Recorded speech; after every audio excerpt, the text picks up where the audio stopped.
Emperor! Finish this!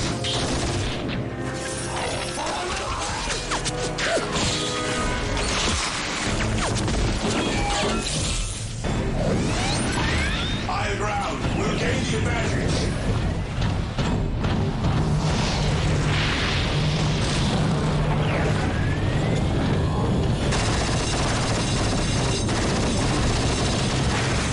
Continue the assault! Reinforcements are coming!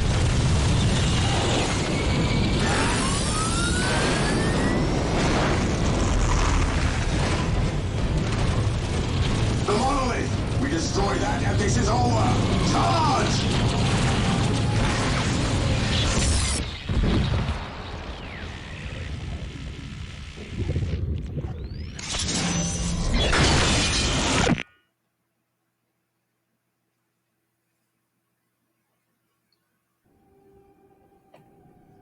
Hello. Greeting. Yeah, I am joined by Rezdog here, though he's just gonna be hanging out. Yep. Welcome And probably to... sleeping soon. Who knows? Yeah. Excuse me. But welcome die, to... please. Yeah, I'm trying not to. Welcome to Dawn of War Dark Crusade. This one's about the Necrons. Or at least I'll be playing the Necrons, but it's also where they introduce the Necrons as a playable faction. They also introduced the Tau in this expansion. But before I get into any of that, there's actually something I wanted to do.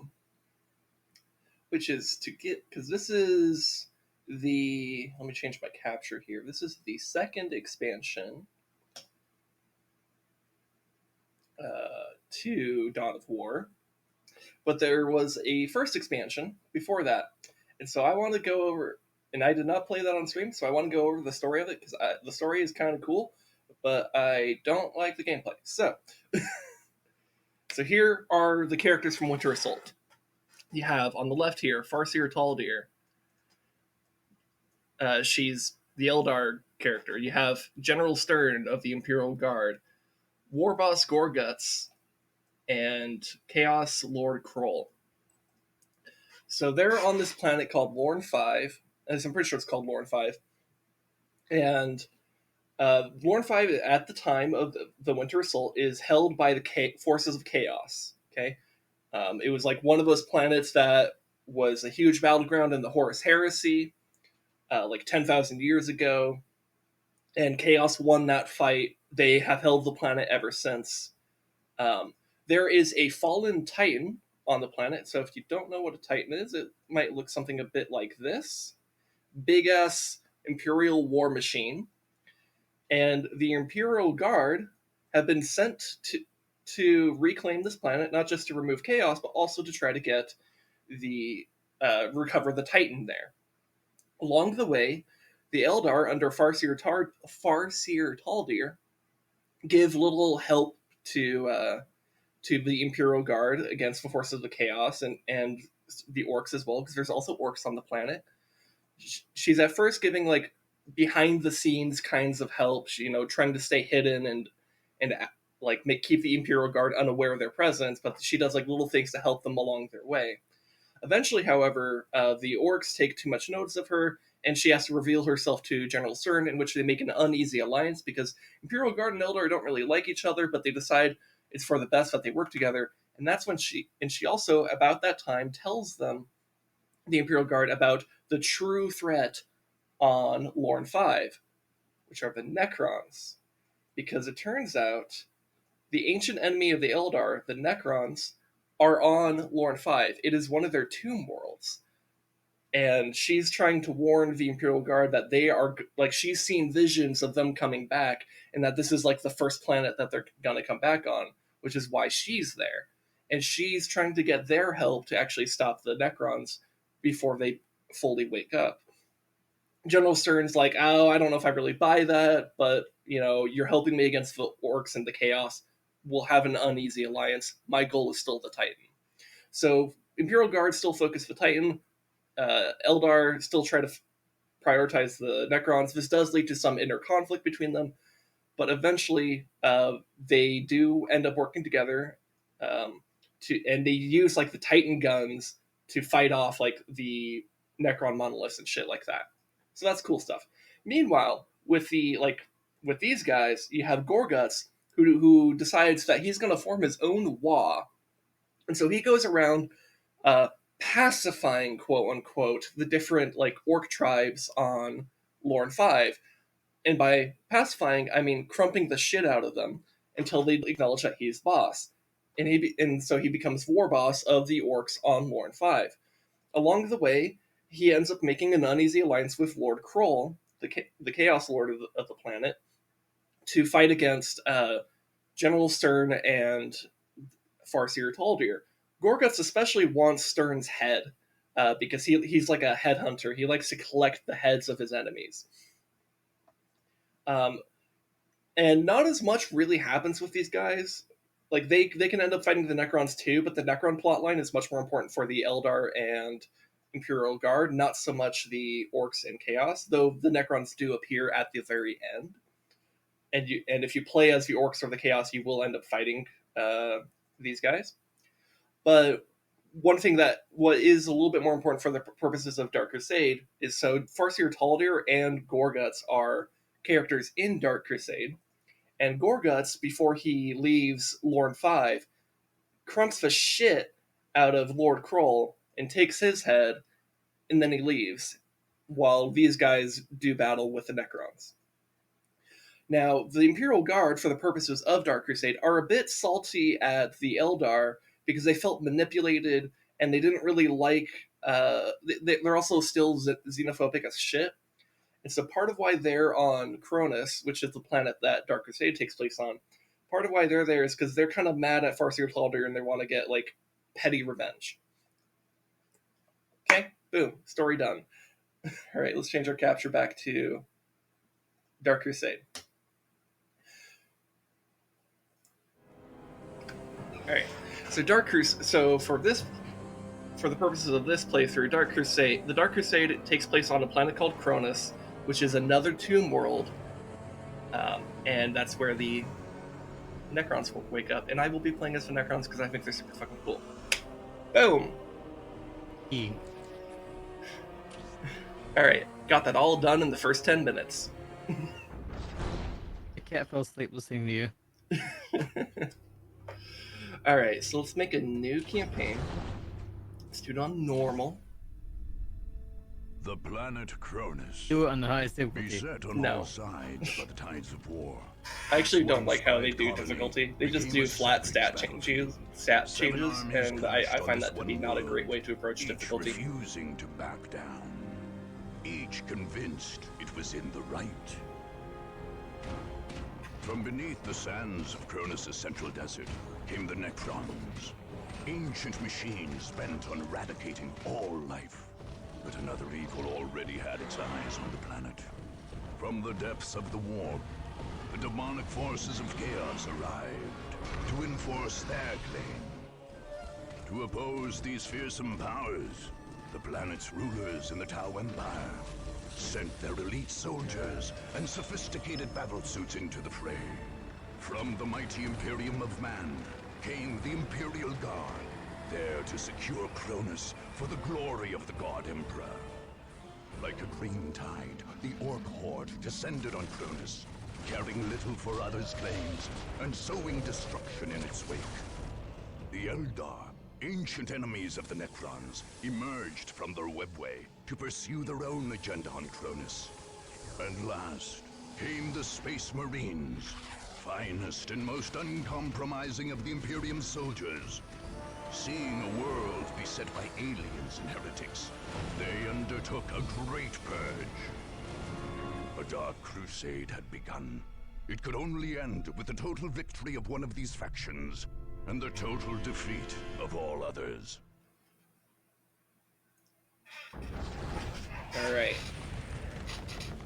So here is where you could pick any of your factions. So we have Chaos, Farseer Taldir, as I mentioned earlier, with the Eldar, the Imperial Guard, the Necrons, who I will be playing as, Gorguts, as I mentioned earlier, leading an Orc Wa here, you have Davian Thule of the Blood Ravens, and you have this guy from the Tau Empire. So one thing that's kind of cool about this game and Soulstorm, the expansion for Dawn of War following this one, is that the campaign is no longer like this structured story. It's much more like a like if you ever played Star Wars Battlefront, like the classic Battlefront games, the Galactic Conquest mode. This is kind of like that, where it's like you have a map of Cronus, and there's like different territories and stuff, and you gradually just like conquer the planet, and you can go in any direction you want. Um, and there's no like structured story or whatever. There's like little hints of story elements here and there, but it's not like this like structured thing. So it's kind of cool. I think it's a very fun type of campaign. And I think one of the other elements that's really cool about it is that it gets you to play around with like the actual like RTS elements of it a lot more, because like you just whenever you load up a map, it's like you start out with what you know like your basic stuff, and you kind of build up your tech and stuff. Now as you go along, you can kind of get little upgrades that like boost your acceleration and stuff, but you know, you'll see as we go. Anyways, let's select the Necrons.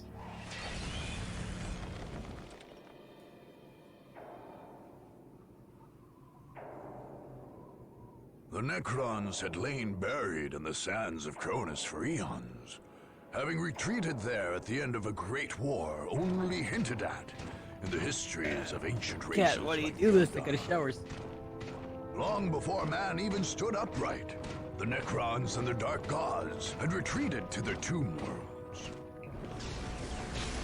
But their slumber was not eternal. Eventually, their genocidal deities awoke them again, driving them to purge the life that had spread across the galaxy during their sleep. On Cronus, this awakening came when an archaeological team opened a mysterious crypt on the arid Thor Abyss Plateau.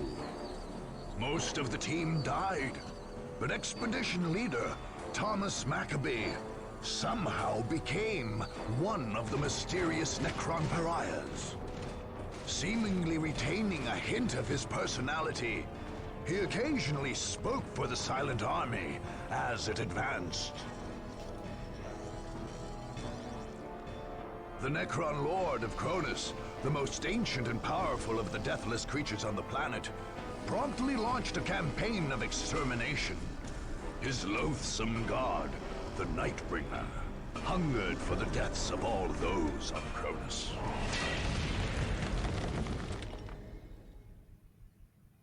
All right.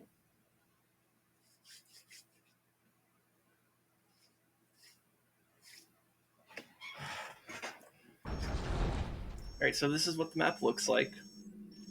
And so you can see we could launch attacks into tons of territories around us, and you can see the other faction leaders in their own strongholds, and they'll be doing similar things as to us.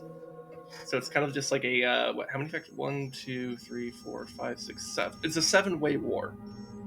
So yeah, let's see. What do I want to attack first? Welcome to the single player Yeah. campaign. I know about this campaign. So this place. Well, now that you mention it, okay. So this direction gives us Crypt Warriors. So one thing about each territory is that as you click on it, you can see what bonus you would get from it if you held it. So most of them will be like special honor guard units that you get at the beginning of each match, along with your lord. But some of them, like this one for example, give you like other types of bonuses. So this one is increased manpower, which would allow you allows you to support more troops on the battlefield. So it increases your squad cap and vehicle cap. So your maxed out armies will be just a touch more powerful because you could fit like just one additional unit essentially, which can add up a lot since the units are squads, not just individual entities. So yeah, I have a fair amount of directions I could go into.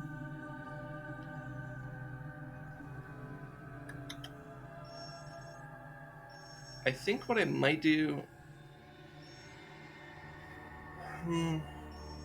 I might want to. Maybe I go left and I kind of expand down to this island, and then just try to and then maybe make my way back and take some of these territories on the right side, and then from there probably push on the Imperial Guard or the Chaos as I see fit.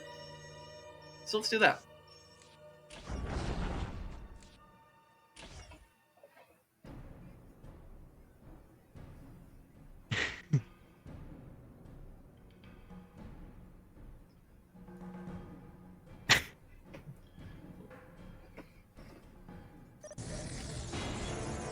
Okay, let me start with getting some power up.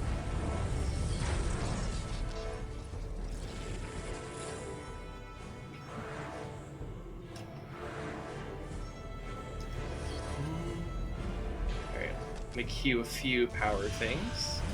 So, one thing that's interesting about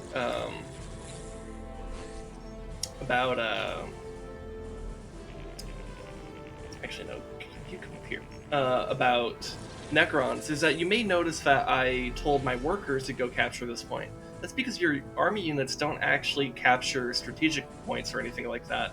It's your workers that do that. Which honestly, low-key is one of my favorite gameplay elements of the Necrons.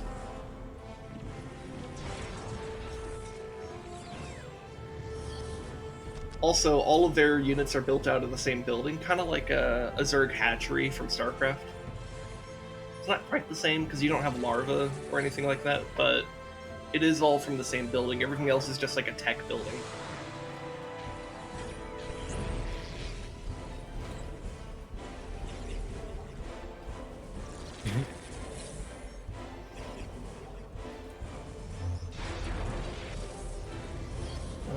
Get another.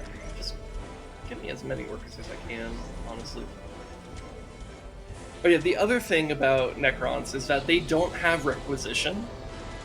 They basically are operating solely off of power. Necron Lord is in engagement. He needs to get out. Okay. Has the Necrons ever tried DMT?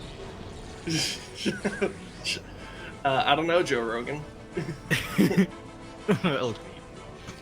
So instead of listening posts, instead of building listening posts on strategic points to get requisition, they instead build what are they called? Obelisks, which increase their production speed actually. Because one of the things about the Necrons is that they're kind of slow. The Necron Lord's getting kind of fucked. Here, I should get. Let's get another. Let's just start spamming stuff out, and then help our Necron Lord out. Let's get this structure out.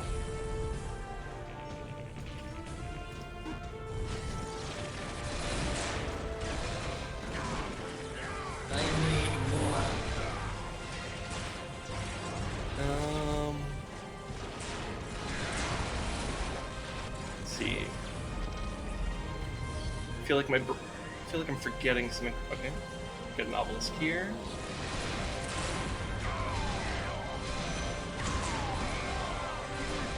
Yeah, I don't. I guess I don't. Need more power. Having fun with your voice mod. But I just had to find that voice sample once I heard Necrons only operate on power. Oh yeah, yeah. You know, the Necrons. I need more power. Yes. Get a summoning stone.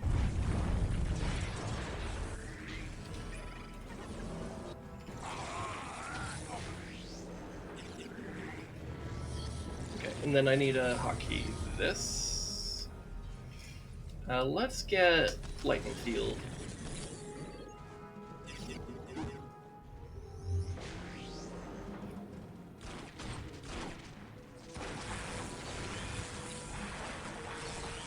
Yeah, this is just basically just a straight up conquest mode. Pretty fun. You go ahead and capture this. You've captured that. Good job. Go capture this relic. You're sitting there. Go ahead and just build more power. Power.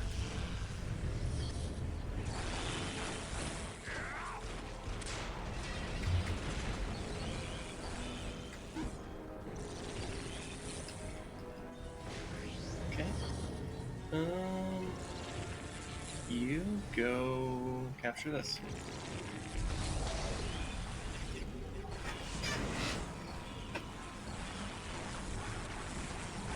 So I feel like my sound's a bit quiet.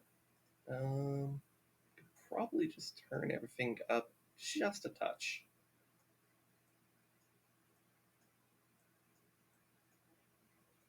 So I'm gonna do that.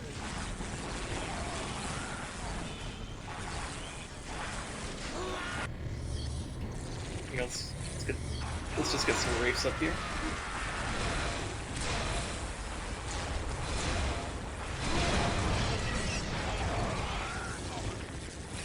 Lightning feels pretty good.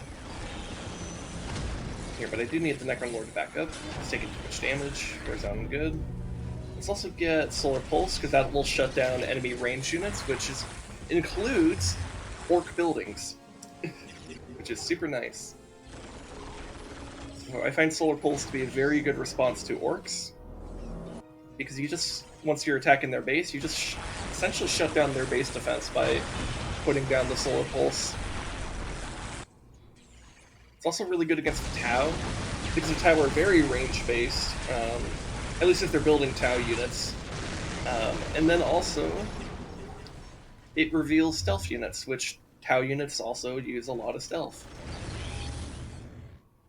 Let's get this raid. Alright, so I want to put a Solar Pulse like right here in the center of these buildings, and now they can't shoot me. It's great. Let's put a lightning thing here. Do a bunch of damage to these units. And then let's copy this, get that upgrade for our Necron warriors. Have the Necron Lord back up a bit. Okay. Necron Lord fell, that's okay, we're still gonna win this. Let's see how much is it to get him back. 175, we have plenty of money, we could do that. Here, just focus the main building.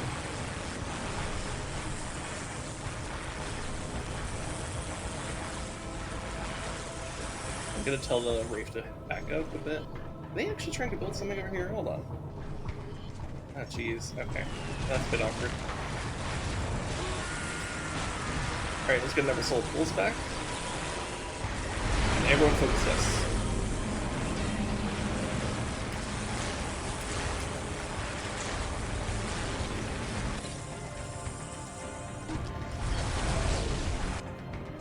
Here, I also do want to try to build what I can out here. Because one thing about Dark Crusade is that the buildings that you build here do actually stick around if you end up having other battles in the same territory. I don't know if these buildings... Oh no, those buildings just barely finished in time. Alright, cool. There we go. Victory. Alright, so one of the other things that happens here is that I get war gear as I, do more conquests and stuff. And that allows me to get specific upgrades for my Necron Lord. So, I can get skinny blades, which would increase melee damage and morale loss. That would be pretty good. I could get Necrotier sigils, which increases my ranged attacks. Get the Death Mask, which allows me to see infiltrated units. Also gives me health. The Reinforced Body, which basically just makes me a hell of a lot tankier. You can get the Heart of Darkness, which I think is a great name. And that gives me health regen, Death Grip, damage and health, Death Shroud, more speed, and reduced damage from ranged attacks.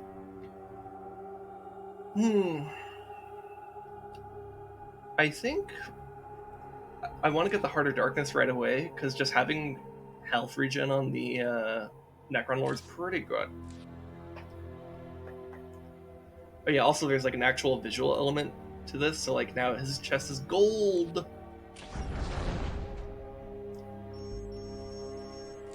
Alright. end our turn.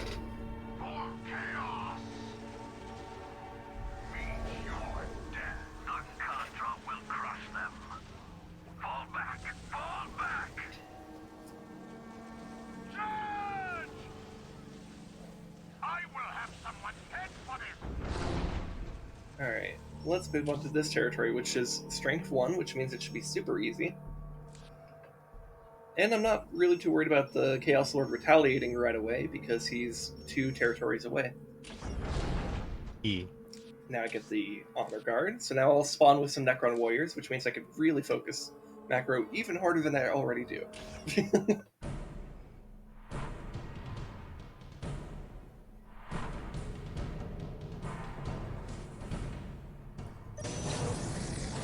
Alright, let's get that going. Oh, it's this map, okay. This is actually a really big map. You could have some fantastic battles on this map.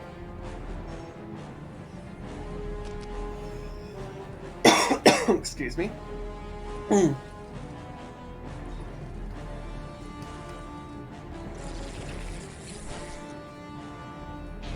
so let's go ahead and get this. Yeah, so if we do get attacked by the Chaos Lord on this map, this could actually be a very intense battlefield. I like it quite a bit.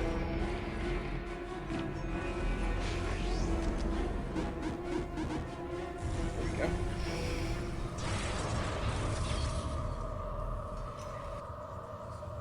we go. Necron Lord is so much faster than the Necron Warriors. Go ahead and capture this.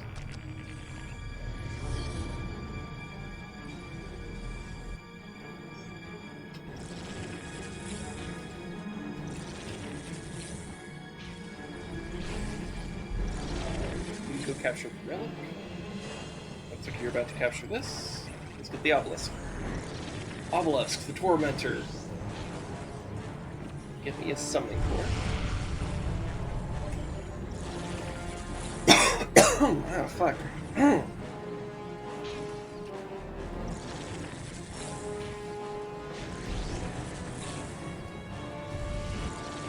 Alright, so I don't know for sure where they are, but I'm just going to try to just have my army just sit in the center area while I set up a lot of stuff in the back here.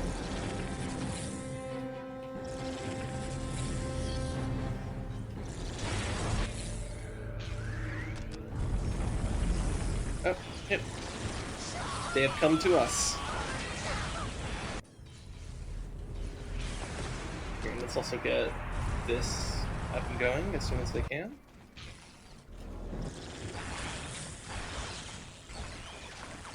Alright, looks like we're holding this area.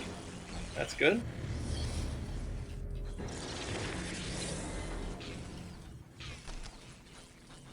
You build me more power. I need more power! Alright, you go get this relic.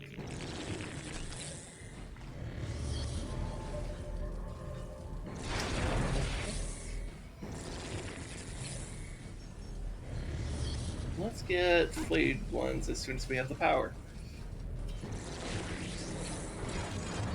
Here, you go and grab this. You're still capturing that. We'll start moving towards the chaos. See, I did not hotkey this build. There, now it's hotkeyed.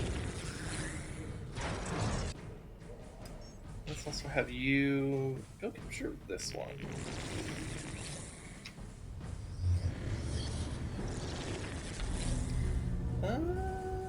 I guess I'll decide what I want to get from that shrine thing. What is shrine? No, Forbidden Archive. That's what it's called.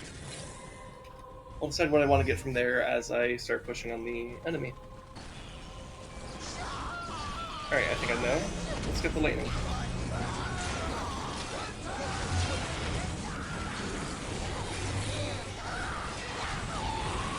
Jeez, those cultists. They didn't stand a ghost of a chance.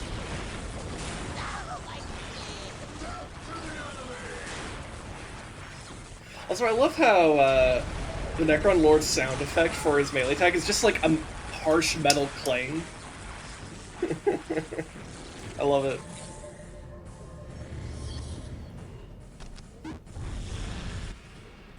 Okay, good. I pulled those guys.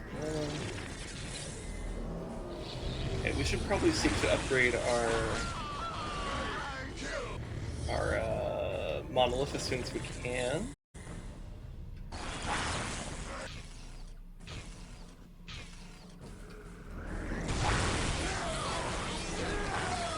Alright, let's call down some lightning here.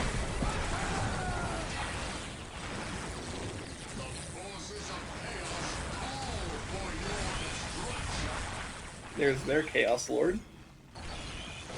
I think his name is Eliphas the Inheritor, or something like that.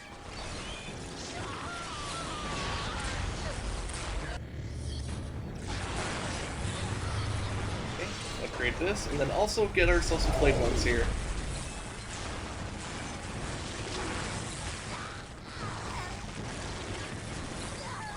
God, he just yeeted that Chaos Lord.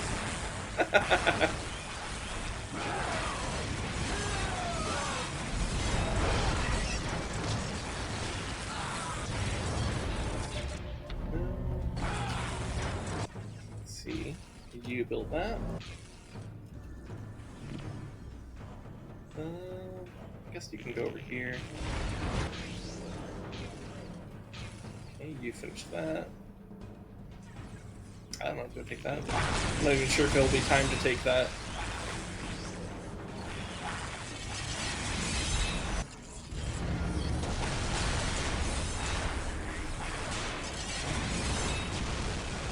Right. Yeah, not too shabby. Here, let's go.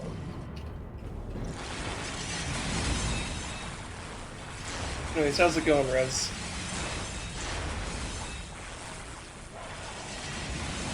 Or did he... are you still here, Rez? Maybe he's not. Alright, that's fine. Maybe he said he was going and I didn't hear him. That's fine. I don't really have anything for these guys to do. Actually, you know what might be kind of big brain? Maybe building something like this. Assuming we didn't get built in time. Let's fully awaken.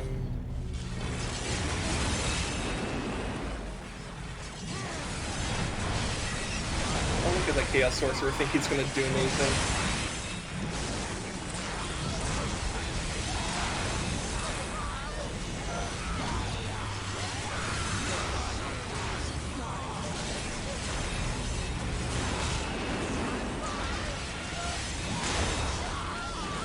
Let's have the Necron Lord go address the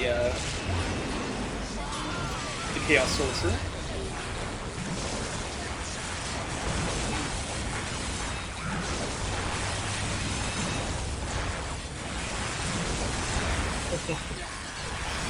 Got him.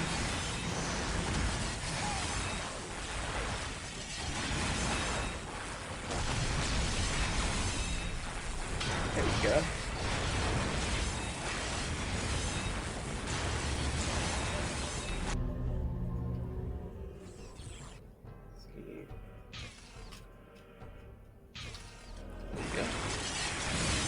Don't even know if that'll be built in time because that has like no health, but that's okay. There we go. Now I have some flayed ones. With that, I end my turn. My mind is too weary to fight on.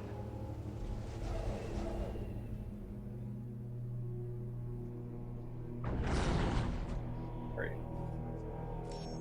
So I'm gonna go take this territory, which will give me a destroyer. Not bad.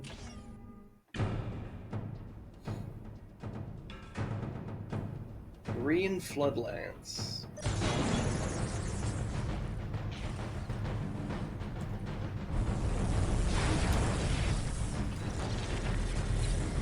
You build that? Oh, what is it? It's ass. Okay, good. Alright, let's just move very aggressively here.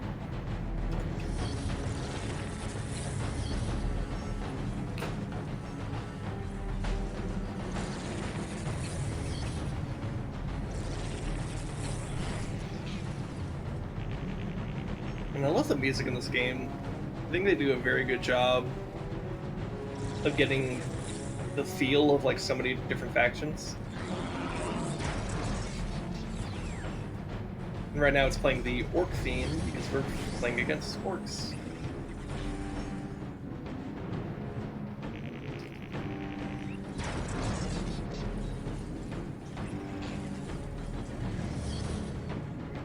Just go right up here. Probably also get some Necron warriors out there.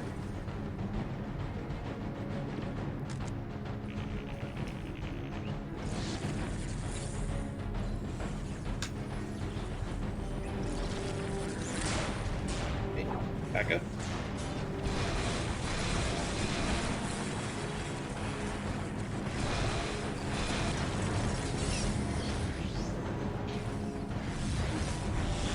So there's an Undead here, no? Okay, good.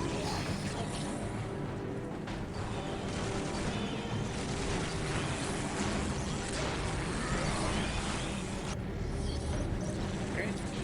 Got that.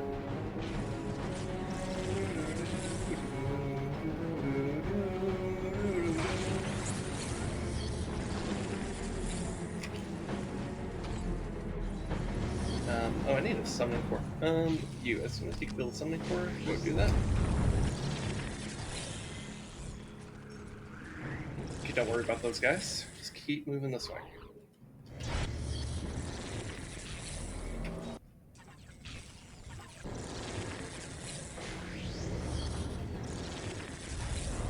Get this hotkey. And as soon as we have a summoning core, I want to upgrade our monolith.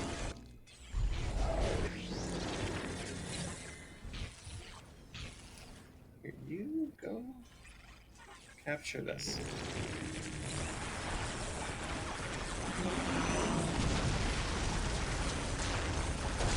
And flayed ones take a long time to get there, but when they get in the fight, they're really good.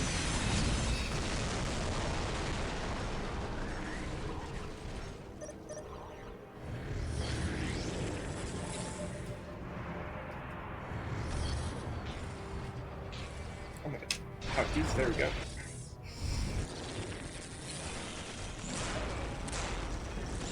Here. Necron Lord, you're getting in there too fast for your own good.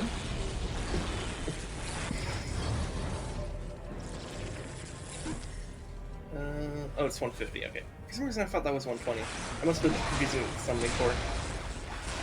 That's fine.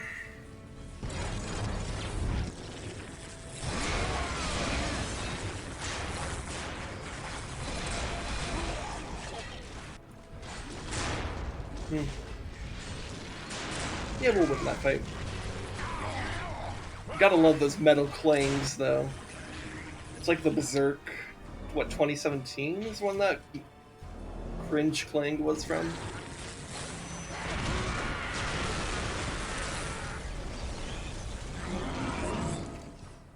Let's upgrade these as soon as we can, which we can right now. That'll make it defensible.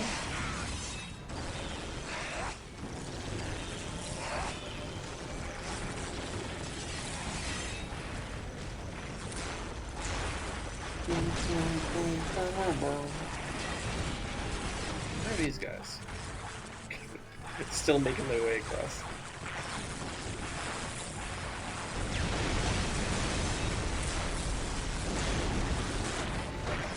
Oh, did I not hotkey this? How dare I not hotkey that? Here, you can control this. You come get that. We never built that because we're dumb. I guess you could build more power here.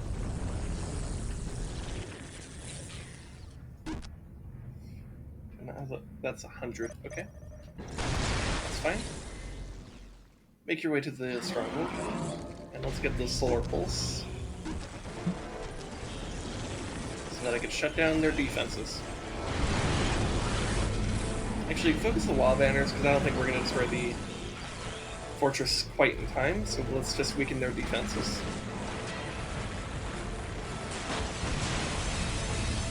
I could also get this in a minute. There we go.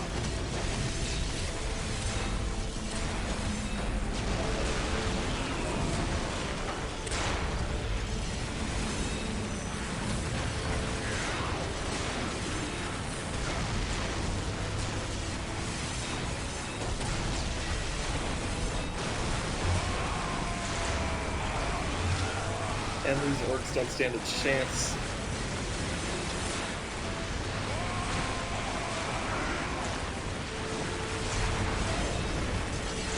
Okay, let's jump the Necron Lord out. Let's take a tad too much heat.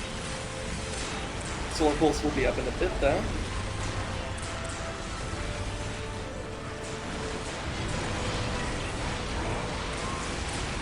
Let's P for that. Okay.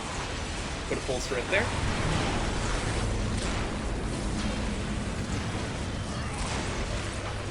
Honestly, let's just get these going so I can just Deep Strike them or whatever it's called. Summon. Deep Strike, summon. You know, same thing.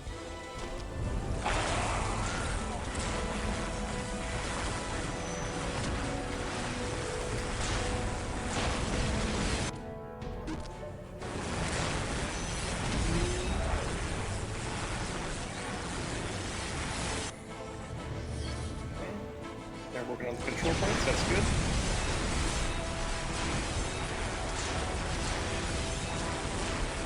Right, got these guys on the other side.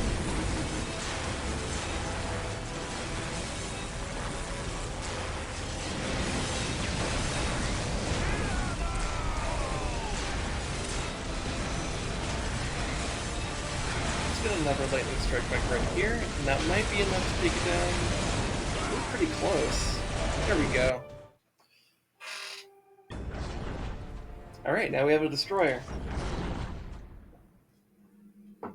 However, what I want to do right away is I want to reinforce this region, because now it's within striking distance of their the Chaos Lord.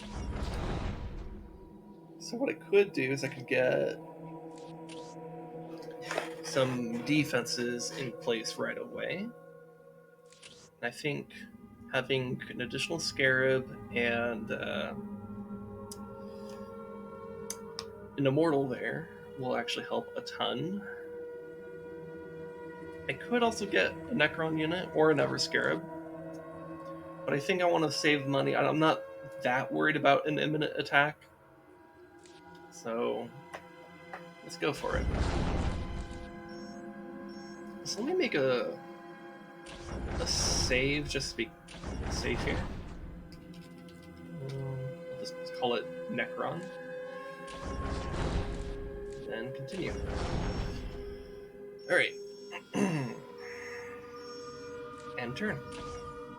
E. Oh hey, you're back. I should, you know what? I was just standing here just zoning out. I probably should have actually done what I was supposed to. What were you supposed to do? Take a shower. Oh. I was like, I should shower soon.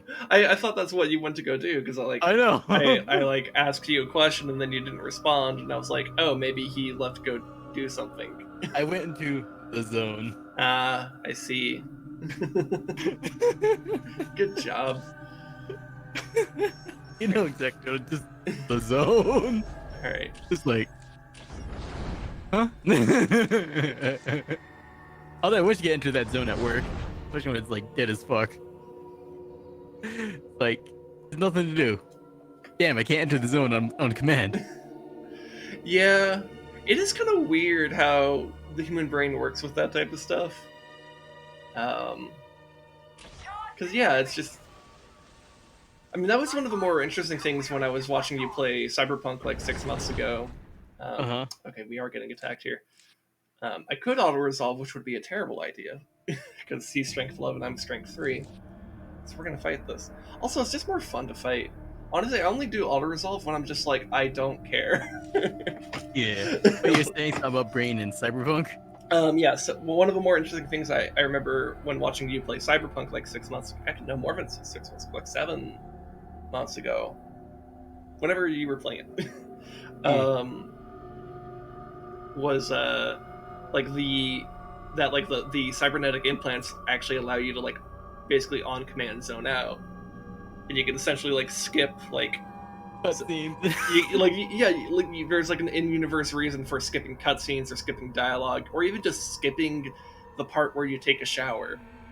It's not because you didn't take a shower, you did. It's just that You zoned out hard. you literally artificially zone out, and it's an interesting concept. Like, is this car ride too long? Zone out. Yeah, yeah, it's like an interesting like thing to think about. It's a shame that that game didn't deliver as hard as people wanted it to, which like of course it was never going to deliver as hard as people wanted it to because the hype was way too big. But you know there were legitimate issues with the game. Hype way too big, and then the stock owners way too aggressive. Yeah. That being said, I think the game is, it was just as an outside observer, I think the game's better than most people give it credit. But I totally understand where people are coming from. Yeah. Like I was hyped, but I wasn't like part of the hype train. Mm-hmm. That helped a lot. Because my standards were not that high. Yeah. So let's upgrade this. So yeah, so now we're in this map again, and you may notice that like, oh yeah, we don't I'm actually. gonna take that shower now. Okay, that's fine. We don't have the. We actually have all our buildings that we built before, which really boosts your power here. I'm gonna get. Actually, maybe just put them here. Let's get some workers, and then we hotkey our buildings. 6, 7. You go this way. Just grab stuff over there.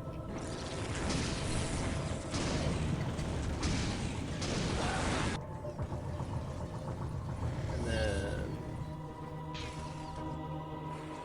one of you build that. The other one go.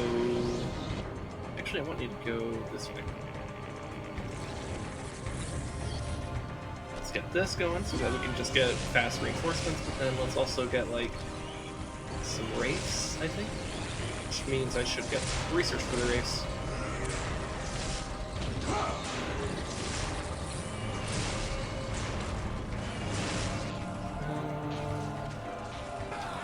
Also, I think I should get the lightning field again. Let's look at how fast that's charging.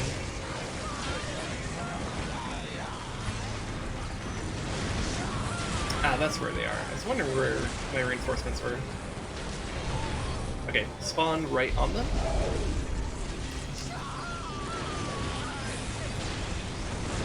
Got Necron Lords like single-handedly holding this off. He can probably use a phylactery. I think he's gonna need the health regen. Let's have him back off a bit. Oh, you don't need to go in on that. Let's get more immortals, actually. I think that'd be a pretty good idea. And let's just try to push down here as hard as we can.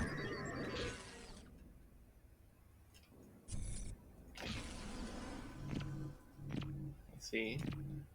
We can get a big plasma generator there. That'll be very useful. We do need more plasma going, though.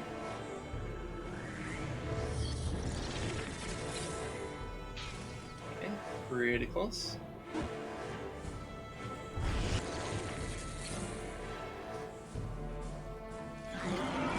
Alright, so my hope here is that I could just quickly eliminate one of the chaos bases here, because I know they have a base here, but I think they also have a base here.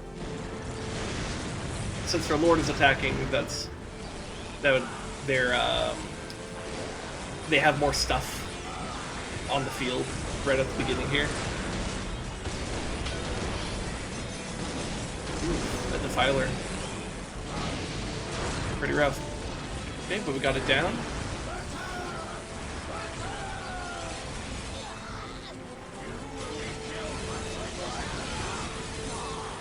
Okay, let's put lightning strike right there. It'll hit 2 units and it should devastate them. Very good.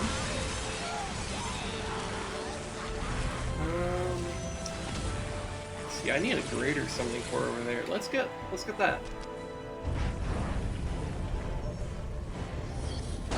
And then I can focus this, tell him to go over here.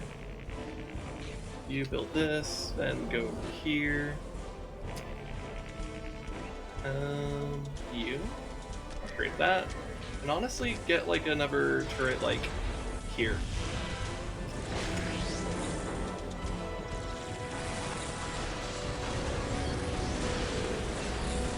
Let's get more immortals. I like the immortals; they're very good units. They do a lot of damage in the back line.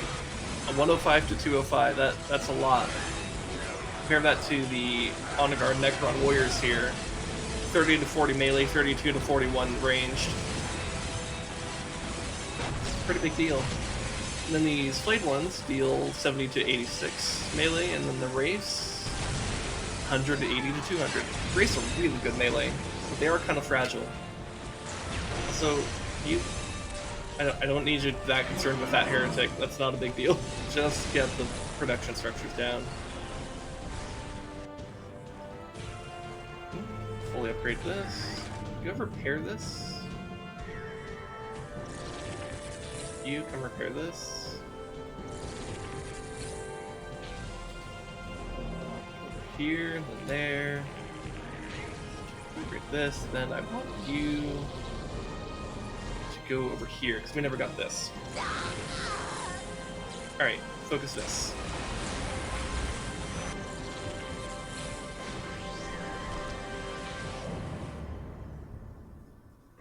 Okay.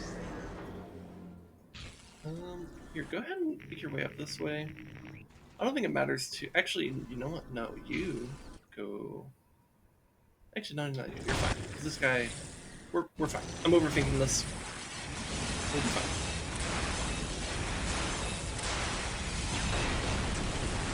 Also, yeah, the Immortals have really long range. So that they're like siege units in a way. Like, I don't think they actually deal more to buildings, but it's like they just deal so much damage from so far that they're pretty good against, well, pretty much anything, to be honest. Alright, you're here. Get me that. So we got this up now. Which allows us to get tomb spiders. Let's get a tomb spider, and then we'll get monolith going. So here, repair our wraiths, because they count as vehicles. If I can keep them topped off, that'd be pretty good for me.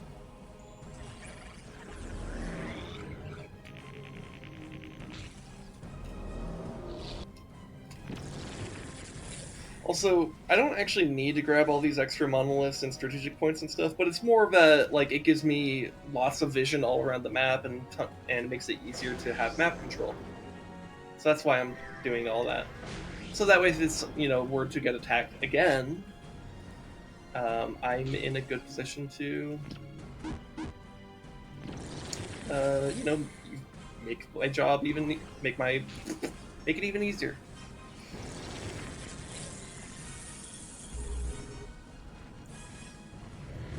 All right. Tomb Spider has awoken. I'm gonna key it separately. Let's get that going on, and then activate Harvest Bodies. Okay.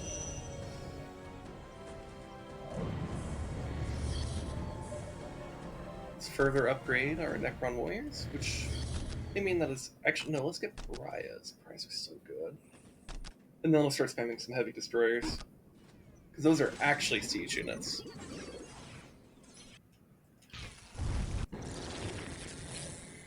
But I think we can start pushing here. We don't need to wait too long.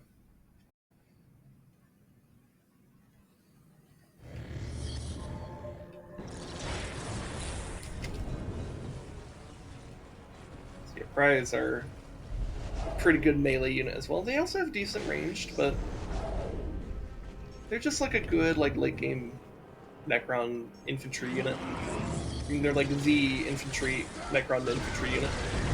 Oh my god, Wraith, you are Tubal phase shift. God, that's a lot of defilers. Both of you do this.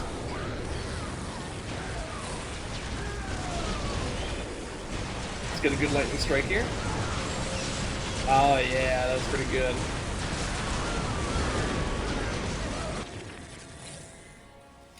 Alright. Yep. Definitely right to spam these heavy destroyers. Come on down. Like maybe I should hotkey these separately as well.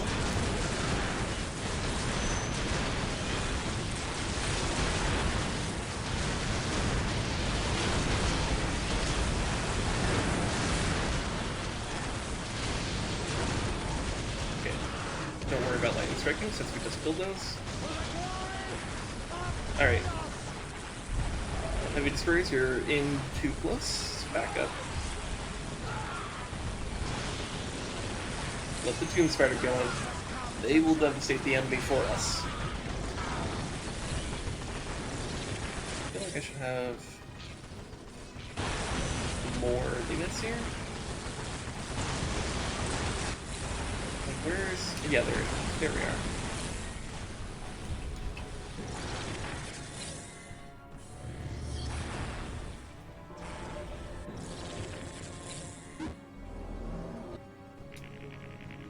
Okay. Go ahead and grab that.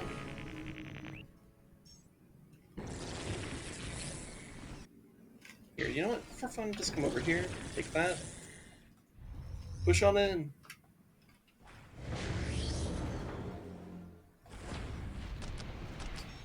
Give me more.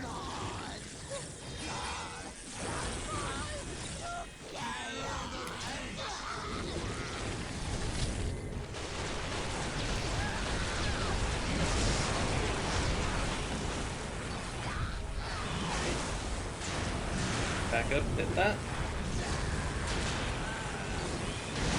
Yeah. Dude, these heavy destroyers make such a big difference when you need to take care of stuff like that.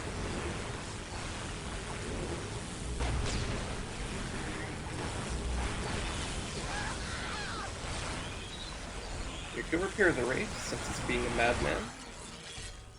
Your Wraith, you really don't need to be focusing that though.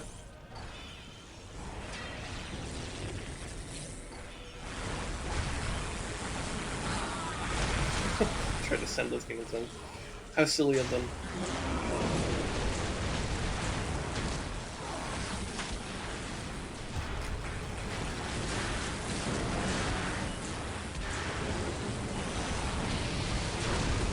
Alright, focus the machine pit. Here, I want my main army focus there, but the rest of you guys take out the production so that we can just deal with them. Ooh. Yeah, mortals focus that. You try to back up. No, just focus the main building. I don't care.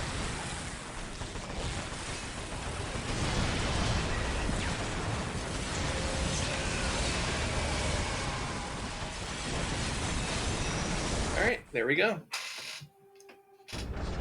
We fought a chaos, and hey, that gave us a war gear. Let's get skinning blades. I want to deal a ton of damage with the Necron Lord.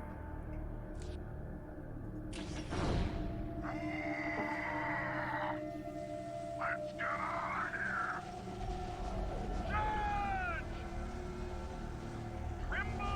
Oh, Imperial Guard actually caught that. Okay. Interesting.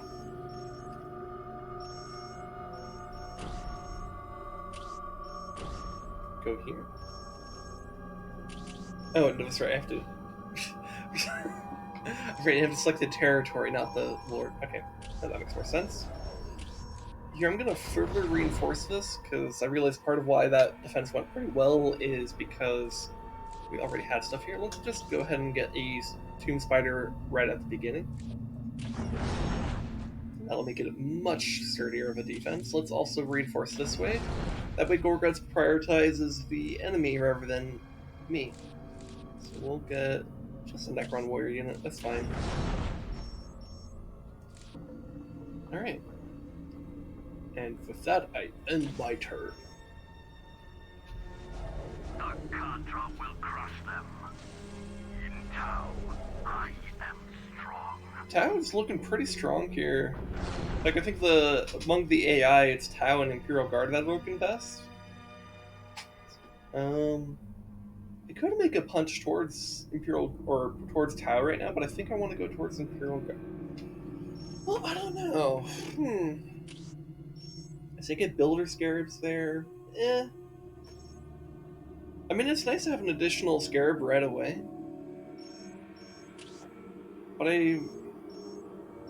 I guess the main benefit is if I go here, I can grab this, then this, then this, then this. I don't know.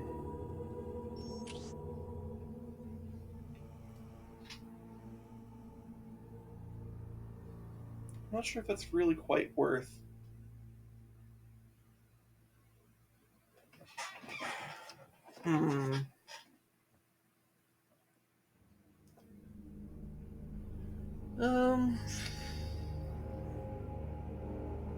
Yeah, because this could also be a pain to take. I don't know. Alternatively, I could move here. This gives me increased manpower. Of course, that completely changes the route I want to take. Because I kind of want to go here, get Immortals, get here, get Crypt Warriors, and then what is this one?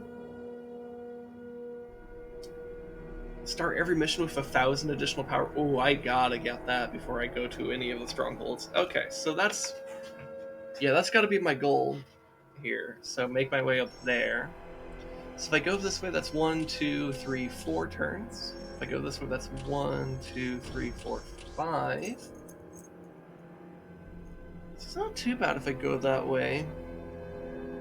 It would give me a lot of control over the center of the map.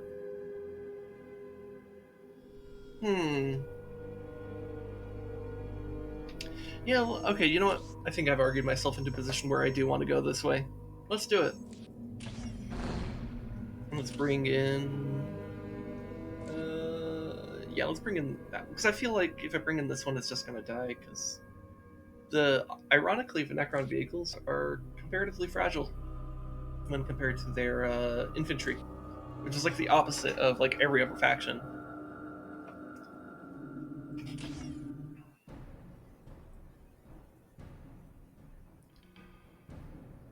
But I think that's just because the Necron units are made to be just very slow but very tough. Like, they have very good stats, but it's just they're slow.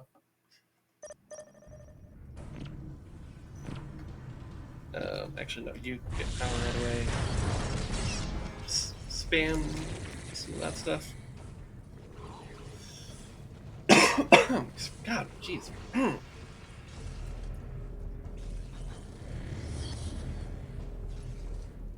feel like I'm like breathing wrong and like fucking up my throat in the process. Let's see, there's one over there. Go that way. Actually, let's get one over there first. So I think their base is up here, if I remember correctly.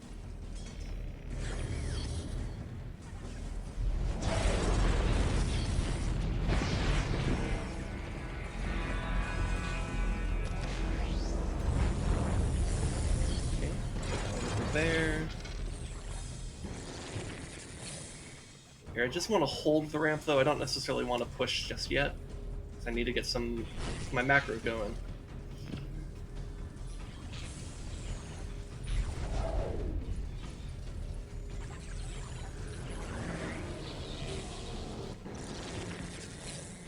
Hotkey the monolith. Go done with me. Gotta get those hotkeys.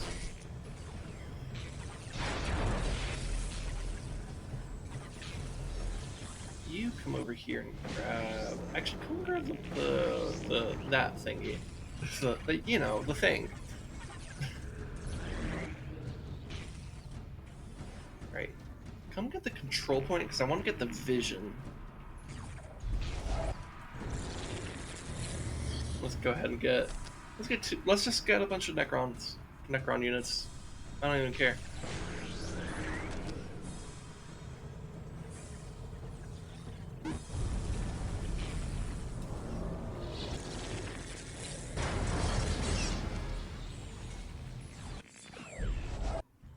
Okay, you've got that done. Go capture this.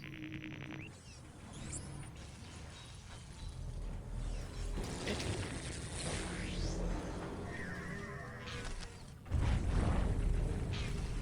Here, you're done with that. Get me a summoning core.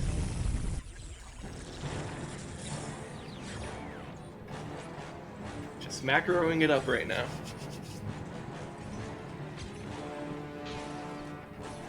No need to rush. I mean, I could rush, but I don't need to.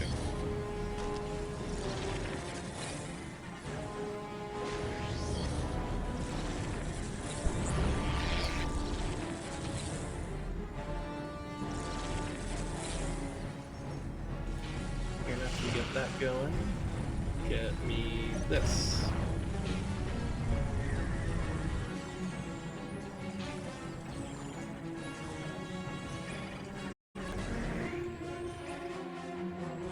Okay, we're still capturing stuff.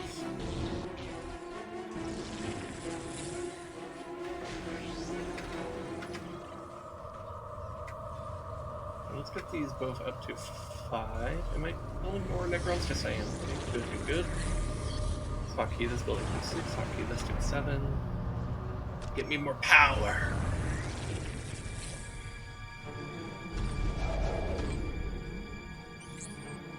I guess you can go work on that relic. Alright, I saw some movement over there. Actually, come to think of it, I'm gonna need detection. And my worker units are detectors, so...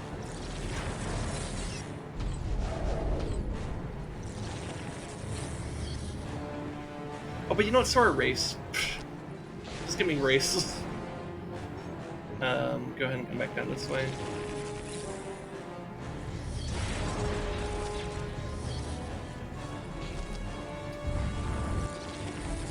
I'm gonna upgrade this in case we get some kind of cheeky attack that way. Of course, I could also get this. That will also give me notice if they attack from that direction. Okay, do we have that Wraith out yet? There it is. Alright, so this Wraith is really important. I'm gonna hotkey it on a separate hotkey as well, just to make sure that if I need to micro it, I can do that faster.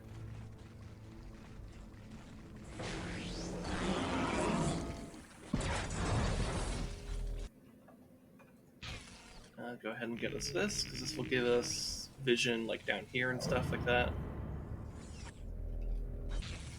Alright, then you... honestly, you come up here.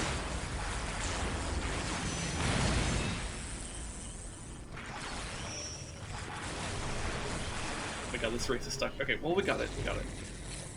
Just make sure we get everything up here.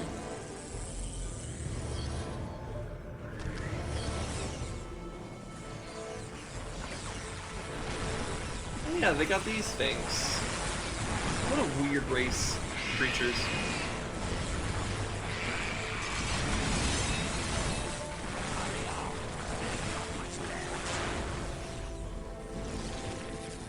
Okay. Alright, you come down here to make sure we get detection. And I actually want you to capture these.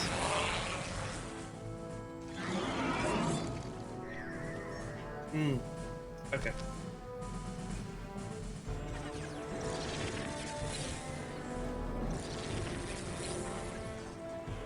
Alright. Let's get some more Necron units going out. See something over there.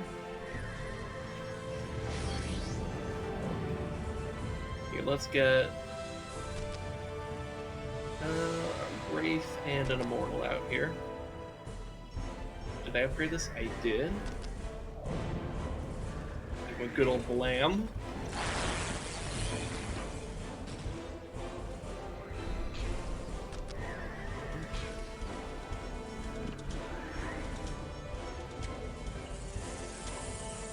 Go ahead and get those guys.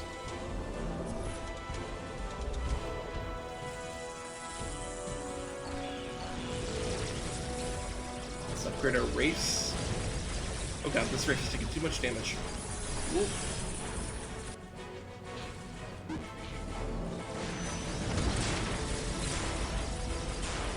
Certainly don't want to lose this. Alright, I think we're good. Have these guys join up with the main group. Ugh. Come on.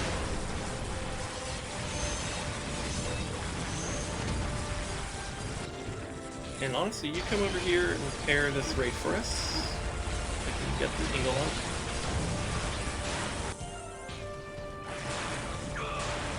There we go. I think I got it. I never even... Probably should have gotten the pulse ages ago. There we go. Now that nullifies a lot of your stuff. You come over here, grab this.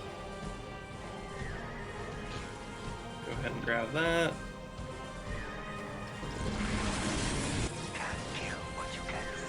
Can't kill what I can't see? Okay, well I can still blame you.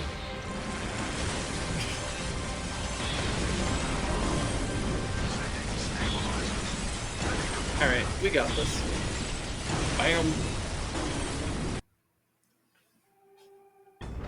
Not too shabby. Alright. Charge the enemy! Victory is our fate. Okay. Okay, that territory just got conquered twice. Is it gonna get conquered 3 times? Tau couldn't do it. Alright, now, wow, in the span of 1 turn, Tau went from looking pretty good to looking very vulnerable. I'm not gonna do their stronghold though, fuck that. I actually really hate their stronghold. I would be very happy if someone else destroyed the stronghold for me. Because I hate it. Of course, it would be nice to show it off on stream, but that's something yet to be determined.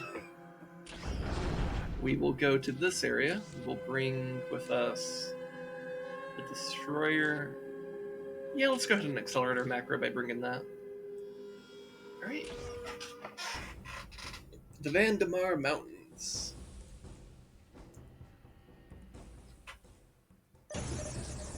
Okay.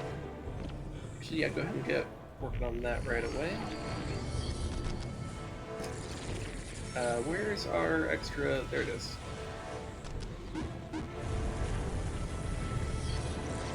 Here, and I want to move in this direction. Right away. Hotkey this, hotkey that.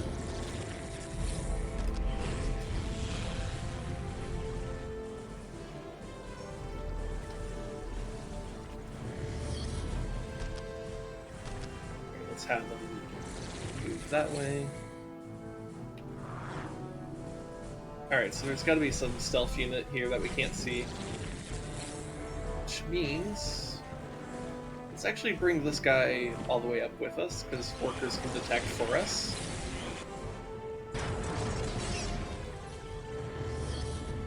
Yes, we'll want to get that summoning core pretty soon, so that we can get Wraiths.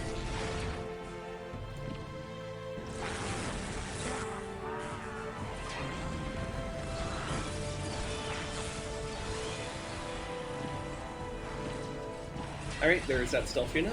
It's dead already.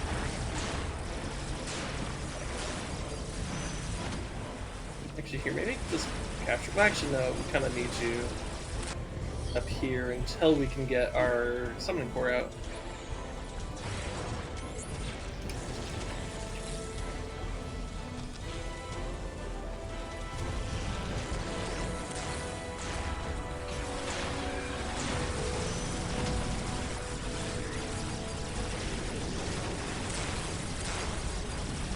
Leave the workers alone.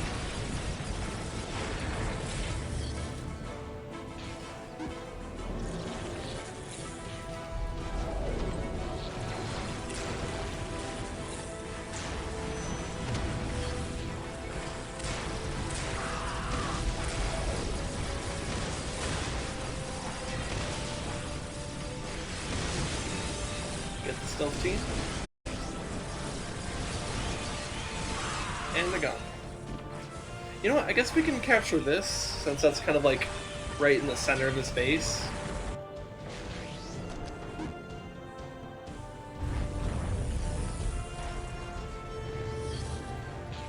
Okay, we need like summoning core. You actually go ahead and go up this way.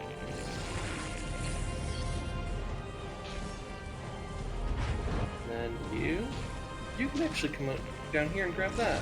Yay!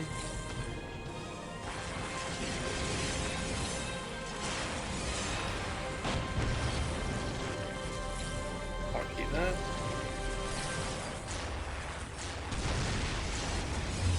Just focus the Cadra. Is it Cadra or Cater? Or Cater? I think they typically pronounce it Cadra, but I can see that going multiple directions. Ah, they captured that. Oh, that's fine. It'll be gone soon enough. I feel like you should go grab that. Oh.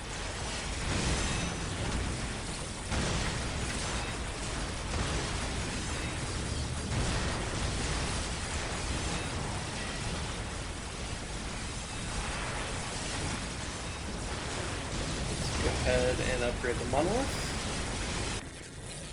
Grab the obelisk.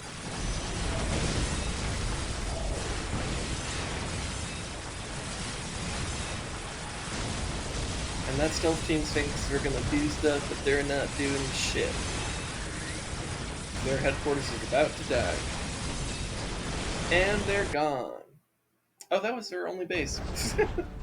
I was ready for a second base. That's funny. Okay. Oh, what should I get now? Maybe the reinforced body? Give him those big shoulders. I think that's a good idea. Because that way he's just tankier. Reduce damage from melee, greatly increase health. How much is that? That's a pretty good increase on health. That's 1,000 more health. Yeah, let's do that. Just generally make him stronger. Alright, so this territory is in reach of multiple enemy factions, so I'm gonna reinforce it. I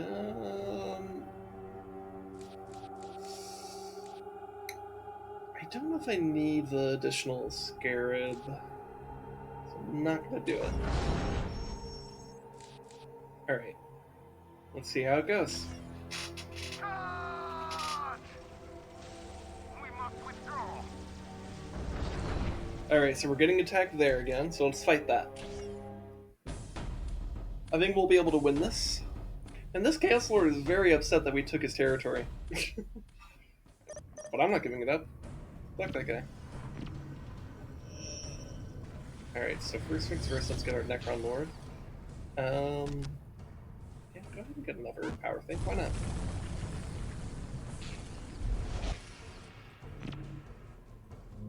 Upgrade that. That's upgraded, good, good. Alright. Where's the army that I just told to move out? And our Necron Lord. Alright. Move on out. Let's just start getting units out here. Let's get pariahs, let's get Blade Ones. Maybe just some Necron units.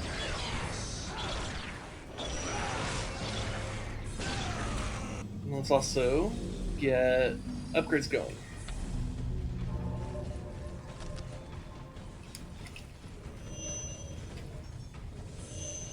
What do I want in the Necron Lord? I've been having a lot of fun with Lightning Field. Let's do that.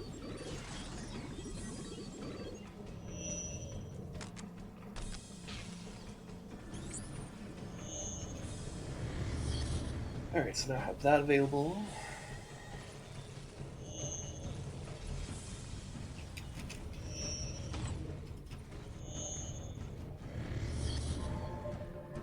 And then let's get some immortals out here as well.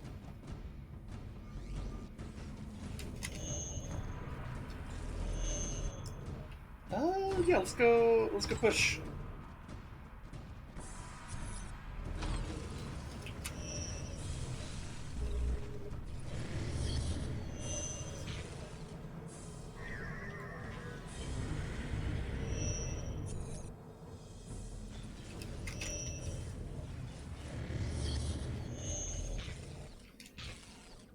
You know what I could have you do is I could have you go build that. And then also build that. Alright, push!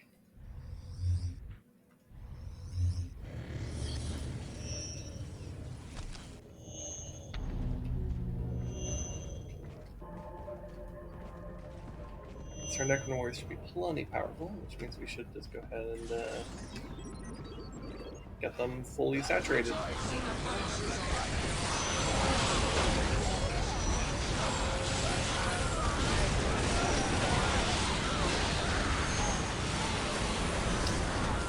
And let's go ahead and get some greater, what are they called? Heavy destroyers.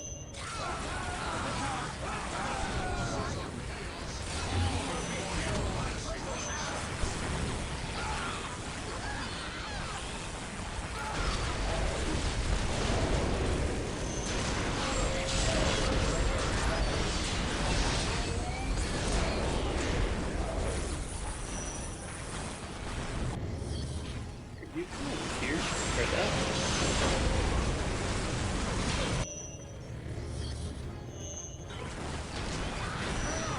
Where's my Necron? There he is.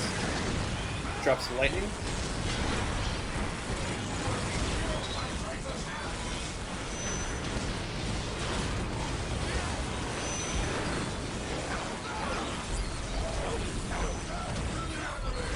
God, I do love how good these scarabs are at just like tearing apart infantry. Okay, let's park them next to their Chaos Temple. That way any infantry units that come out instantly have to deal with these. The attack scarabs are deadly. They are kind of expensive if you are constantly reinforcing them though. It's kind of like if you've played StarCraft, they're kind of, the Tomb Spider's a bit like a carrier. And these are like the interceptors, where they're pretty good, but if you keep on losing them, it is really expensive.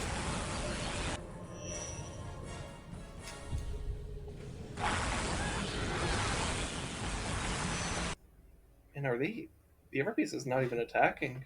That's surprising.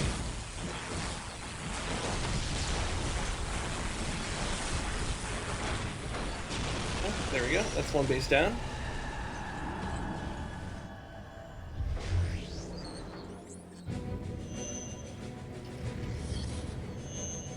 Alright, come over here.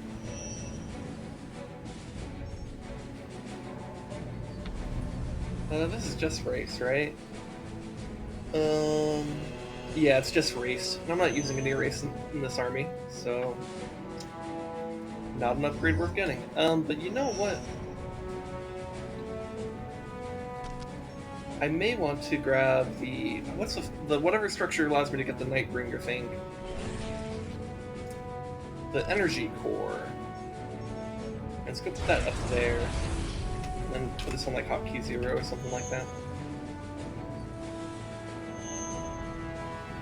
Alright. You know, I probably should have told my army to teleport back up here, but it's a little bit too late to do that. Because one thing that's nice about the Necron units, though I guess Immortals don't have, but like Necron Warriors and Necron Flayed Ones have the Necron Summoning ability, which allows them to just teleport to like any building you control. So that's pretty cool. You spam more heavy destroyers.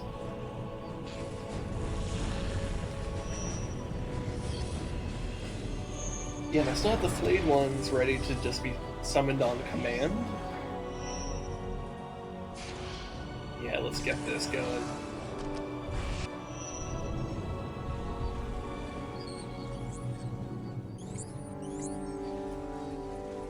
One thing I do like about these scarabs in comparison to like the carrier from StarCraft is that these don't have to hug the tomb spider. They can just kind of be doing stuff on the other side of the map if you wanted to. Okay, go focus that. Okay, a little bit too bold. Oh, yep, they're gone. Yeah, Chaos Sorcerer's a pretty good counter to that. Focus that down. That is fine with me. Let's get these in here to disrupt their back line. Where's the Necron Lord in all this? Right, put a lightning strike like right there.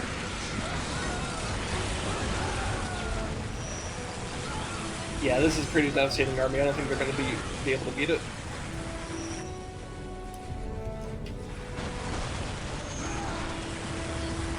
I could even get a restored monolith, but honestly, I don't think the restored monolith's even going to get here in time. So I'd kind of rather just, like, I don't know, we could send a Lord Destroyer. Oh, I don't even have the supply for that.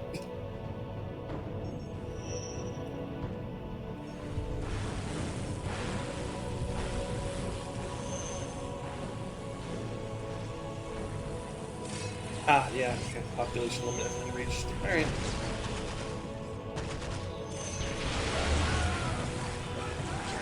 Alright. Where are you? Hello? Teleport? Where'd he go? Fight him! Where'd he go? Did I delete him in one hit? You know what, just becomes a Night Breeder, who cares?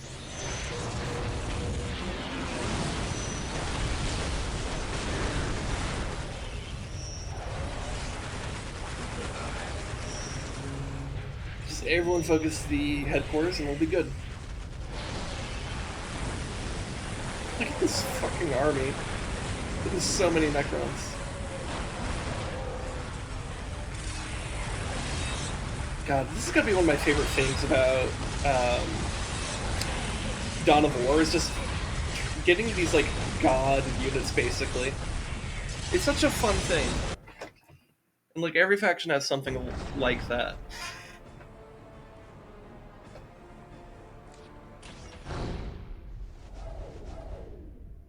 Like, Chaos have, like, I think, Bloodthirster demons. Orcs have the Squiggoth. Imperial Guard has the Bane Blade. And I'm forgetting what other... Oh, there's like the Avatar of Cain for the Eldar. So I got an email about reading maps backwards. Sorry, what? I got an email about reading maps backwards. About reading maps backwards. It was just spam. Oh. I took what you said, the different kind of literal that you were going for. I was like, wait, why are you getting me, like, is there like a community of, like, how do you, and I was like, my brain was like, how do you read a map backwards? I'm confused. I think I understand now. So you got a spam email. Well, that's nothing new, but maybe there is something special about it. No, I just wanted fun. Okay. Also had a shower thought. Okay. Share with the stream your shower thought. Okay, so this is about tieflings in your setting. Okay. Would a tiefling had a predisposition due to genetic heritage towards deals and contracts? Like, what do you mean by that? Even if it's just subtle, would they just have a thing for making deals and contracts?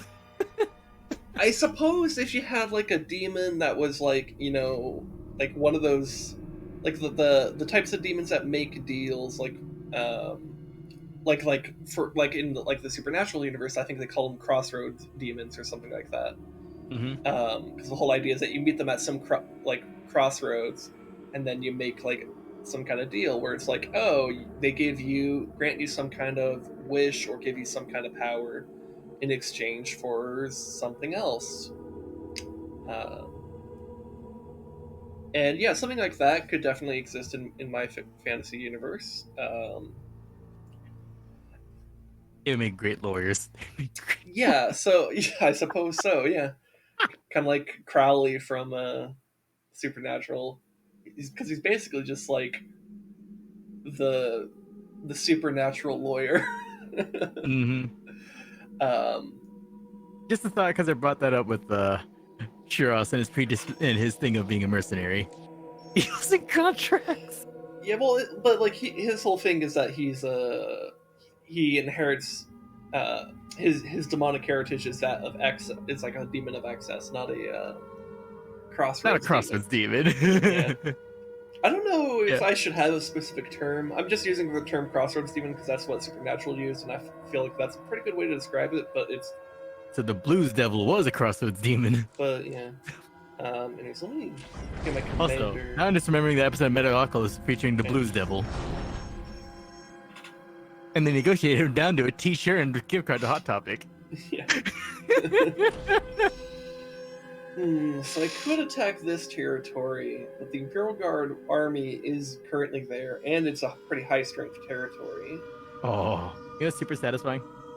What? You have a peach that's just at the perfect ripeness where you can just literally just use your hand and split the thing in half and the pit comes out of it easy. Dude, that feels so good, and I haven't had that happen with like a peach or a nectarine or a plum, any of those fruits that like have like that type of thing. A pit.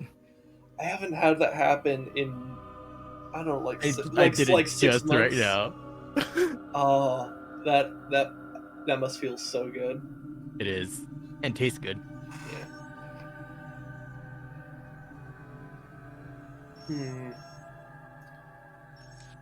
Here's what I'm gonna do. I'm gonna make a save here, in case this is a dumb idea. I forgot I literally have a save called in case dumb. But let's save over the background file. Continue. I'm gonna make a push against this. If it doesn't go so well, that's fine. I could just circumvent them and then come at them when I'm more powerful. But this is a decent amount of honor guard. I might be able to do this.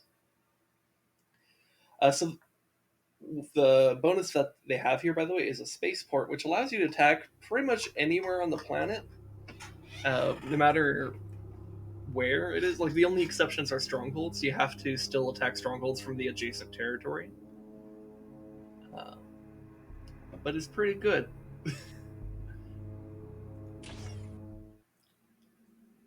All I remember about that campaign is playing guard and then immediately great experiencing fleets pain. plied the orbital lanes Yeah. above the battlefields of Cronus, Because the antithesis to using their guard firepower is the to fucking ground Necrons. long-range And they're right strikes. fucking there. Guardsmen and heretic alike had to fight meter by bloody meter, with great battle fleets exchanging fire across Guard the mode is skies. guard mode.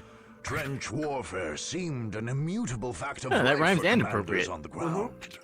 All this changed with the Battle of Pavonis.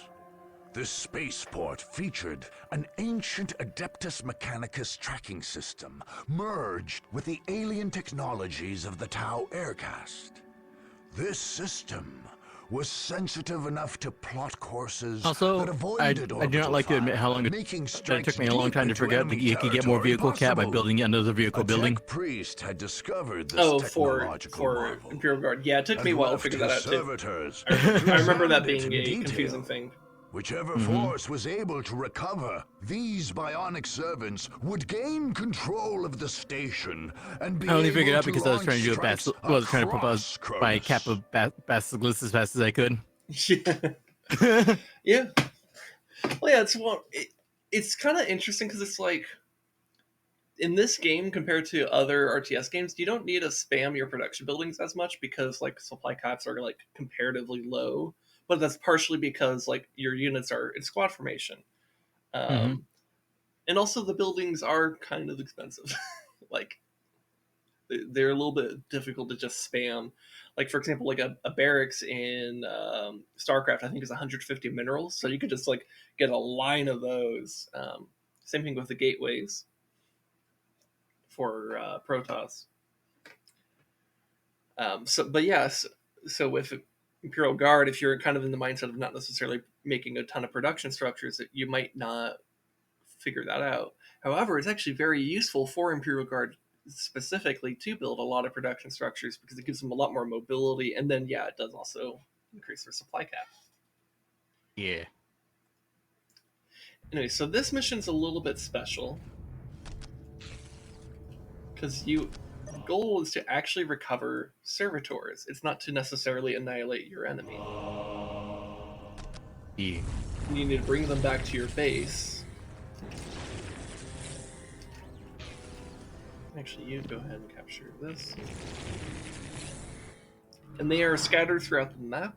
I remember where a few of them are, but I don't remember where all of them are.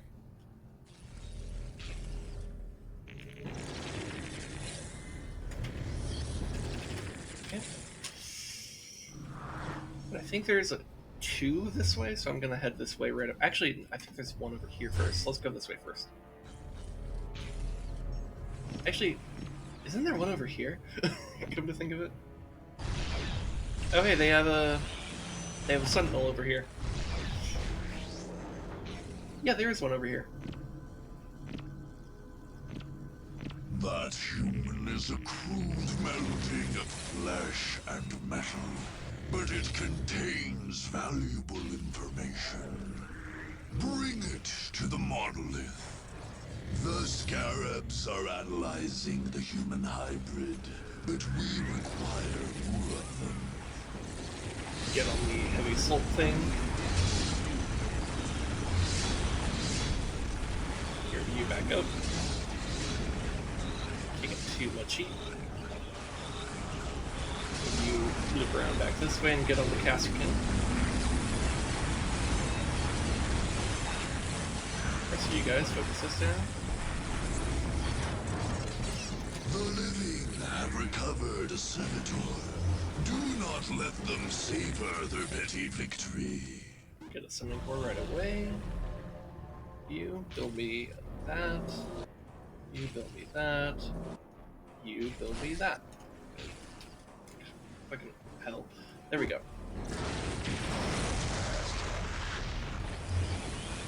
Okay, so we might need this army pretty heavily engaged here. One thing that is nice though is that when as you push towards the enemy base, you can actually just steal the servitors that they got. So it's not too bad if you're focusing the enemy. Okay, there's another servitor.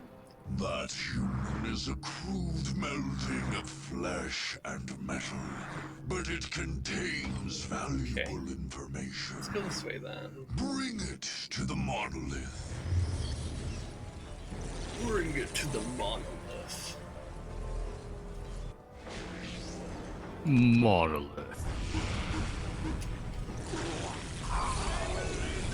Alright, there's their command squad.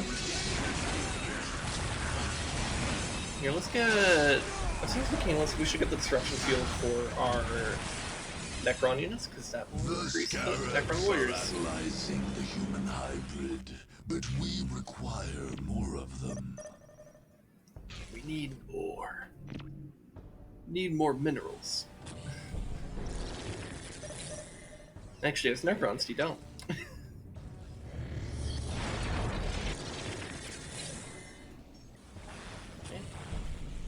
Alright, there's their listening post. We can destroy it before it goes up.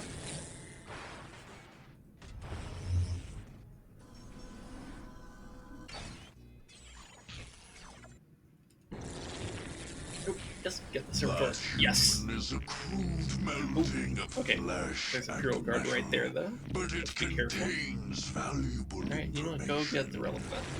Bring it to the monolith. You know what? I wonder if this faction is connected to this. These units are connected to this base. Because if that's the case, then destroying this base would be very useful. Also, go get the servitor. Steal it from the enemy. Yeah. The scarabs are analyzing the human Alright, let's get hybrid, a but we blade ones ready. require more of We them. need. Okay. Nah.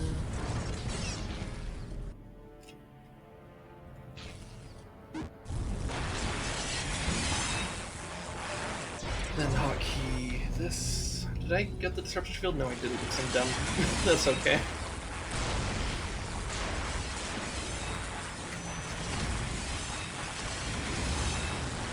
Here, ignore those units, because if we destroy their headquarters, I'm pretty sure these guardsmen will disappear.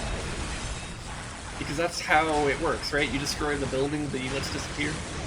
Yeah.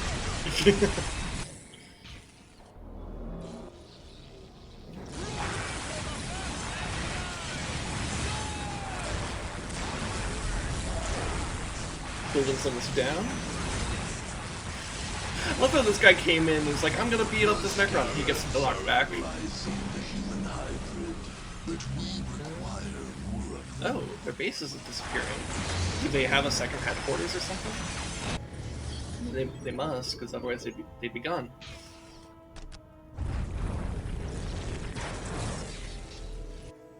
You go over this way. You're two separate units? Oh my god, okay. Okay, you go this way. Ooh, Ogrins, okay. Oh good, the Slade ones are on them.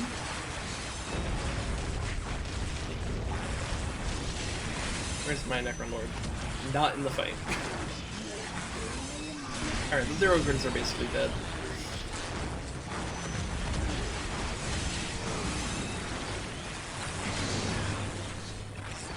Look at that command squad, also known as just a single dude who doesn't know how to fight Necrons.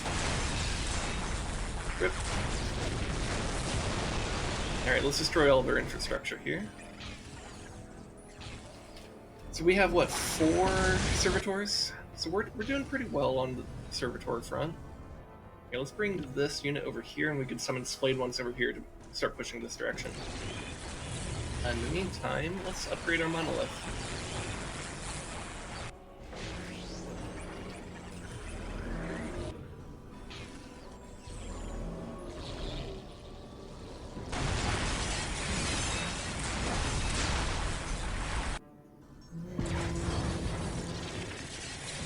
Okay. Let's push up this way.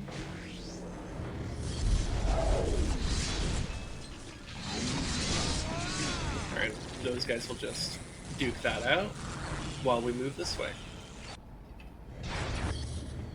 Go over here.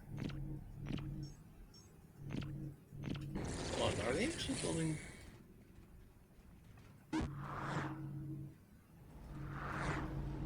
Let's also make sure that's cleared. 'Cause I want the infrastructure. I want the map control. Yeah.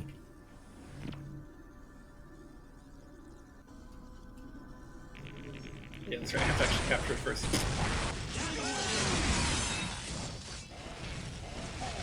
That commissar.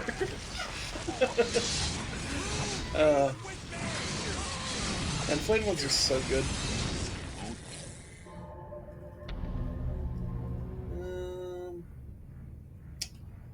Let's get some Immortals this way. You guys make your move that way.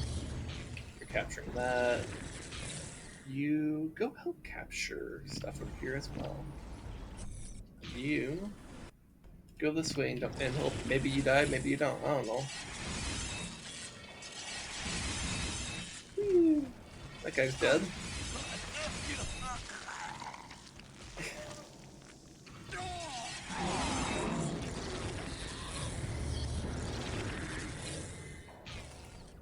Let's get more power. Power. Power. I need more power. Yes.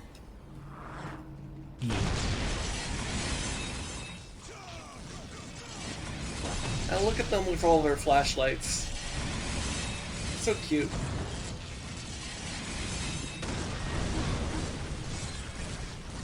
It's so weird knowing about the different scales in Warhammer, where it's like the straight up battles that we all know. So, like, you know, the whole Ashen Militarum versus the Necrons, like those big engagements. Oh, hello. Okay, so An those individual guys garbage. Oh, an individual garbage is pretty much worthless. Mm-hmm. But like when you start dealing with like the scales of like within an individual hive world, and you're dealing with like the gangs or a singular small, not ruinous, well not ruinous, but not, you know, all-encompassing cult or some and that type of shit. Mm-hmm. A single guardsman is actually pretty fucking scary. Well, yeah. I mean, it's like the whole idea that like,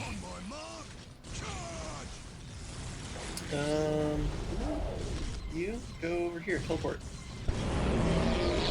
and you can go take that. Actually, maybe I leave you as an individual group, and then I just add these guys to my main army. Aha!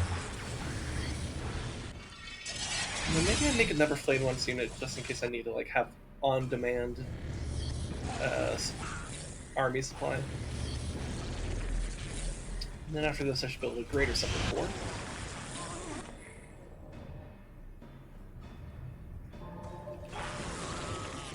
Okay, we build this yet? Nope. Build that.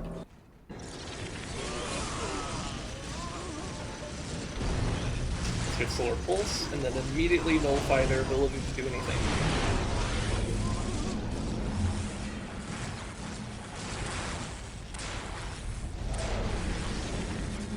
Imperial Guard hate him. Learn his one trick, Solar Pulse. Honestly, Tau hate it more though. It's way more OP against the Tau. Since the Tau are a little bit more dependent on ranged and stealth, which Solar Pulse counters both.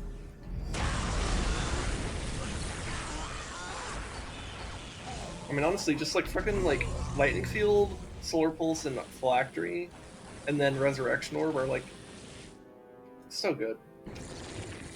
They're all very good. Whereas a lot of the other ones I find just a bit too niche to make use out of sometimes. Oh hey, you stole one of your things. Yeah. But it contains valuable information. Bring it. And our infantry's taking too long to get here. Soul Pulse will be up in a bit. Here we go. See, Soul Pulse? There you go. Alright. We got the turret wall, it can't do anything. See, as soon as this Greater Summoning Core is up, we can spam some heavy destroyers so that we can take care of buildings faster. So I think our anti-infantry gang is doing pretty well.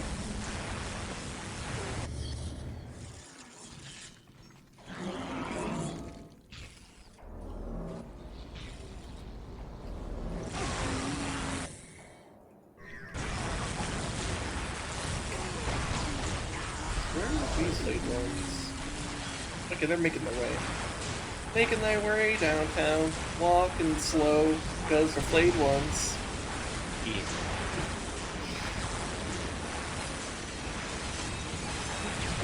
Yeah, that is like pretty like agonizing downside to Necrons sometimes, where it's just like, yeah, they have a lot of stats, but they're just very, very slow. Very.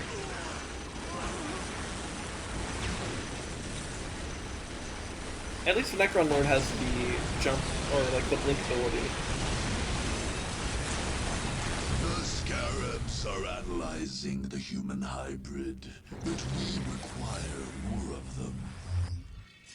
So there's another servitor somewhere, but I might just win by destroying the enemy. We'll see.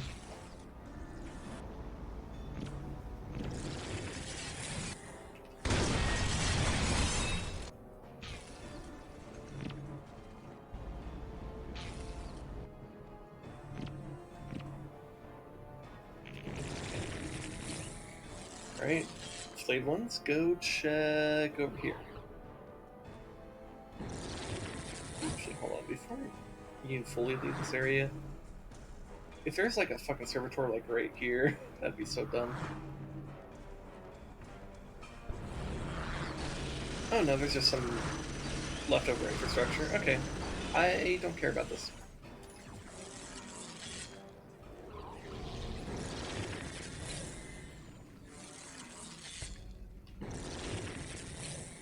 I mean, these units are going to take forever to get here.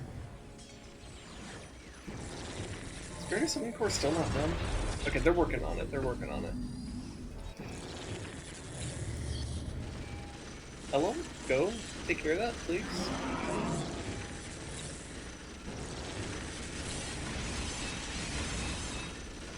Hello? There we go. The infantry units are still just back here. Oof. It'll be a long march. But you know what? The Necrons are thorough. It might take them 1,000,000 years to eliminate all life, but if that's what it takes, they'll do it.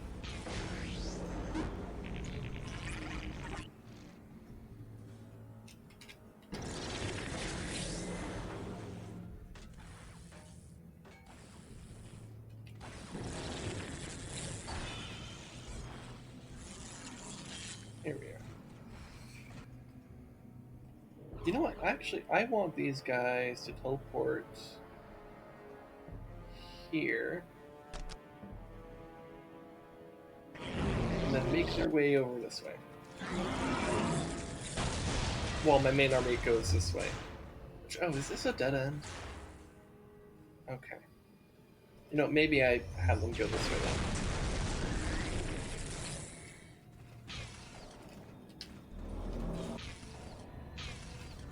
Oh, these guys are still back here? Okay. I go up this way.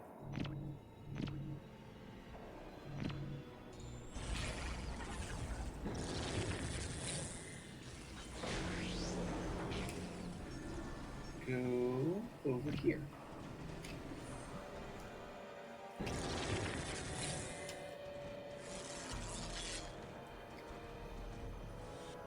So place your bets. Are we gonna kill the enemy first, or are we gonna find that servitor first?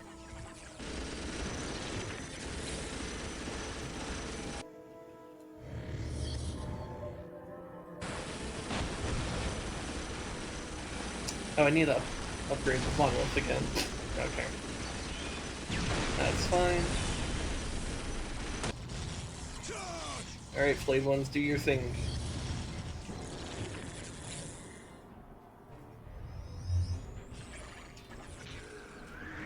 You guys up here.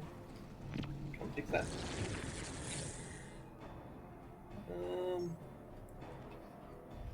Go here, I guess. I'm trying to think where. I mean, they could be hiding a servitor over there. In fact, you know, let's just take this and go that way.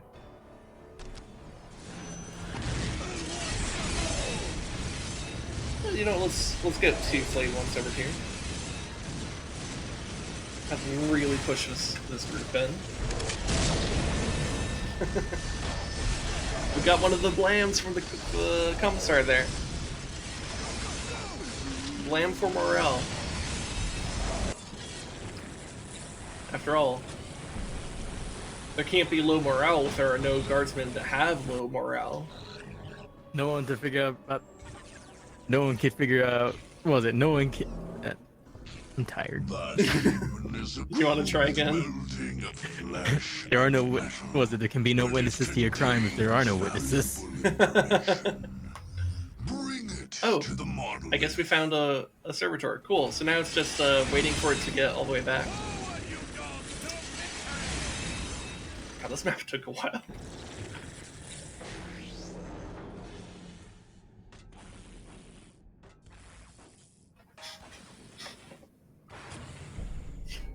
Who would win? One listening post? Or one little zappy robot thingy? That ain't little. And it's a hell of a lot bigger than a zap. True. But it's not exactly anti-building. It's an anti-infantry gun, so it's like it doesn't do much to the listening post. Like the Necron Lord comes over here and does like twice as much damage because he just has like I think an anti-everything weapon. Though I don't think it's particularly good against anything. I think it's just like not bad against everything. I'm not sure. Let's see. Does it say? You know, it doesn't really say here.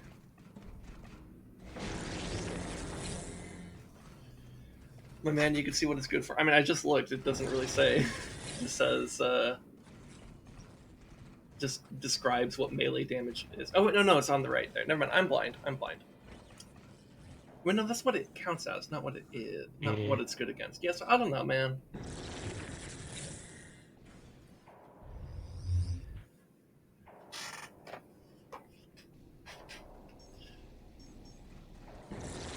Like, it counts as heavy infantry, which I'm not surprised, because pretty much every Necron is that.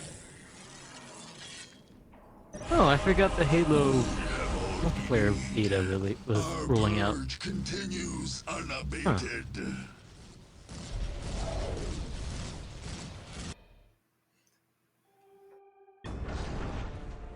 Hopefully it's good. Yeah. Anyways, we got the spaceport. That one took 5 ever. Nice. That's like I need a cough again.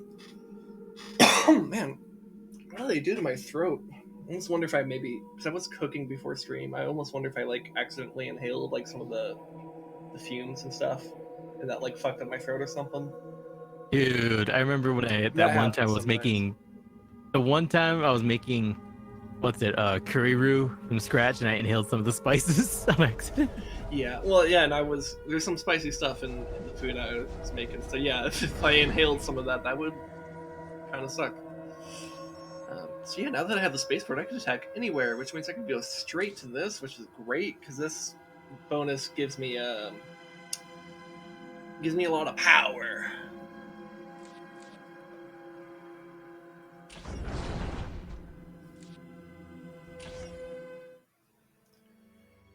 Once a thriving industrial center, by the beginning of the Dark Crusade, the Vandian coast had fallen into disuse. Some factories in the cities were still operational. I can't wait for Dark Tide. But other great underground refineries languished under the sands of the coast, long since abandoned as unnecessary by the planet's Tau master. Man, the confliction about the delay is real. Whoever gained control Yay, of the they're putting time coast into it. would enjoy Fuck, I have to a wait longer. powerful advantage I'd rather for the wait. rest of the I know. Crusade.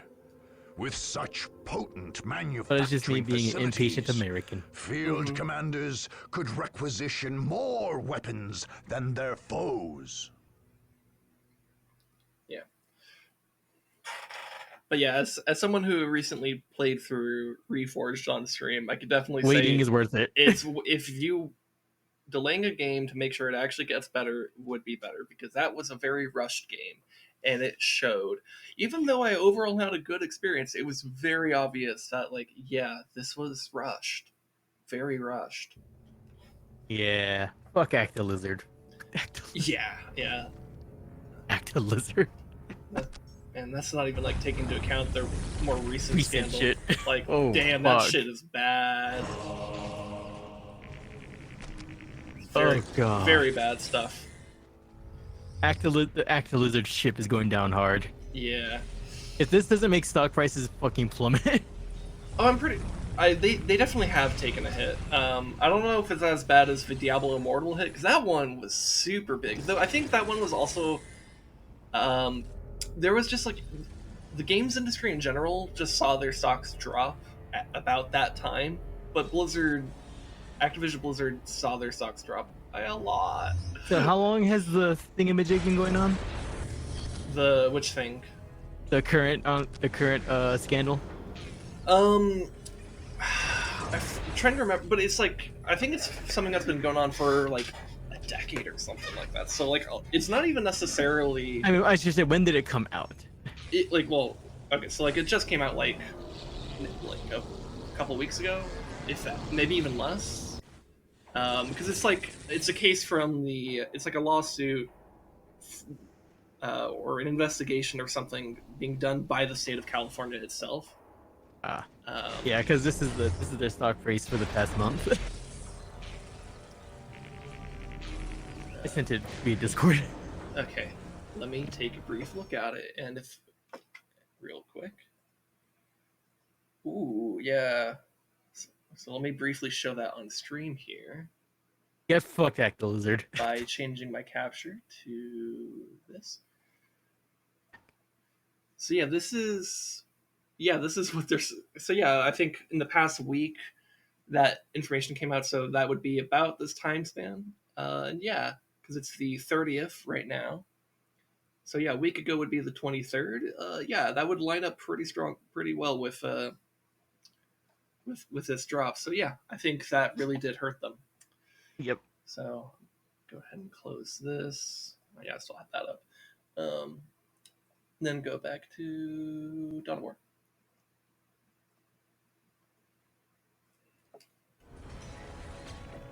Alright, let's have this Scarab capture that. Yeah, it's...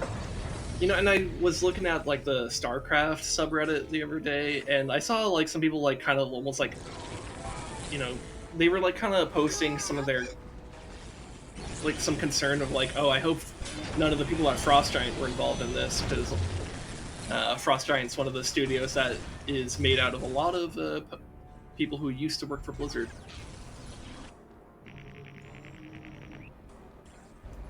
Actually, let's go grab that.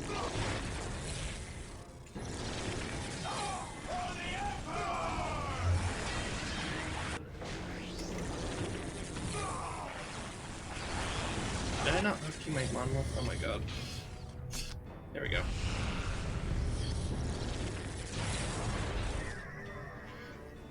And this one's going a hell of a lot faster than the map I just did.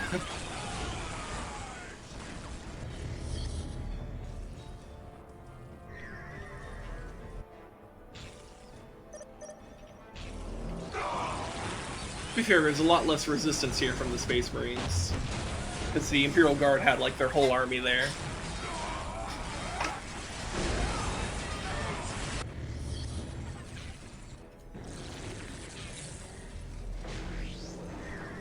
And also, this is a smaller map, and that makes it easier. Yeah.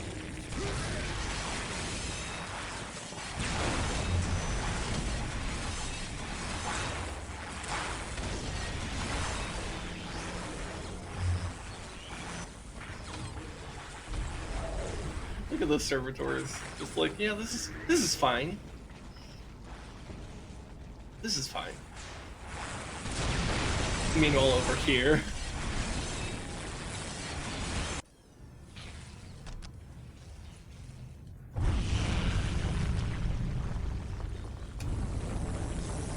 Make that 6, make that 7.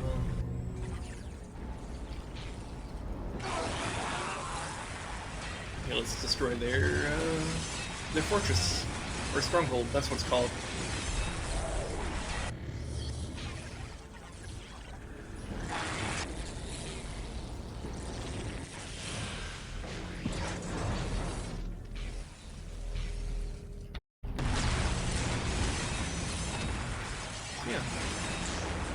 I think we could do a good old Staples easy button right there. Yeah.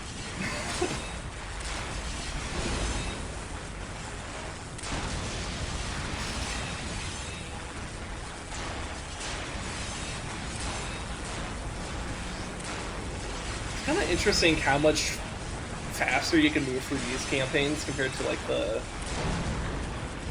other campaign. Well, I don't know how many battles have I done. No, I've definitely done more battles in these 2 hours than I did in, like, the last Dawn of War stream.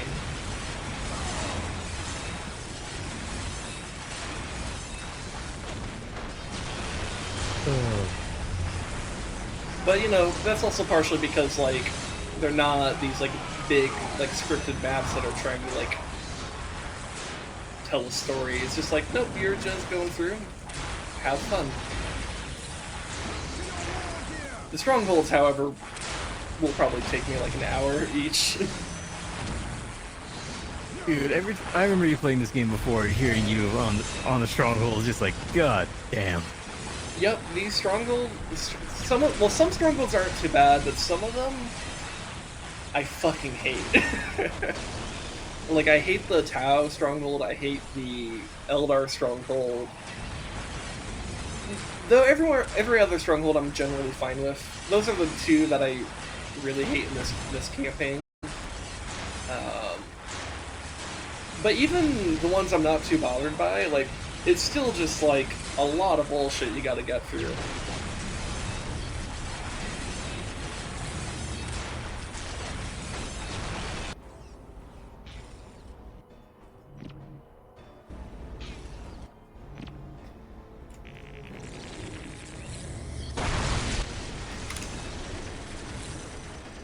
I guess I gotta destroy every building because I'm not dead yet.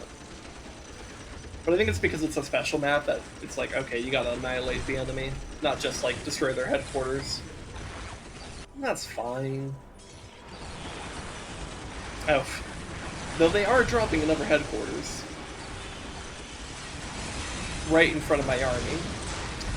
Big brain place to put it, I suppose. Is it?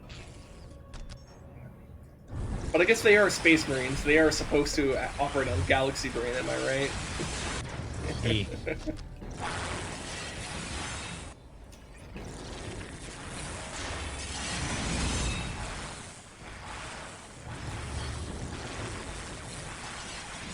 Fuck up the server flow for me.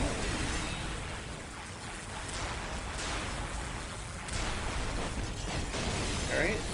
Is that it? Or do we still have to destroy the listening? I think we still have to destroy the listening post. Which is a bit silly.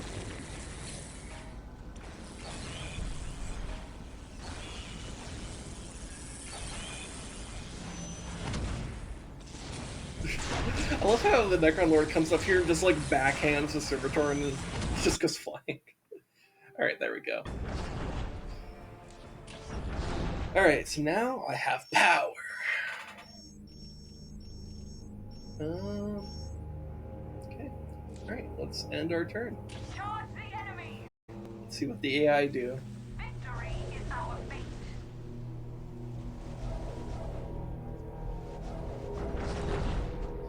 Oh, okay, so the Imperial Guard want to get the spaceport back. Alright. I shall contest this.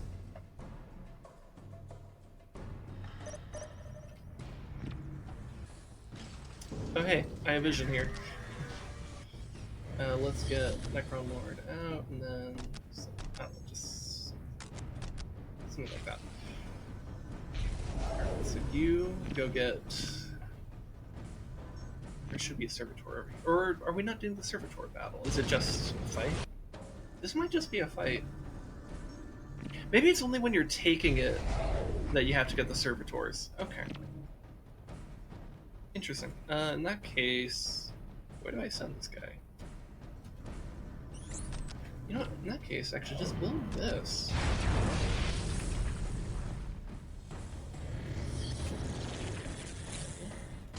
Let's go ahead and head this way.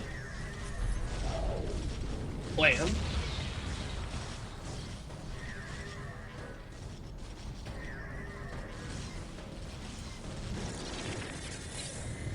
Also get this.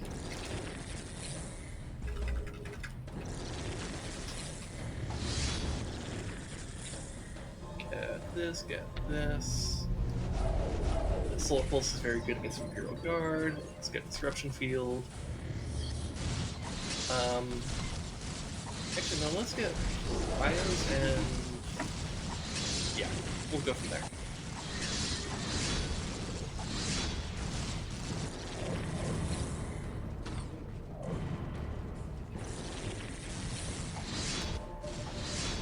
Alright, let's blam these guys.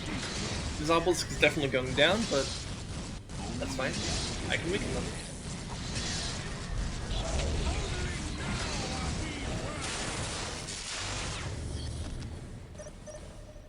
Alright, where are my pariahs?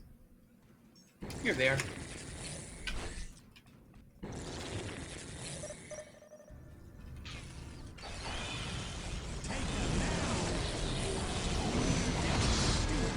Go to full speed. Alright. And now those guys can't do shit.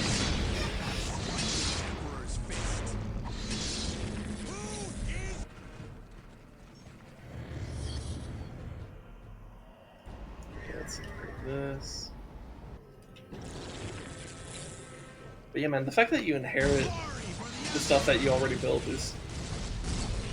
That's such a cool concept. it's really Or, cool. like- Though it's totally, like, OP as shit at the same time. It is. Because I think in Soulstorm they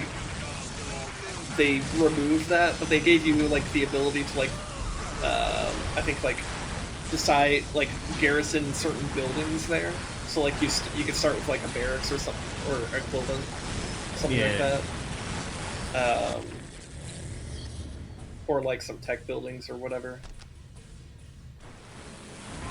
So I think I overall like the way Soulstorm does it better, because it does just mean that you don't have this like, oh yeah, just go. But at the same time, it is kind of cool building stuff knowing that you'll keep it. So like, you know, pros and cons. I don't think either is I don't think one is actually superior to the other. It's just differences, you know.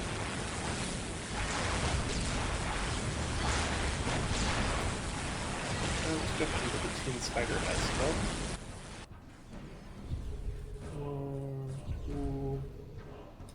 Did I only get 2 of these? I may have only gotten 2 of these. That's fine.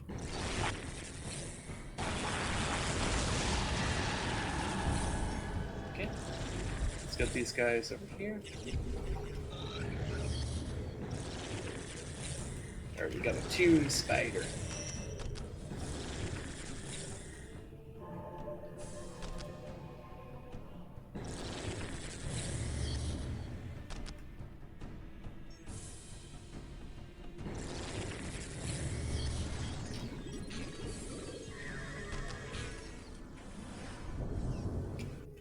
We could build that. Why not?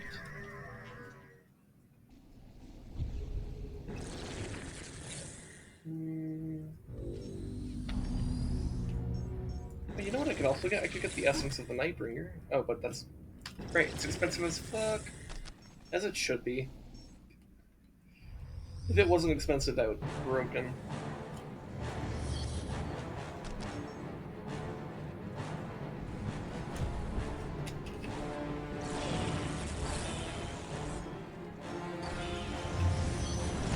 Put everyone on just like the most aggressive stance. Because we're just here to destroy them.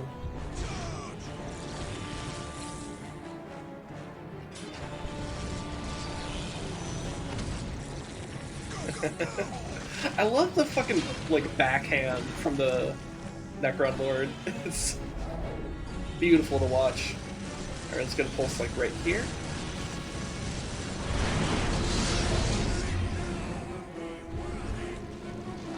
You guys come over here and destroy that. Come on.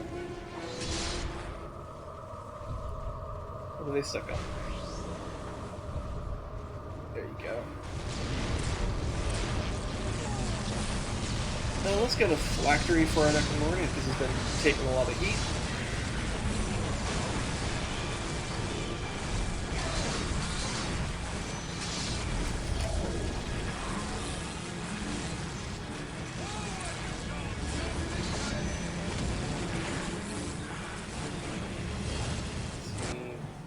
Get another one of these guys here.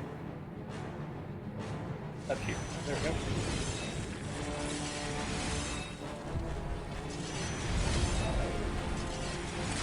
Just get me those heavy destroyers. Fuck their shit up.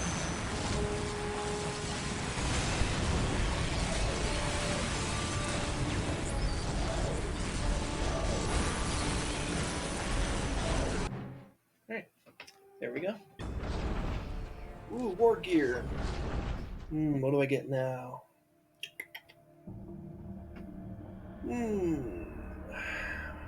Maybe Death Grip? Because that's increases my damage and health. Or maybe Death Shroud. That way I take less damage from ranged attacks. Also makes him faster, but I don't know if I necessarily need him to be faster.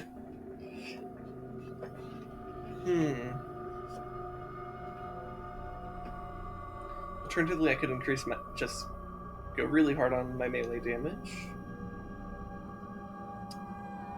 Or maybe I get this, so I could detect enemy stealth units. Let's go with Death Grip. I think I like that one the best. Just more health and damage seems pretty good. Alright, let's go straight onto their army right here. And fight them. Let's kick their ass.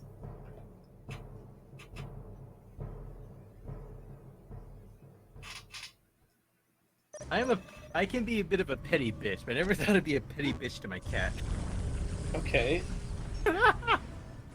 Why do you So say that?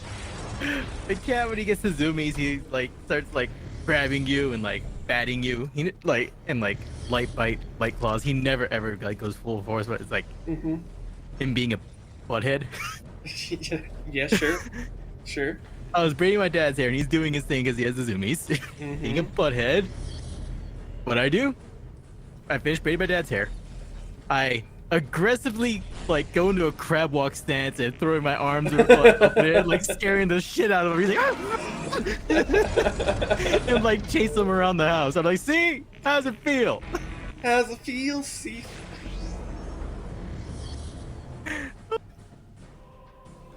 Oh, that's funny. And then he stopped after this. You spooked him. Oh my Too spooky. God. Just like me to the Imperial Guard. I'm too spooky for the Imperial Guard. You see, I don't actually kill the Imperial Guard. I just give them heart attacks, and they fall over and die.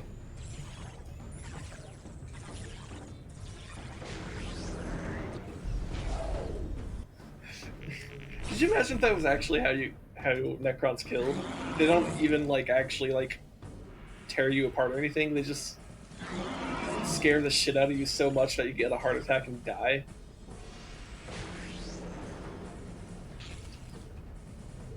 Oh my god. Heart attack and die. Now I just remember when I was playing the multiplayer in Darkest Dungeon. Oh yeah. You saw that I was true that little bit, literally making them die by heart attacks. You build a summoning core back over here. Who needs to poke you with the pokey stick when I could poke your emotions and make you have a heart attack? Here,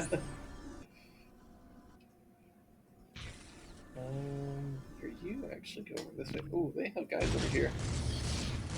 Okay.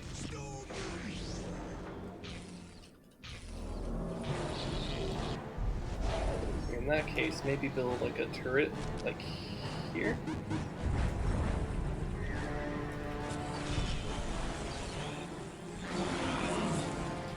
I am working on something more. Yes, yes I am.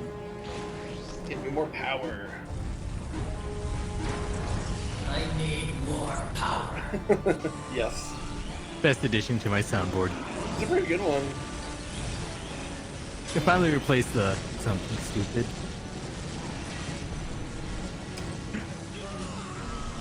Sure.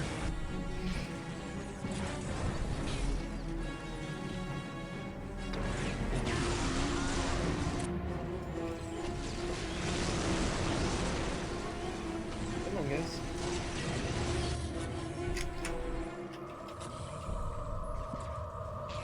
Let's get the whatever this is called. Forbidden Archive. I always forget what it's called.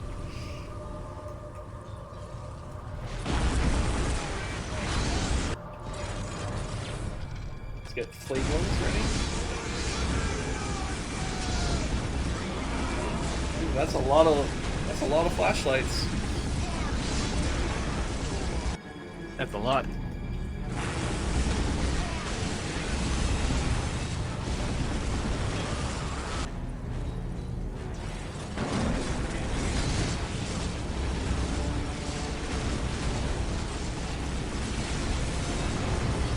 Alright, Solar Pulse is ready.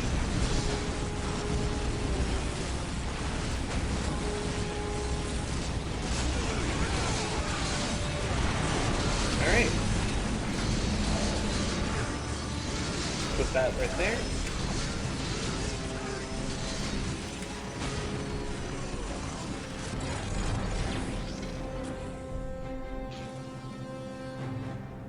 Here, let's go check these again. Maybe they don't have them anymore. I don't know. Let's see.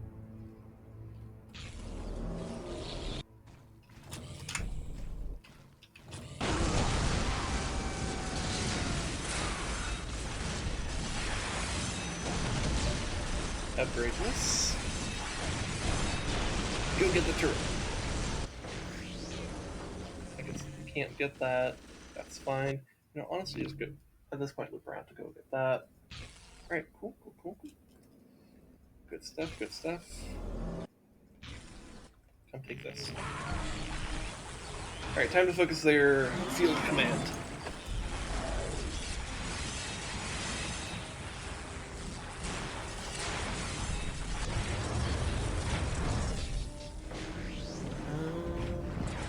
Here, you come over here and capture that for me. And this guy's just building me power. Yeah.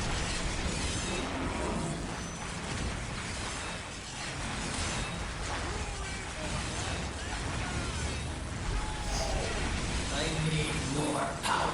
Power.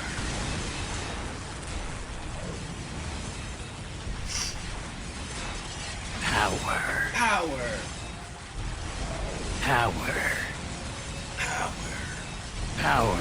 Power. I'm motivated.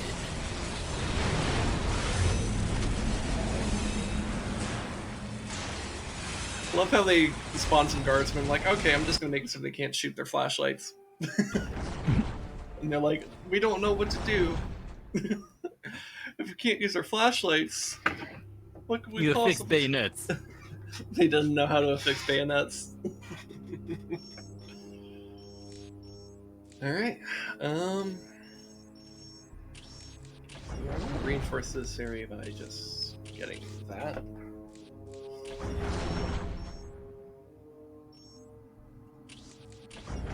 Let's reinforce this by getting that.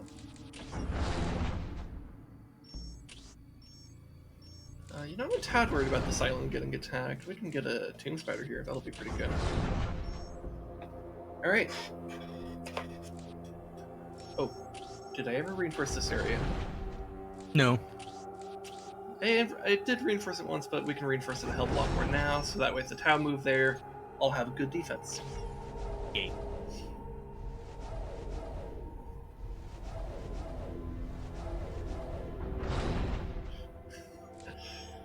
Alright. Oh, I could actually kill the Blood Ravens right now if I wanted to.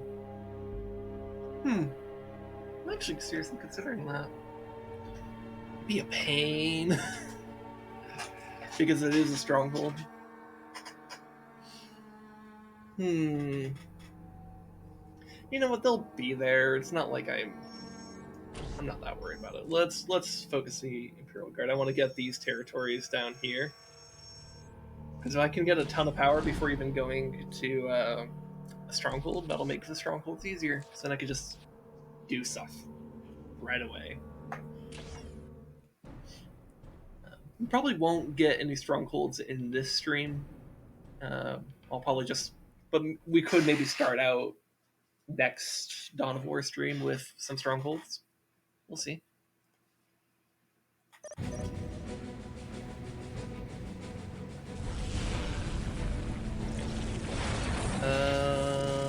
I actually... Okay, I remember this map. This map is actually pretty fun.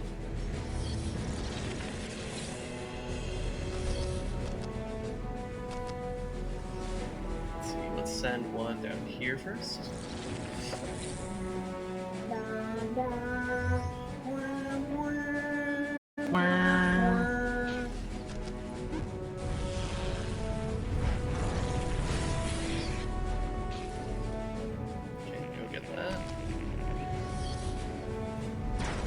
Send one up here.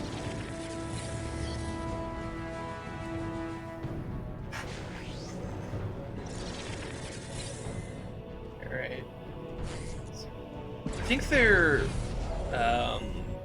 army was stationed here, so I think they'll have both armies, but let's move this way. Or both bases, I should say.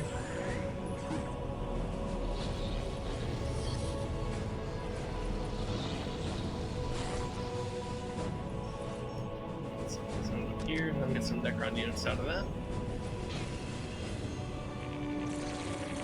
Alright, there they are.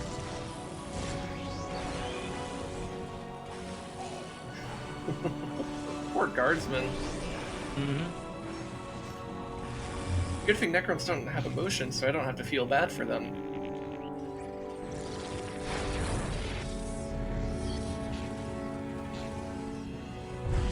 Actually, I don't know if Necrons experience emotion or not. I kind of assume they don't, but they might. Because because it is implied that they do retain like some amount of personality, and like for example the Well, based on Trez and the Infinite, they definitely retain smugness. yeah, because I was gonna say like the Necron Lord from Battlefield Gothic that we interacted with on Tuesday, he seems to have a sense of humor about him. So it's like at the very least they retain that personality. Now, whether or not you call that emotion, I don't know, but I feel like it's hard to have a sense of humor without emotion. So I guess they do have emotion of sorts. Though, to be fair, that is like a Necron Lord. Maybe the Necron Warriors don't feel that way. Because, you know, they don't retain as much of their... I don't know. I guess I'm not sure. As much as a fan of the Necrons I am, I'm not like a Necron expert.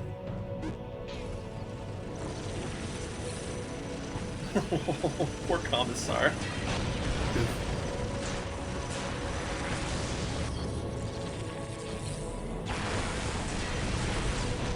Okay, let's move in towards this way, because yep, there's their headquarters.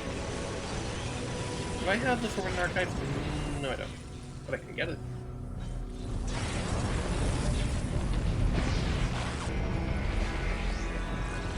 That. You keep on giving me power. Focus headquarters. Oh, hello. Let's see. No, engage them in melee. You'll beat them in melee for sure. I guess go ahead and capture this.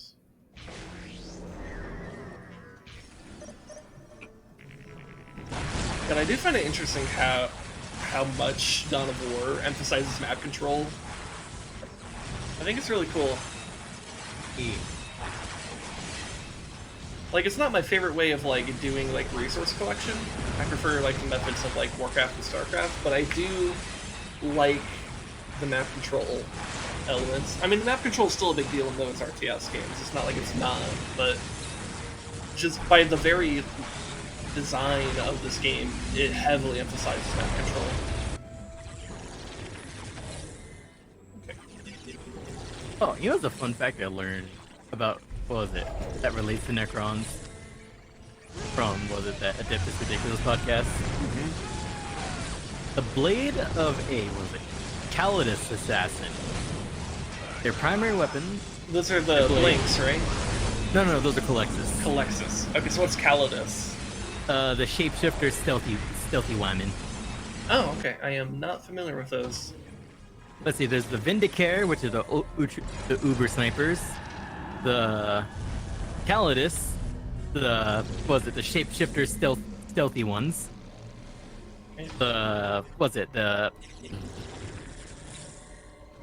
Shit, why am I spacing out the name? Of course the Colexus, the ones that Eldar refer to as the manifestations of pure evil.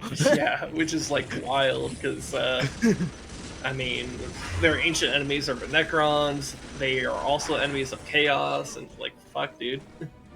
Yeah, and then the last one was the... Why am I spacing the name so hard? Because I love that fucking assassin type.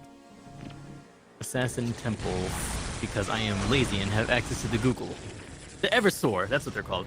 Who are the psycho berserker drugged up, free kill everybody in the 10-mile radius assassins. But the Calidus, they have a blade that is actually made from the same living metal as Necron necrodermises. Oh. Interesting. Yeah. Now, the origins of how they got a hold of necrodermis metal for use in their blades, that's highly unknown, because it's the fucking Officio Assassinorum. I suppose Nobody so. knows anything about this Officio Assassinorum and lore, really. What little there is, well, that's what little there is known. You know, such as the fact that all recruits of the Officio Assassinorum are taken from the Schola Progenium at random, based on, like... Can I point out something that just happened? What? This Commissar felt the need to execute this guardsman because I have these scarabs here, which are just workers. Someone's a little trigger happy. Yeah. Yeah, the race haven't shown up yet. Yeah. They're on their way, but they haven't showed up yet. But yeah, basically, it's literally a battle royale to get into the fucking, to become a recruit for the fucking assassins, and you don't get to choose if you become a recruit. It's like so one day it's you, like some like Hunger Games type shit or something. literally, it's like a case of you're drinking, you be like a child, like between 8 and 14 years old. Suddenly, you're drinking your forget me juice at the School of Progenium because you're being trained to either be like So a commissar or some officer or something so like more that. like the Halo Spartan program. Yes, very much like that. So you could literally be being trained. You're an orphan at School of Progenium, enjoying your forget me juice as you're being trained to be a commissar, or what was it, enter into the Sisters of Battle, or become a naval officer, or become a a casterkin, or a Tempestus Scion. And suddenly, as you're drinking your forget me juice, suddenly abducted by some even shadier fucks in the School of Progenium. And you put on a big ass boat, and that boat was headed to the recruit areas for the Officio Assassinorum. Then over a loudspeaker, you suddenly realize there's like, hey, by the way, you're surrounded by other people of your age group who are now being recruited, who have been recruited to the Officio Assassinorum. By the way, you have to kill each other, and the survivors who get to the spaceport are chosen to be recruits. Oh, also, we're gonna fuck with the gravity. We're gonna change the temperatures. We're gonna do all this crazy shit, and we're gonna expose you to some of the most toxic and horrifying conditions in the world while you try to murder each other. Have fun. Have fun. Cue Fortnite music.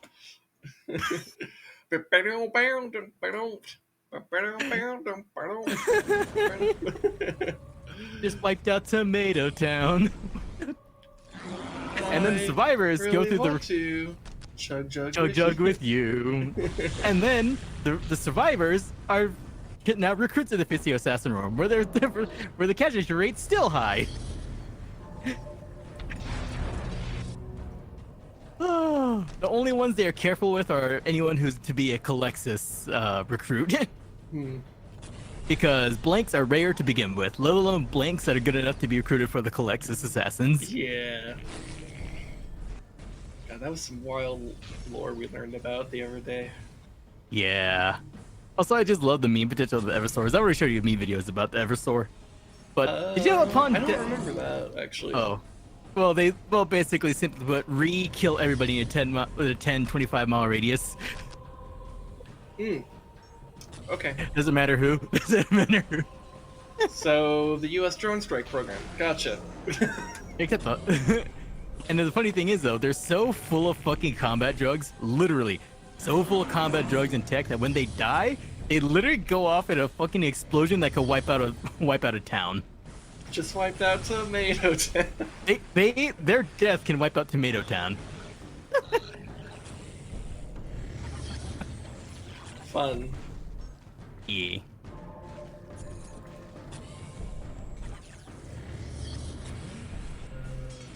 Capture that. Okay. Just waiting for our infantry to catch up, and then we'll push on the Imperial base. Also, apparently, Calidus assassins are so good at their job. They've actually been known to infiltrate Orquas. Interesting. Although apparently it's very hard because of the difference in mass.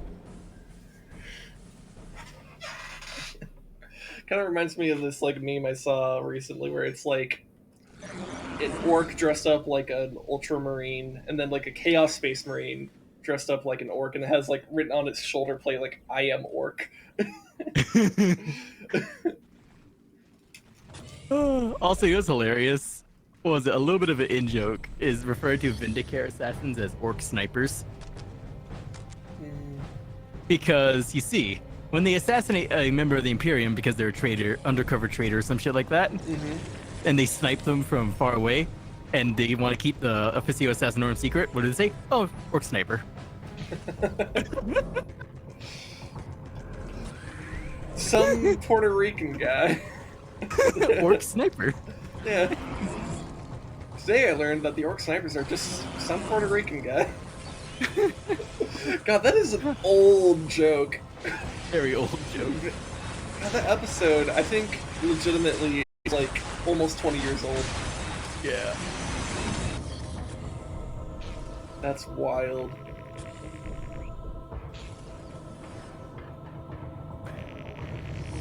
Also, Vindicare assassins are such psychotic shots, such as headshotting a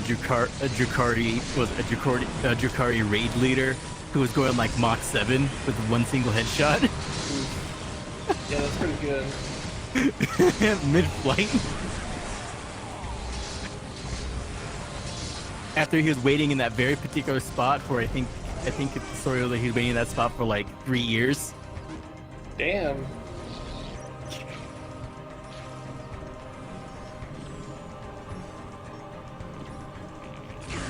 If a Vindicare wants you dead, you will be dead. Their patience knows no bounds.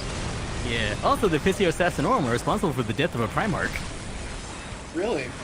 Oh yeah, no. Specifically, Conrad Kurz was killed by a Calidus assassin So why did they do that? because he's a traitor Primarch. Okay. Makes sense. Checks out. Yeah.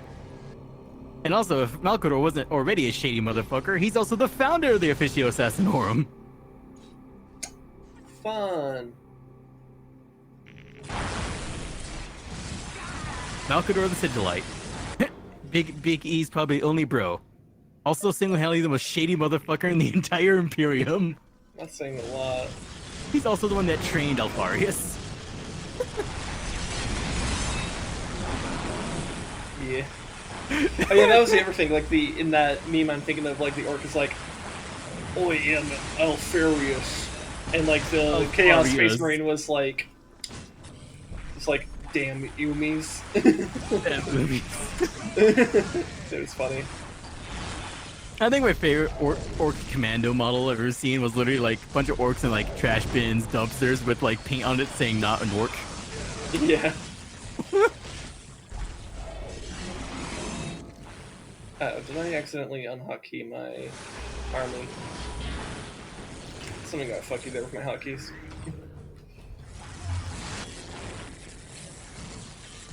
Yeah, you guys can shut up, that's fine. Let's get some heavy destroyers up here. I like me some heavy destroyers. My light destroyers. Because I feel like I have enough anti-infantry. Also, by the way, those are literally called... Actually, no, they're not called light destroyers. I think of them as light destroyers because you have the heavy and then you have the normal. And then you have lord destroyers, which are actually pretty cool, but pretty niche. Because you can use them to possess enemy vehicles, which is pretty fun in the Imperial Guard Stronghold, where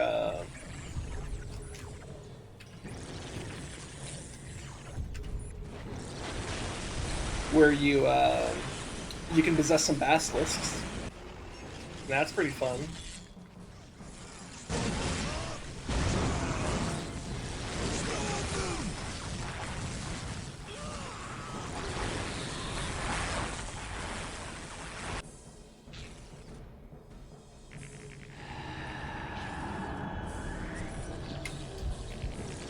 Okay, alright, that's one base down. Let's go this way.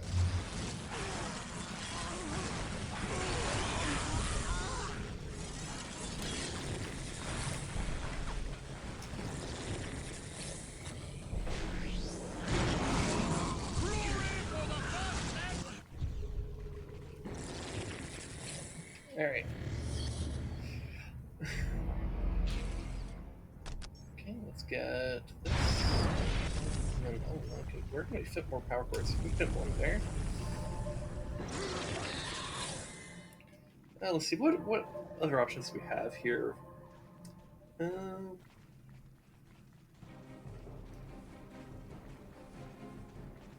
okay. The Chronometron.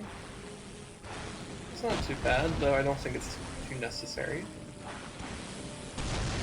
Ooh, let's do Veil of Darkness. That one's pretty fun. So now the Necron Lord basically has like a AoE cloaking device on him, essentially.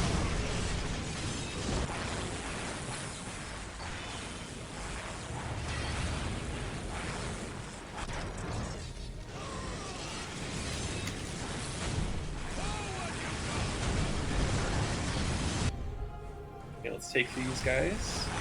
Have them come help with this. This group will keep their army distracted while my actual army destroys this.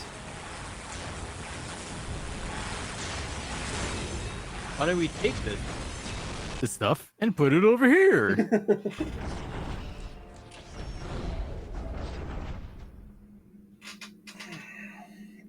Alright, so I could attack the Imperial Guard stronghold right now. But like I said, I want to accumulate as much power as I can before pushing on the stronghold. So I'm going to at least grab this, and like this. And then I either push onto the Chaos or the... I'll probably do both of those like at the start of next week's stream. Yeah. So we're at 242 right now in terms of how long I've been going. So a few more maps here, and then I think I can end off the Dawn of War section, probably go into Kingdom. Yeah, I'm gonna finish out this meme I was making for promo.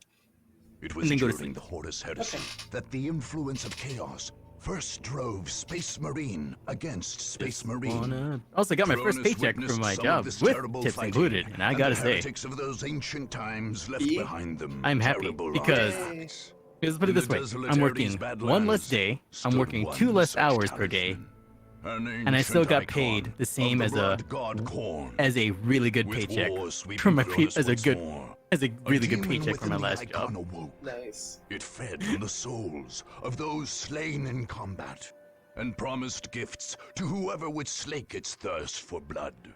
Even the warriors of the Imperium the happiness. ended up feeding the fiend as they fought across the Badlands to prevent others from claiming this prize.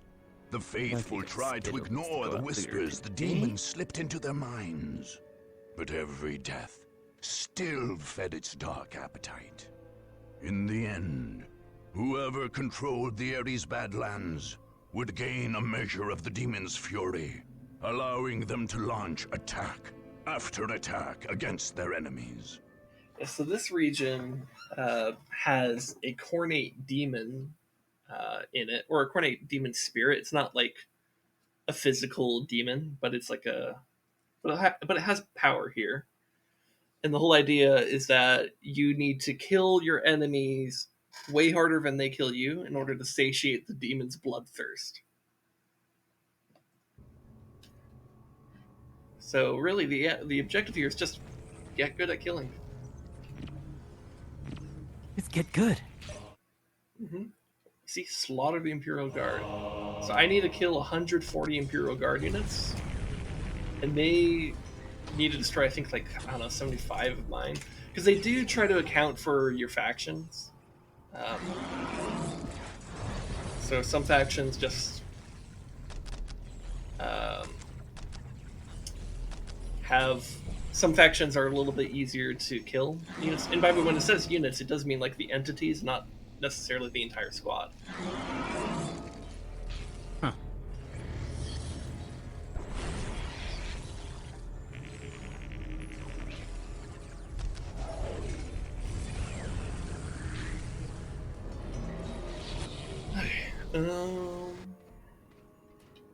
Yeah, I think they have a base up to the right, so I'm just rushing B.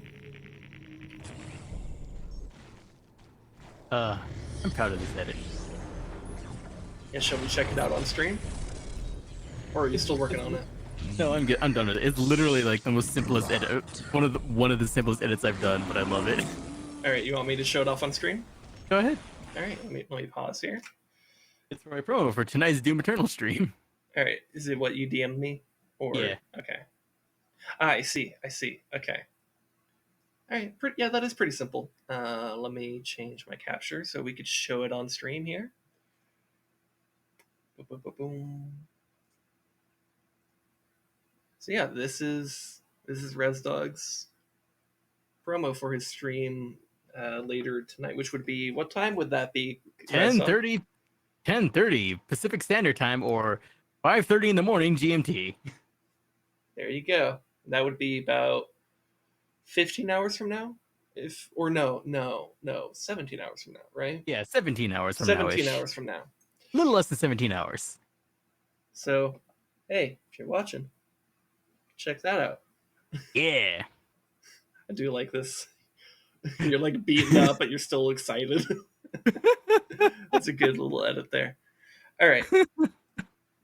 I like it. Simple but good. Yeah. All right. Back to Dawn of War.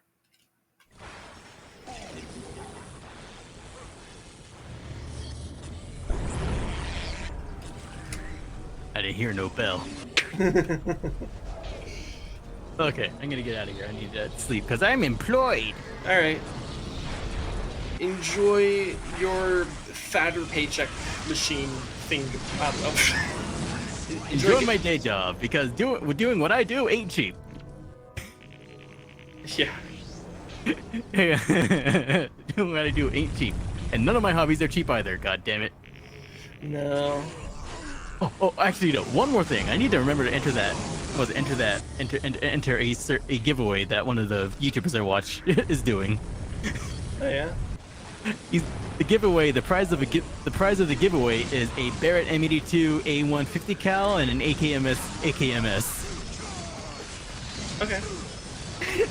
America. Yeah.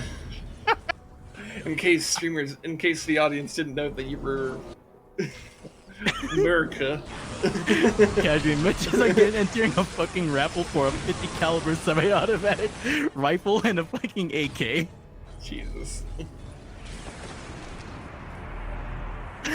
I mean, if I win, that's easily, I think, like $1,100, maybe $1,200 worth of hardware alone. Those two pieces of kit. It's pretty good. I mean, well, let's put it this way: the Barrett alone is like $9,000 to $10,000.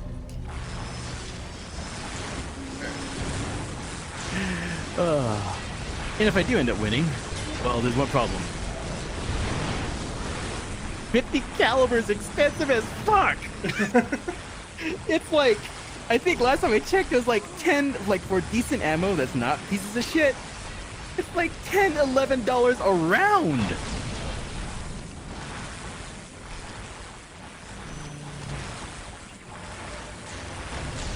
Yeah, it's a lot. America. Okay, I'm gonna go now. Yeah. See you, man. Alright, so we've killed... Oh, man, if only we killed one more, we would have killed a nice amount of Hero Guard. Maybe we'll notice it when we get that next kill. We'll see.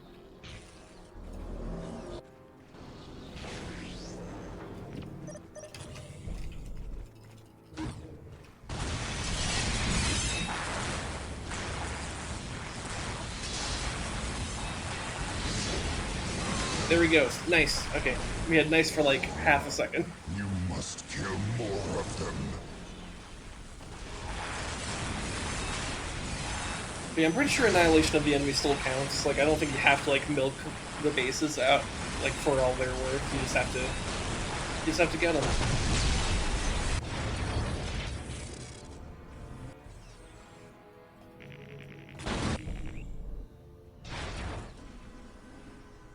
Let's see. Is that a thing? No, that's just yeah, that's what I'm looking for. You go ahead and capture that. You give me more power. Alright, there's our race. Let's keep going. See, that's still upgrading. Okay, just hang out there. We'll get that soon.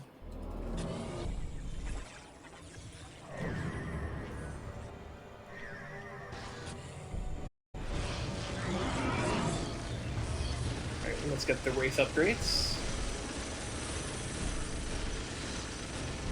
Go ahead and get a pulse rate on this.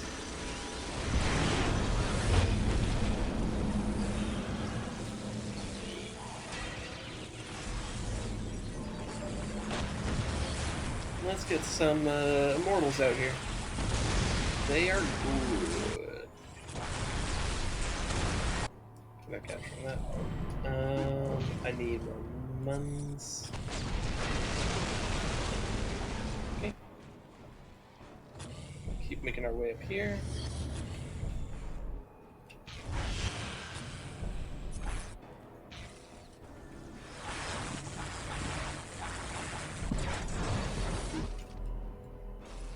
much is it for power? 120? Okay.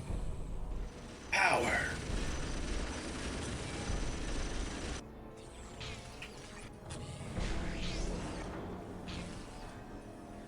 More power! Do you actually destroy that though?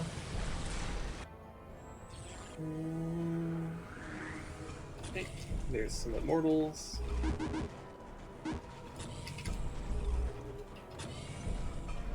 Alright, keep advancing this way.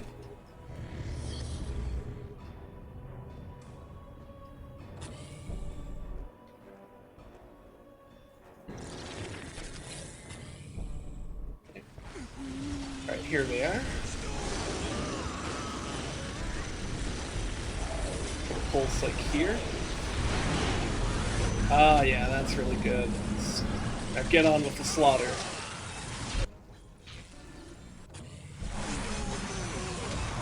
Slaughter the enemies. We may not worship Horde the Blood God, but we will see Shi'iten. Few souls more.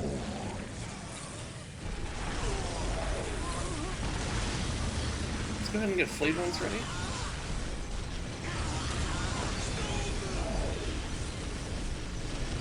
Yeah, let's just get more race. Like, this is good.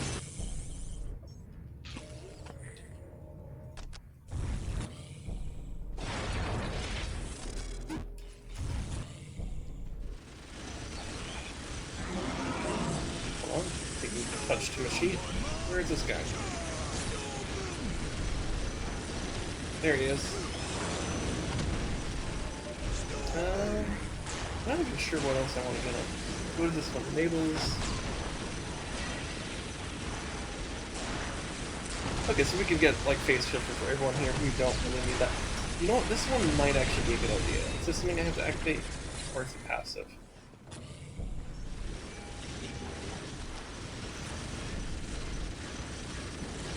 Okay. This.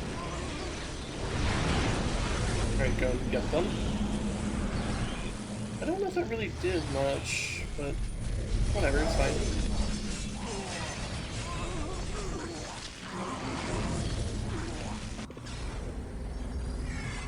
Okay, bring some of the cores we worked on, that's okay. More power.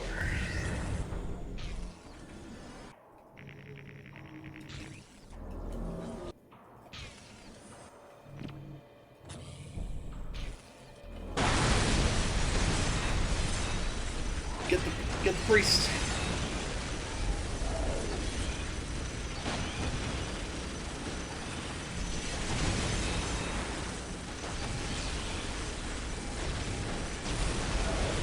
No, just kill these. We only need one more. There we go. Victory. The power of the Blood God shall be yours. All right.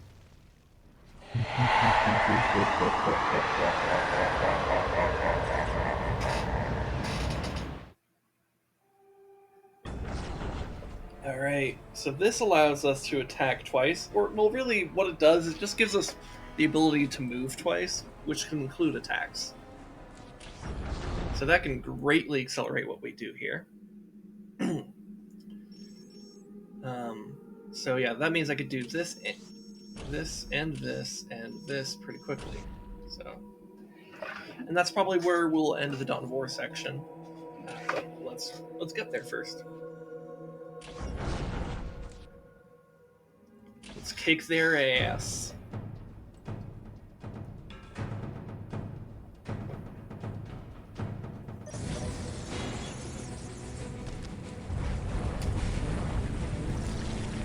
Oh, this map. Okay, yeah, this one is this one's also a big map.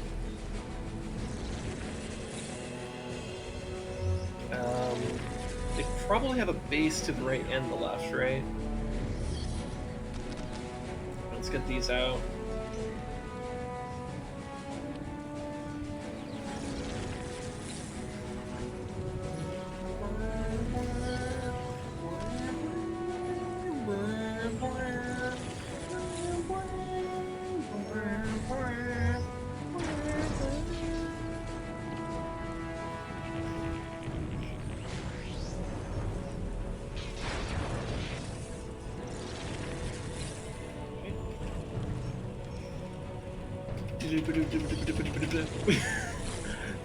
I don't know. I find it fun.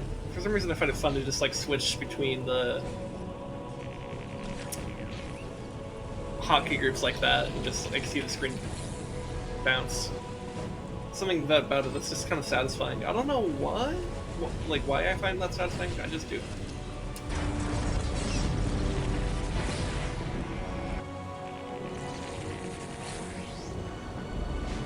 Alright, come get the relic. I think they're on the next ridge. I think they're over this way. I think it's like this area and then this area that their bases exist in, if memory serves.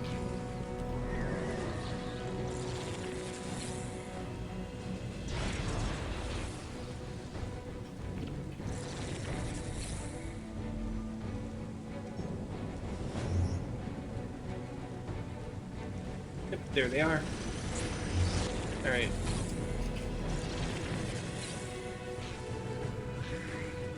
Alright, what I want you to do is get a summoning core. And then a forbidden archive for me.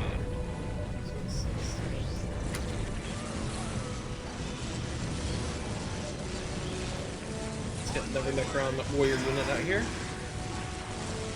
Tons of units. Checking everything here. Yep, we need more power.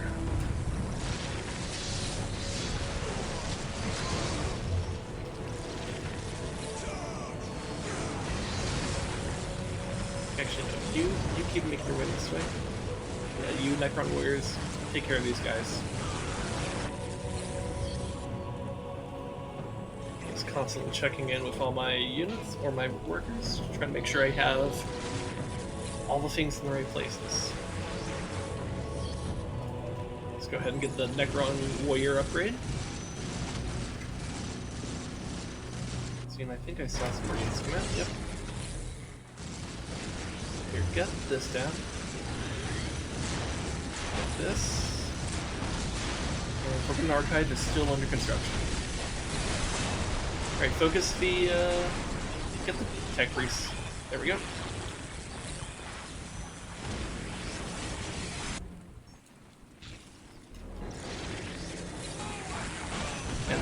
I love this campaign. This is such a fun one to do.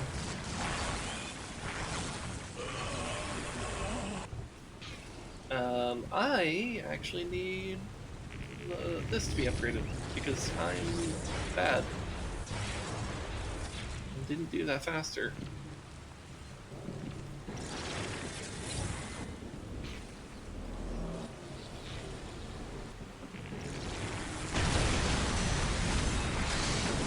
Okay, I don't know if this is from this base or the other base. We'll find out in a bit. They disappear. Okay, it was from this one, so they're gone. But there is another base, so we're gonna go over that way.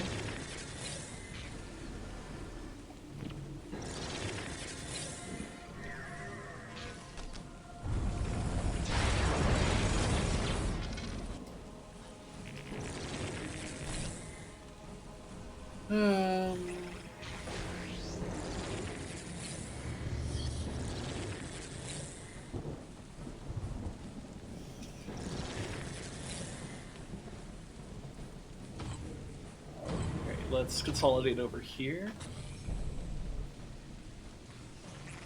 It takes infantry forever to get here. Oh. Yeah, you back up. Don't get yourself killed.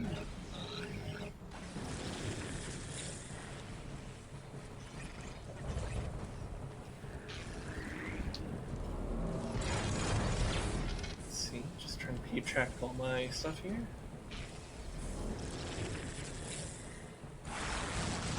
Oh, these guys came up this way. Okay, well, move. Let's go ahead and get on in.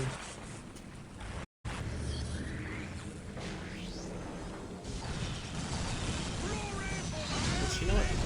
This is a great place to summon the Blade ones. And let's get some Immortals up this way.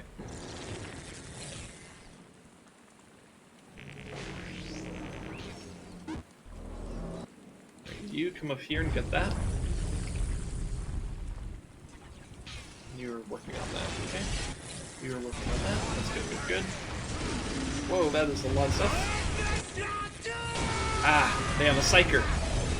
I love the Witness Your Doom. Such a good line. I love how hard the voice actor commits to it.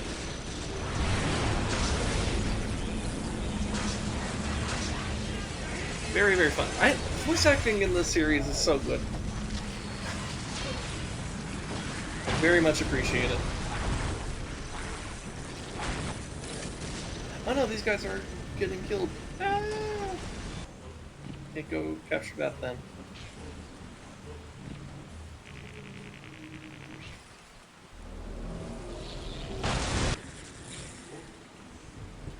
Okay. Man, I dislike that the hotkey for the listening post is L. Like, I understand that it makes sense as L for listening post, but like, it's all the way on the other side of the keyboard.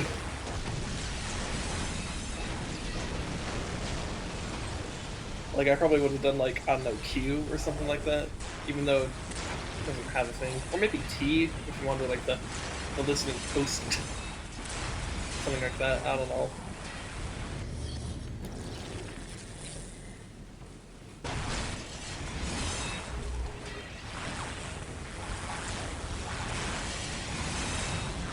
Don't worry about those guardsmen, just get the stronghold and then we'll be good.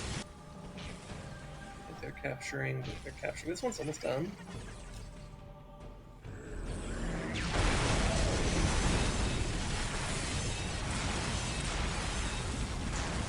Alright, there we go.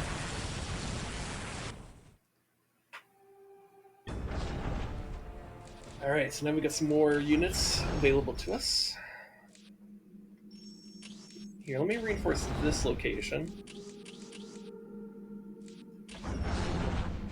So I want to be able to defend that. Let me also look at this area. Yeah, I think that'll be fine. Alright, let's end our turn.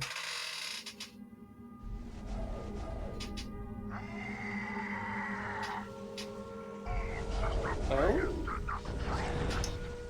Gorguts might be doing... Honestly, if Gorguts does a good job against the Eldar and Tau, I'm not going to complain, because they're my least favorite to... Well, they're my least favorite strongholds to fight. I actually do like fighting Tau and Eldar in general, but I don't like their strongholds. So if Gorguts takes care of them for me, that would be cool. Alright.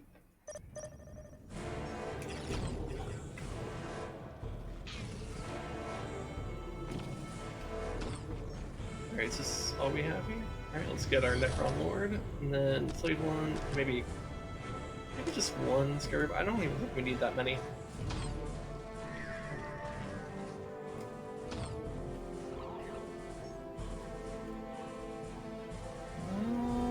Oh, we have another one here. You don't have this one go over this way then. We have... Oh, actually... Okay, yeah, well, we are building another...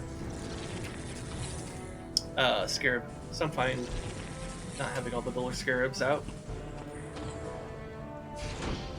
Oh, didn't mean to do that.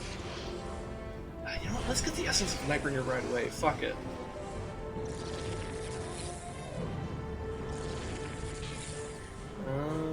Here, you can come out here. Get me more plasma generators.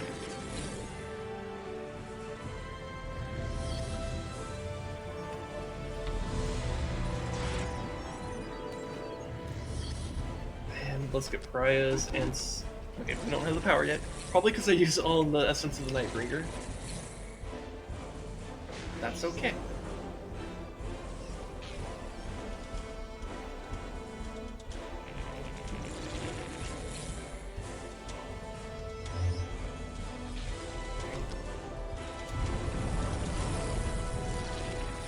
With that will be all the power generation we can get, but that means our economy will be very, very, very, very, very strong.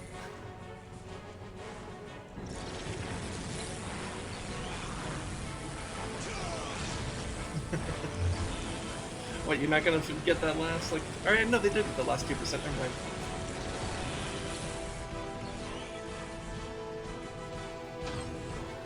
Alright, Forbidden Archive, let's get Solar Pulse, because that is too good.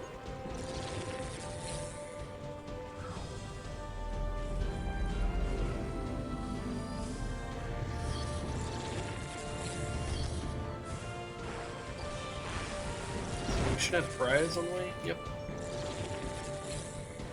Get them over here. Glory for the first men to die. Alright. Glory doesn't mean much to the Necrons.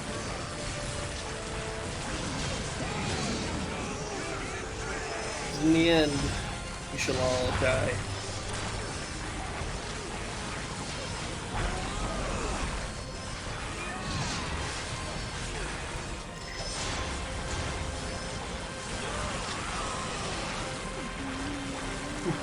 Alright, let's take out their machines, because their vehicles are actually what scare me, because in general, Imperial Guard I find pretty easy to fight against as Necrons.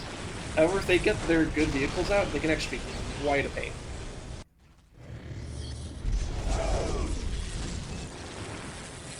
See, does this reach far enough? No.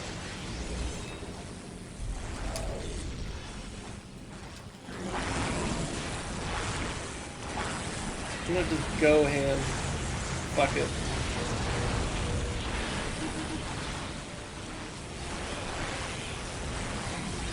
I want this thing dead as soon as possible. Alright, go over here.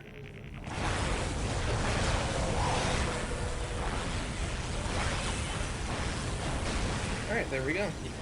That base is gone.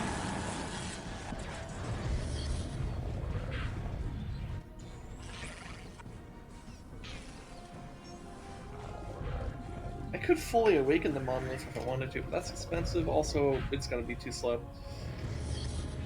Honestly, get another Flame Ones out here.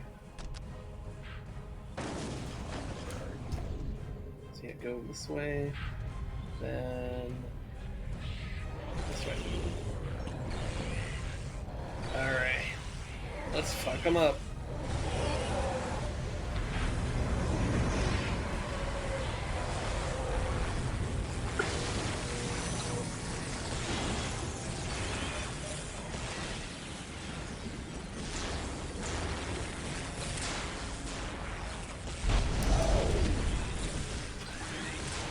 How are these guys doing? Oh yeah, they're fucking them up. Good job. I can't quite reach them with this because it's not even upgraded. How rude of them to take that. Damn, that was fast. Hey, more war gear. Let's get...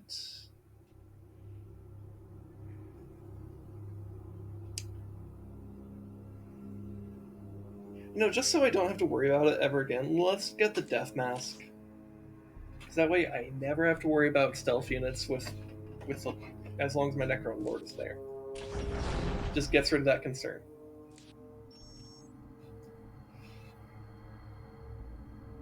Alright, so let's go here to get that increased manpower.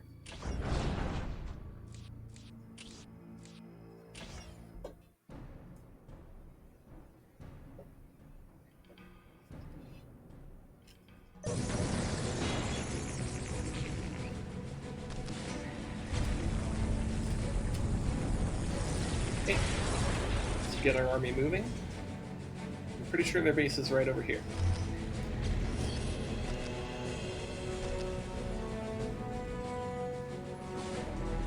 Actually, have the first one go there. Yep, we're already engaging them. This is a pretty small map. And they spawn us in the middle for some reason. I don't know why. It feels weird.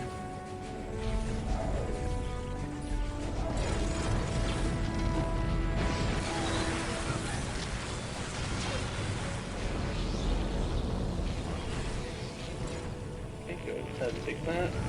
The Necron Warriors, just go ahead and head on down here.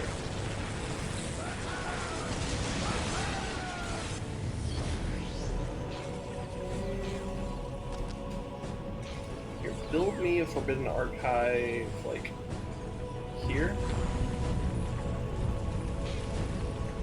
You just keep building me plasma generators.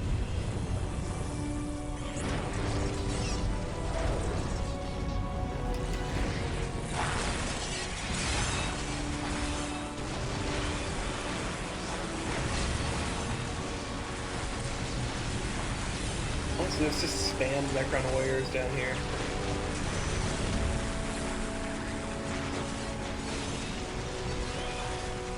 Get this turret down. Thought I saw something on the min-map here. I don't know for sure.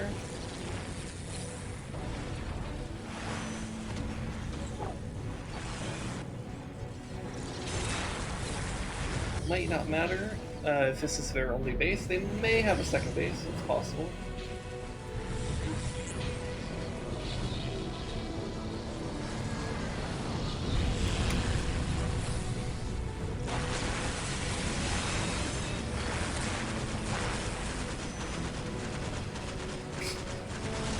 Yeah, I'm not worried about their vulture.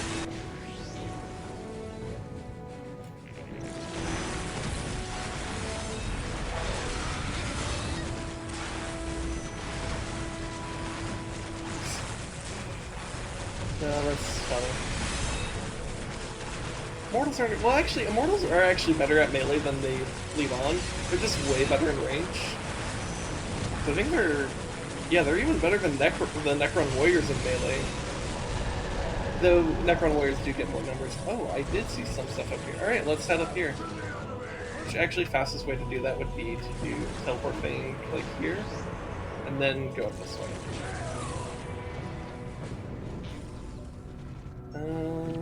Here, go this way.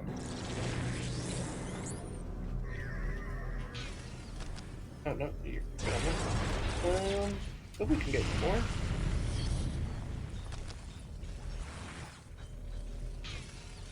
Go up here. Alright. It didn't even do that much damage to him. Look, this one's just a tiny bit hurt, that one's just a tiny bit hurt, this one didn't even get hurt at all. Pathetic.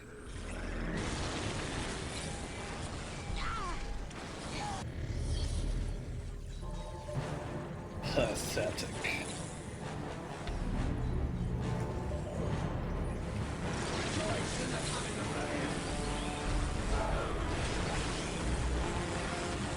Let's try to individually micro these units to get better positioning. Focus the turret in the back.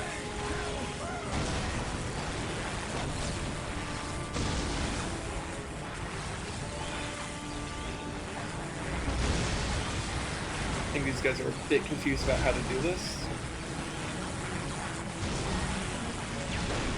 There we go.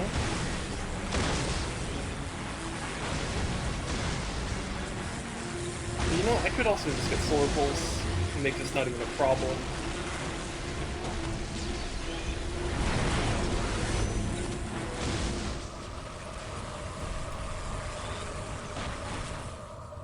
God, why do I have so many units just hanging out in the back here? Come on, get in the fight.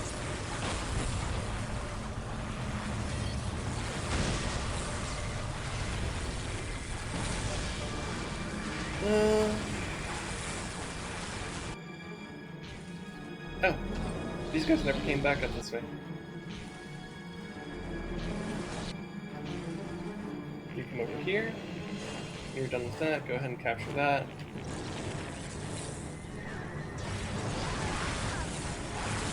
Everyone focus the stronghold, please. Actually, focus that down. That's gonna hurt us too much.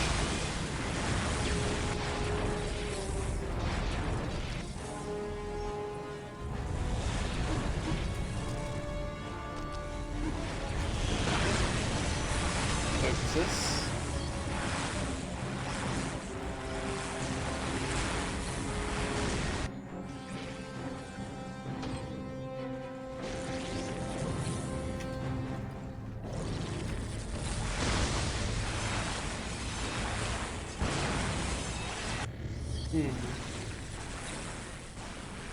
Let's see.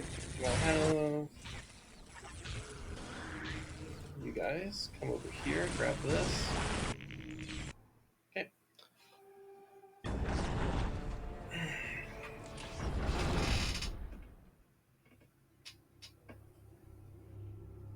Oof. That one has a lot of stuff on it. You know what? Here's a better idea. Because we're about 3 hours, 17 minutes into this. I think maybe I call the Dawn of War section here for today. Next time, how about I go against the Chaos? I attack this Chaos region as a warm up for their stronghold, and then I go take care of the Imperial Guard. We could start out next week like that. How about that? That sound fun? Let's do that. So I'm gonna make a save here. And I'm gonna go take a bathroom break because I really need to pee. And then when we come back next week, we'll take care of Chaos and Imperial Guard. Till then, take care. When I come back, I will be doing Kingdom, so stick around for that. Alright, break time.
me change the capture here. I'm back, but I forgot to change the capture to thing.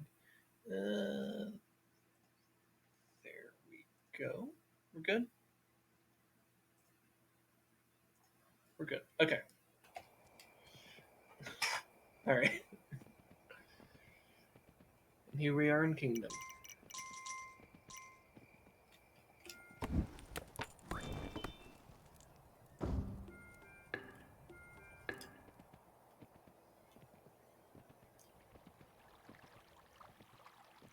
Boom, boom.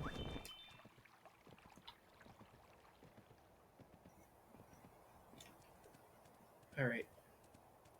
Oh, did you not see the bun? Okay, he didn't see the bun. What about the other side? Oh yeah, you see the bun. Get the bun. Yeah!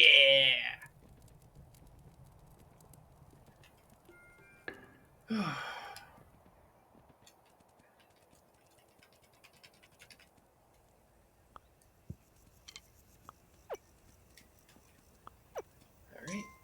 Good job. Now we get another archer.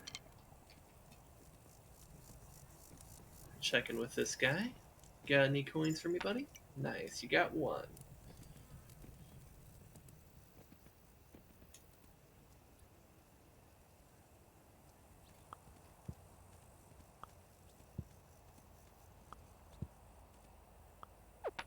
Alright. Checking with the other side again. Get their mun. From their bun the mun. The mun that they got from the bun. Sun. I don't know. Pretend my rhymes were clever. If you're watching this on YouTube, type in the comments. Wow, your pun in the your mun in the pun bun pun was clever.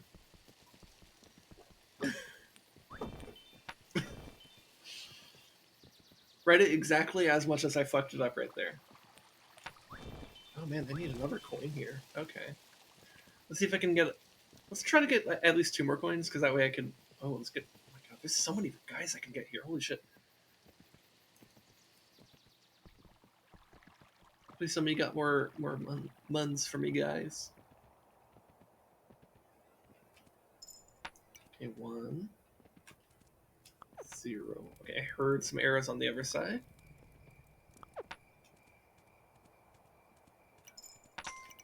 Okay. That's 4 coins, so that way I could go get the 3 additional guys I saw, and then protect them by bribing the imps. I think they're called greedlings, but I call them imps because that's basically what they are. So this is a lot of guys I'm getting on the very first day, which is awesome. Everything is awesome. Oh, yeah. My brain didn't even register that I was about to get hit with an attack. Alright, oh, so there's no opening before the portal. That sucks. There is an opening right after the portal, but not before the portal. So that kind of sucks. Expanding in the right direction is going to suck, but pushing on the right might be a good idea. So we'll have to expand leftward. We also need to remember that this is right here, so that when we want to get stone architecture, we have to come here. Okay. First day recruitment, though. Holy shit, that was good. Wow.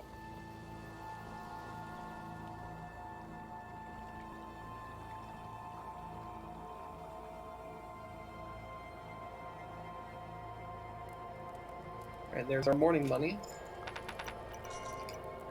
Let's use this... Honestly, let's use this for workers right away.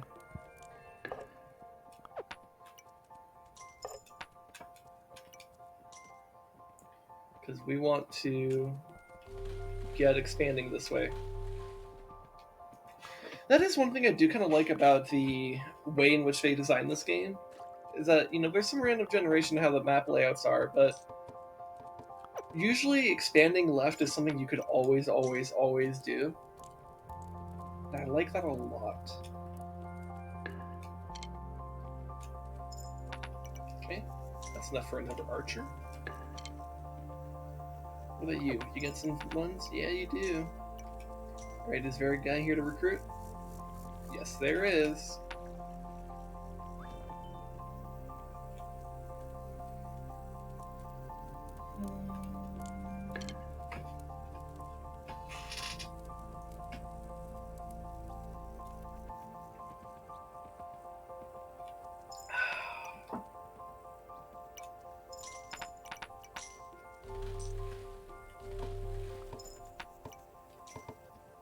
Alright, let's also work on these trees out here. And there's the title screen. Wow.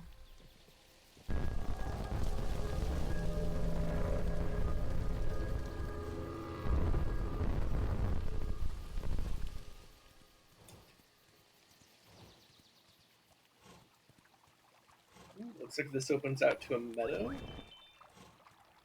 Nice. And there's a mound here. That's good. A couple of mounds.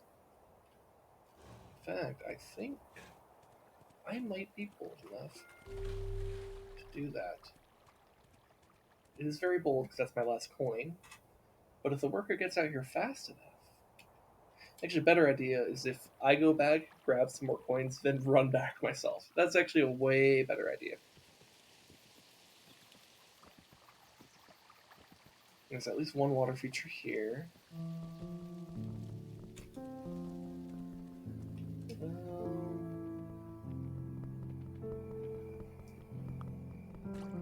Okay. Alright, that's all I need.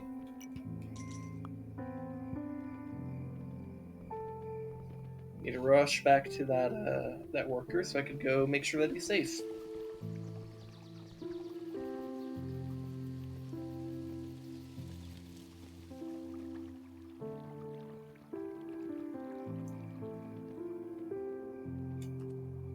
He may have been attacked. Damn it. Oh, yeah, because the portal's like right the fuck there. Okay.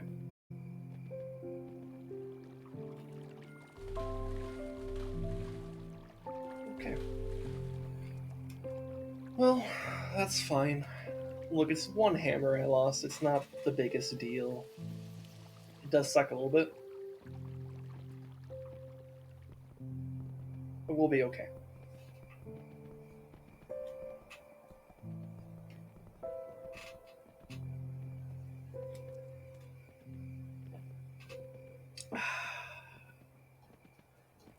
Love me some good water. Alright, let's get another hammer out for these guys.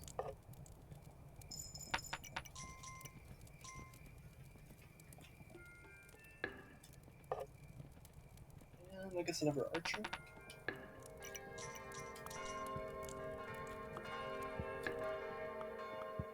Let's head out this way. We must expand. Okay, eat some grass. Thank you for the money, good sir.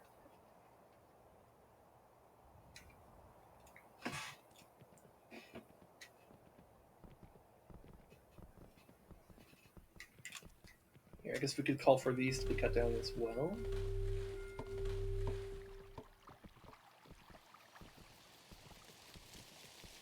So the faster we develop this, the better off we'll be. Okay, I see some extra coins over here, so you can have this coin, good sir.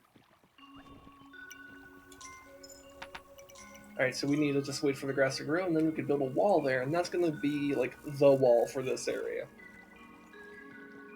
I need to remember to push on the right first, though.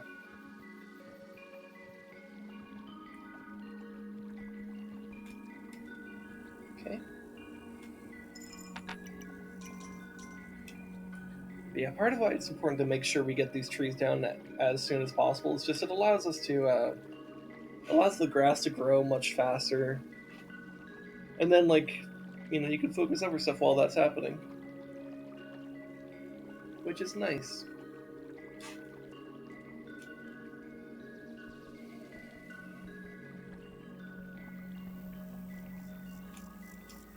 Like, yeah, now this wall I think is upgrade, or this grass is grown enough and now I could get a wall here.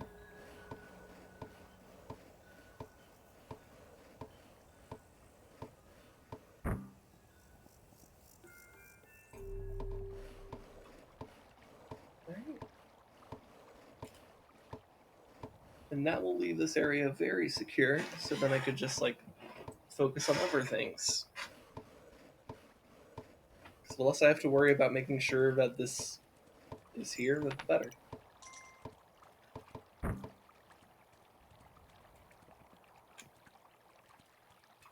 And you know what, merchant? I'm at a point where you can give me whatever, and that'd be great.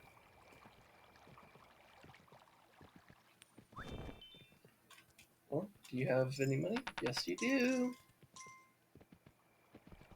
Excellent.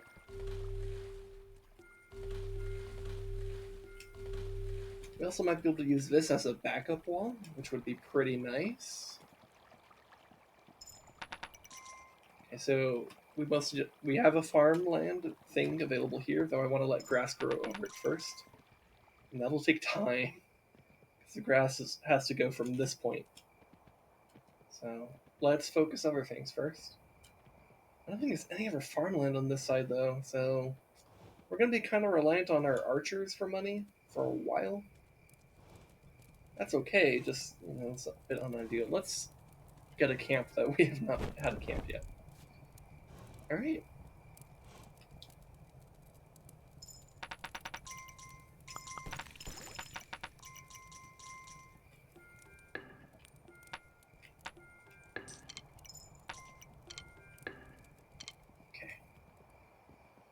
Alright, let's do recruiting.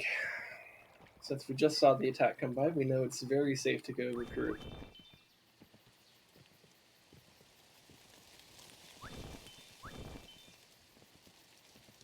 Also, we have a lot of money.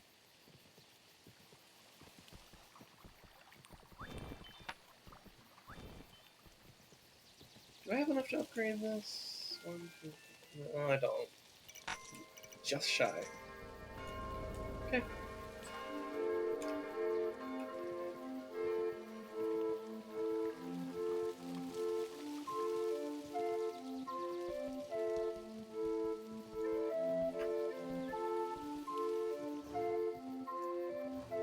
I know the title says that my favorite music is like heavy metal, which is true. I actually do like metal quite a bit, but I love the relaxing soundtrack of this game. Some good shit.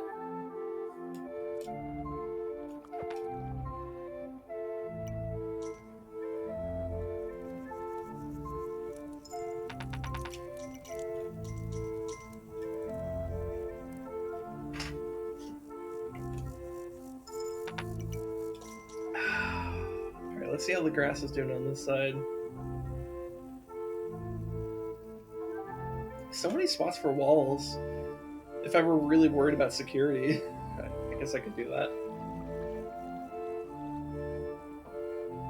Though I like to operate with as few walls as possible.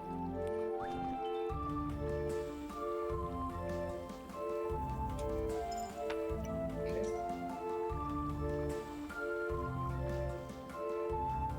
Yeah, I think the name of the game right now is just to recruit. Collect money, recruit, collect money, recruit, collect money, recruit.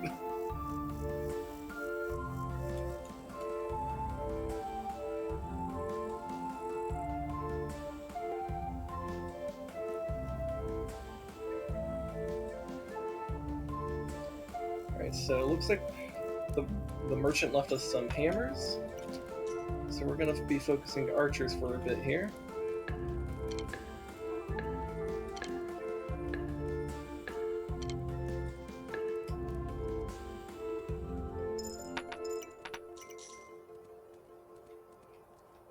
Alright, I think we want to, since it's basically nighttime, I think we want to wait for the nighttime attack to come through first. Then we go do some nighttime recruiting.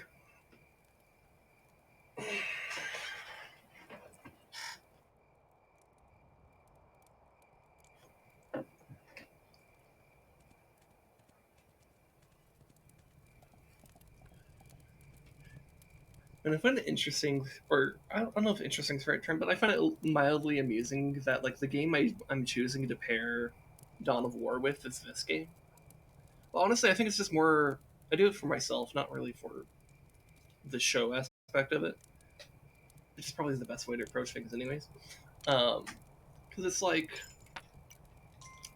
playing this game after uh, some RTS like that. I find to be very relaxing because this is just like an inherently relaxing game for me, and then like it's also good job, archers. Um, but like also just like RTS can get like RTS games like Dawn of War or Warcraft 3 or StarCraft can get stressful after a few hours. Not that it was today. Today was actually, I feel like I don't think I was stressed out by that game at all.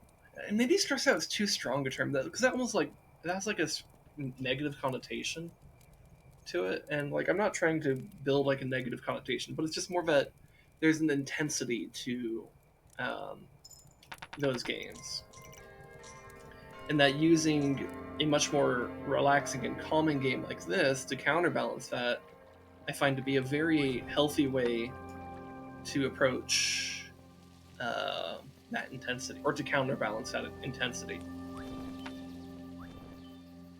Though I will say, today I am feeling anxious. Like, I noticed as I was playing, like, I was channeling a lot of. I think this is part of why I like RTS, but, like, I have a lot of anxiety, and sometimes that kind of comes out through, like, me tapping a bunch and stuff like this. Um, but, like, I was noticing as I was playing that game, like, I was feeling a little bit more jittery than usual. Um, so I think I was experiencing some amount of anxiety. But I think I did a pretty good job of channeling that energy into the game itself. And that's good for a while, but if sometimes I've noticed that if I engage too much in an intensive activity, because like it's good for me to channel when I have like that kind of anxious energy, channeling that into something else I find to be very useful, but there's a point at which like if I keep on doing that intense thing, it doesn't actually help anymore. And what I need at that point is for intensity to be dropped and do something that is much more relaxing and just allows me to just exist for a bit. And that's what this game is super good at. And that's why I pair it with RTS games. So pretty much RTS Friday, you can basically always expect to be like, in some like more intense RTS, and then this. Because I'm pretty sure that's what it's going to be, at least for the foreseeable future. If it's possible, maybe at some point I get kind of sick of this game. But I don't know, man. It's pretty fucking relaxing. We'll see as time goes on.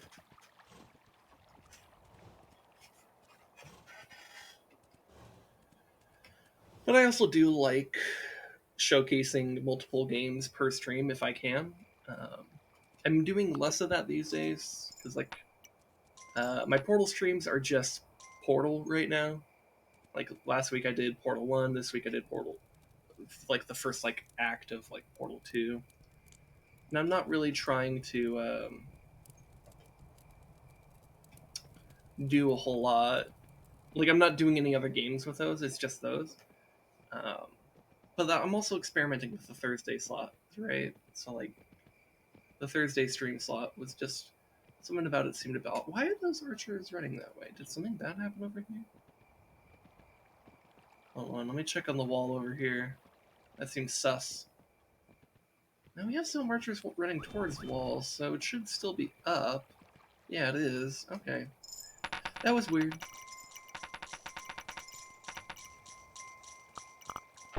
That was weird. Alright, here's what I'll do though, just to alleviate any concerns about this wall going down. We'll make it a stone wall. Then I basically almost never expect that to fall. At least not while I'm doing this other stuff. We could also get a farmland set up.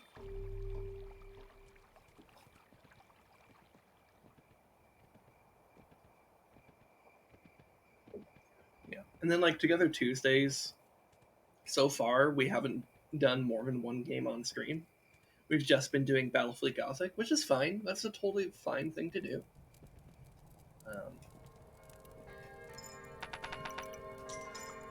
And maybe at some point, Rez and I decide to start doing other things, and we might be featuring multiple games for each Together Tuesday. You know. Um,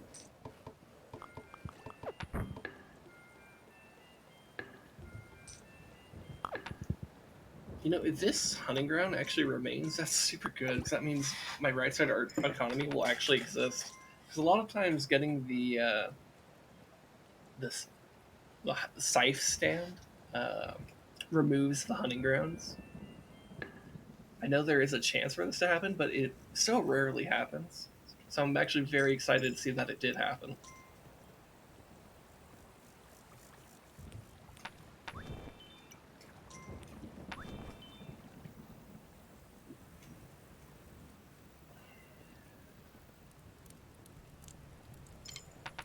Oh wow, that guy had a lot of stuff. Let me also go back to that farmland because we want to turn it into a farmhouse. That way they could just stay there. But yeah, so that means Tuesdays and Thursdays I've just been doing one game on the stream.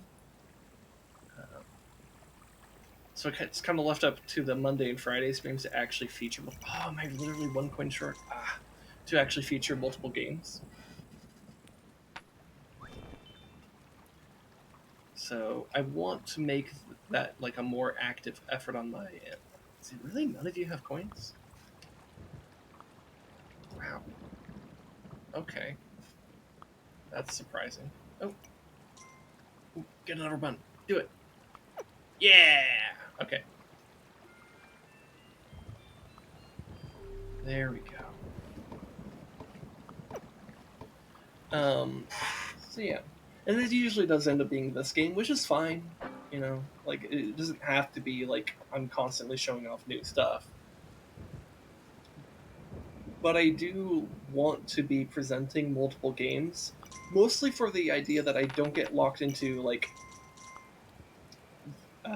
doing like the same or like how do I phrase like I want people I don't want people to have this expectation that it's going to be like one game for the stream all the time. Like I want people coming by to know that there's a strong possibility that I will be doing multiple. Oh no, this one did get removed. Oh damn. Um, I want people to know that I'm variety, right? Which they might be able to see just from like each stream being different now, but like even within the streams, I still want some amount of variety. And I do find that it helps me enjoy the games I play more to actually split it like this.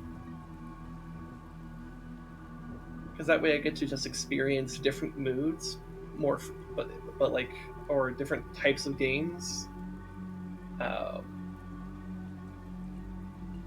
in smaller chunks. So I'm not like I'm not binge gaming, right? Does that make sense? I don't know if that makes any sense. But I have found that it helps me to enjoy what I'm doing more, which I feel is probably the best approach to streaming.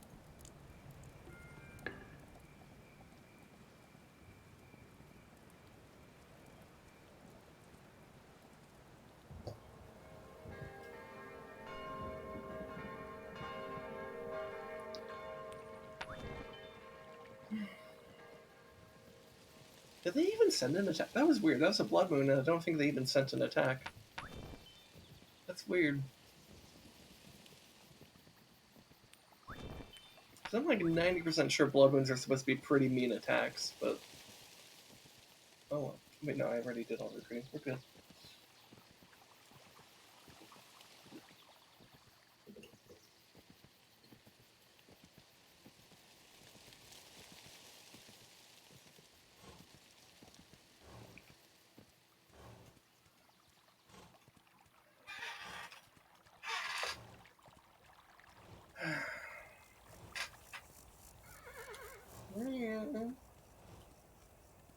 That was not a great horse impression. Though I never claimed to be a good horse impressionist.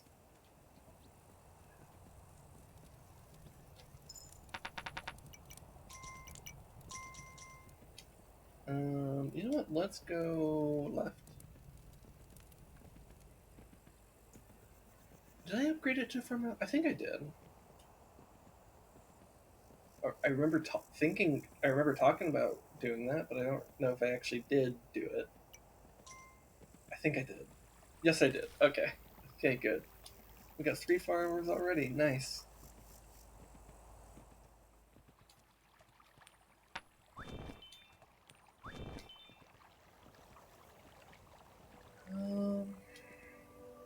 Yeah, I think we need to just start upgrading our main base. These guys not really... Okay, I was about to say, are these guys not getting money? Okay, yeah, let's start upgrading our main base. Because we just need to get to the point where we could get knights and then actually just start pushing.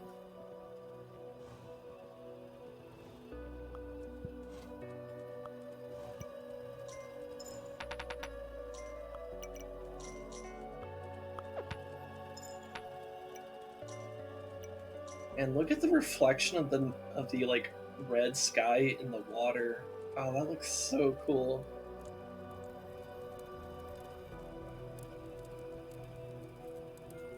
I love this game, dude. I fucking love it.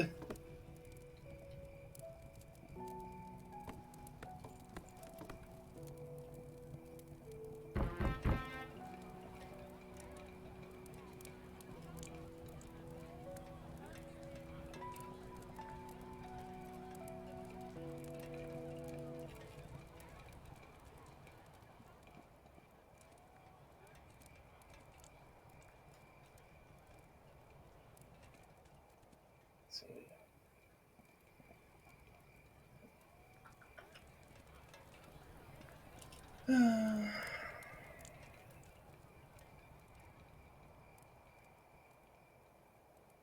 Look at the moon. That's a nice moon. Also, are we not getting attacked? Like, I'm kind of waiting for an attack, but like, if we're not going to attack, I'm just going to go ahead and recruit.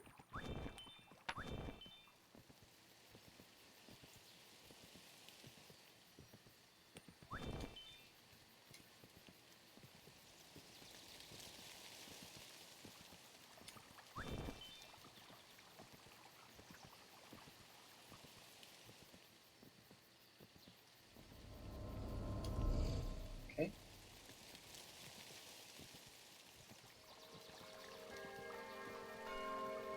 Let's leave a coin here.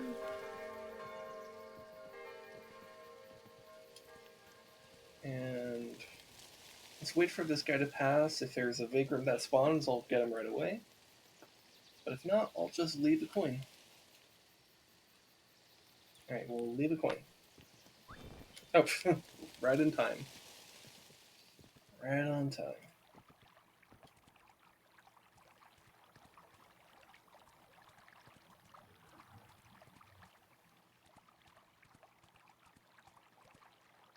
I mean, yeah, we could just leave the coin there.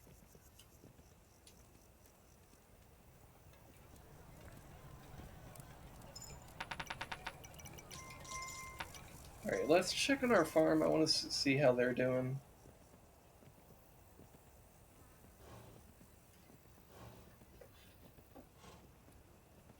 And then maybe get that wall out there to a top level wall. Just make sure I can kind of forget about it for a while. Alright, our farms are doing their thing. Okay.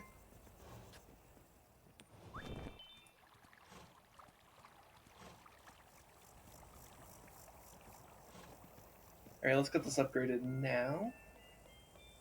Oh, you know what I should also get? I should get catapults. That way there's just workers near each edge. And also, catapults do hit hard. They're not very accurate, though. Their accuracy is shit.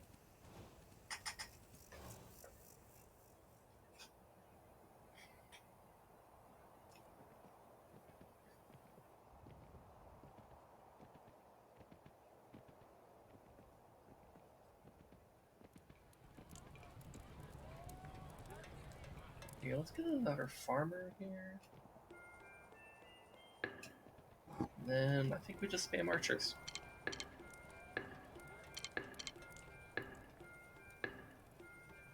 I forgot to get catapults. That's literally what I said I would do when I got over here, and I just like spaced out immediately after I said that. Well, whatever.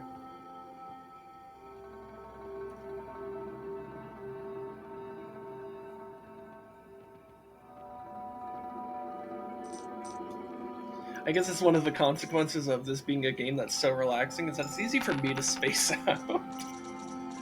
Where I'm just like, yeah, this game is nice, and then I just don't say anything for like the next minute because I'm just vibing with the game, which, you know, maybe that's fine. And if you're listening to this, maybe you just want to hear the music and stuff. I don't know. I do wish more people knew about this game. Because these streams are, like, whenever I'm in these sections, unless there's, like, people who actually carry over from, like, the previous, like, section, they're usually pretty quiet. So, you know, that's, like, it's, you know, it's not a super well-known game. To be fair, I'm probably, like, the only one streaming this right now. Because I don't think it's a very widely streamed game by any stretch of the imagination.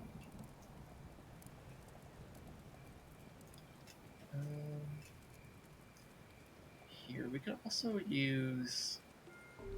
Yeah, we should just get this wall. Since if there's no hunting grounds, we might as well... We actually do need to build a wall just to even launch our attacks.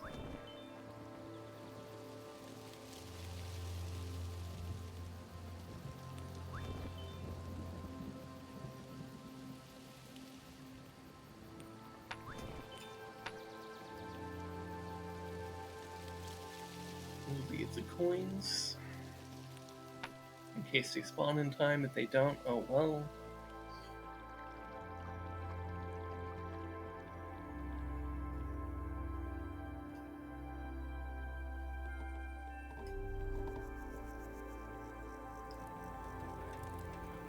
Get our morning money.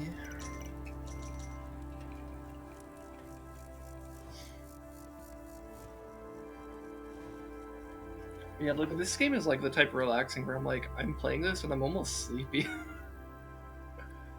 I haven't even been up that long. I woke up like 5 hours ago. 5.5 maybe? About 5.5 hours ago. Because yeah, I've been streaming for almost 4 hours now. I woke up about an hour and a half before I needed to start streaming, so...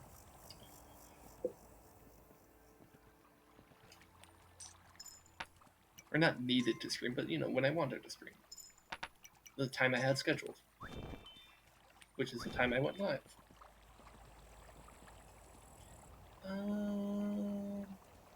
Nah, we don't need any. We don't need much in the way of tools. Especially since like some of what I want to get to are knights. Shouldn't there be another farm? Like right here? Oh, he's on his way. Okay. Okay. He's on his way, guys. Don't worry.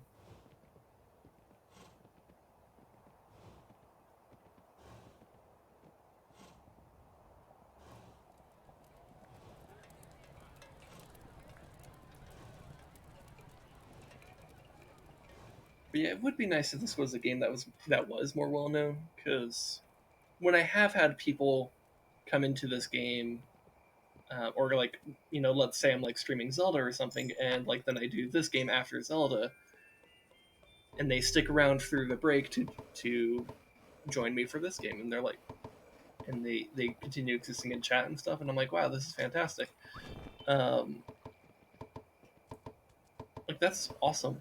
I like having little chats like that is awesome.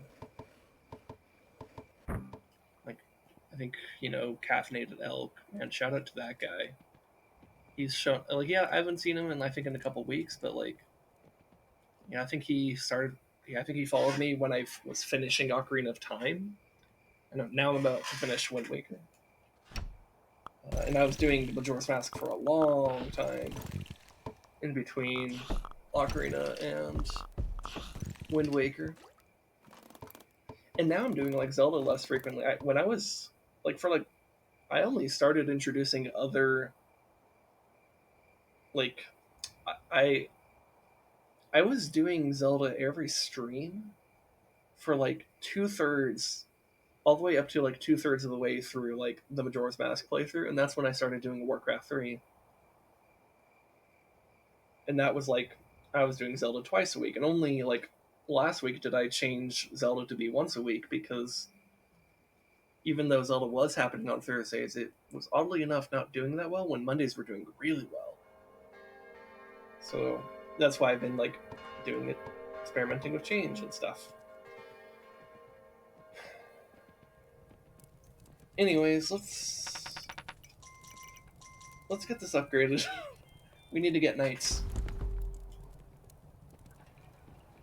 And the sooner we get there, the better.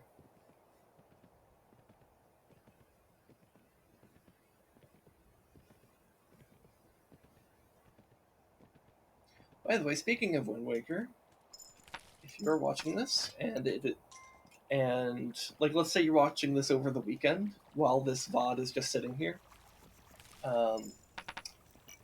make sure to come by 3 a.m. Pacific Standard Time, 6 a.m. Eastern Standard Time, and 10 GMT on Monday, because then that is when I will be probably doing the finale of Wind Waker. Like, I will be doing Wind Waker, but I say it's probably going to be the finale because I don't know if I'm going to be Wind Waker in that stream, but just pacing wise, it feels like I'm right at the end of the game.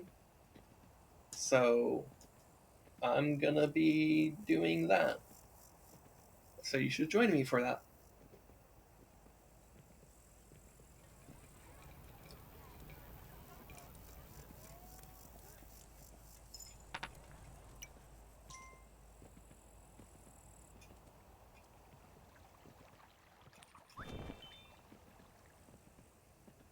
So that'll be fun. And I think the next Zelda game I'll do will be Link to the Past. I've been talking about it for a while. It's one I've never played, but I think it'll be pretty interesting. I have not gotten the emulator for it yet, so I'll have to actually do that, and I have to make sure it works and stuff. So no confirmation that it's happening because, I need to make sure the game works.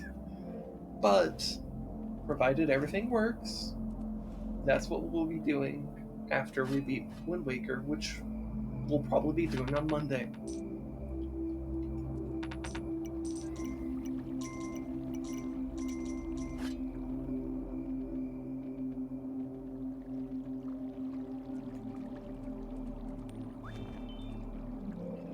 As for Dawn of War, I don't know how long I intend to do Dawn of War, because Dark Crusade and Soulstorm just operate differently, and like I could do multiple campaigns in both games. I'm not gonna do all the factions because I think that's ridiculous. If I were to do that, I would probably be doing Dawn of War until I got sick of it. In fact, I would definitely get sick of it. Because I've attempted that in the past, and like, yeah, there's just like a point at which I'm like, fuck this. So I don't want to like do too much of that game at once. It's definitely a game that I could, do for a while, stop doing for a while, then come back and do more of. Like, that's certainly not a problem for me. Because I am one of those people that likes to do... Like, I come back to games. I cycle back on the games that I have. Actually, I should wait for morning money, then upgrade.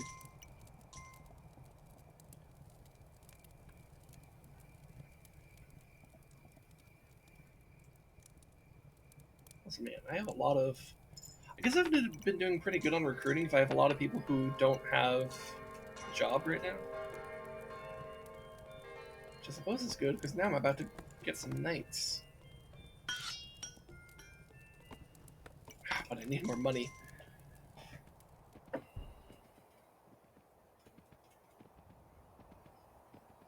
Let's check out our farmers. They might have some stuff for me.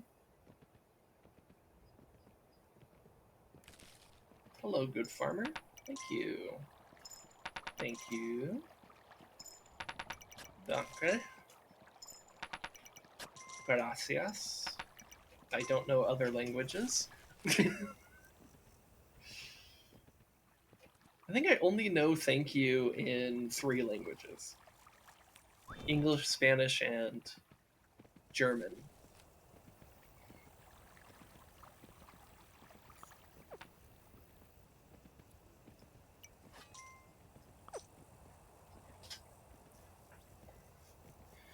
Though, isn't it like grazie, like grazie or something like that in Italian? Which would make sense because Spanish and Italian are both Latin languages,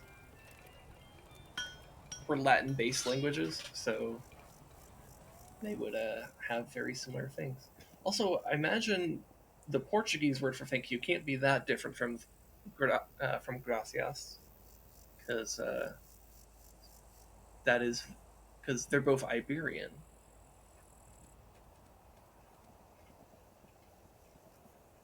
And Portuguese is pretty similar to Spanish.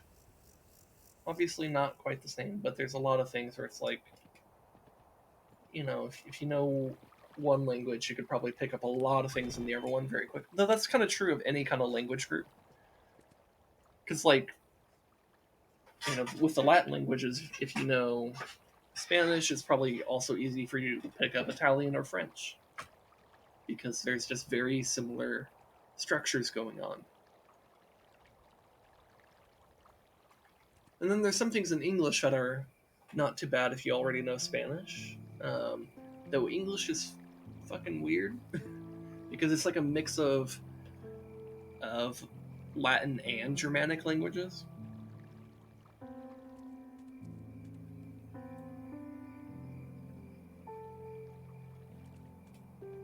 But that's because a lot of, historically speaking, a lot of different ethnic groups in Europe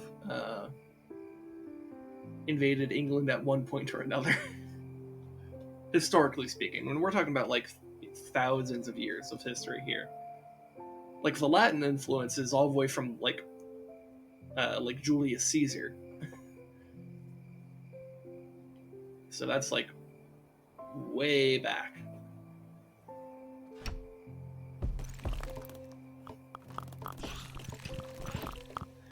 Alright, when this attack is done, we're gonna launch our own counter attack.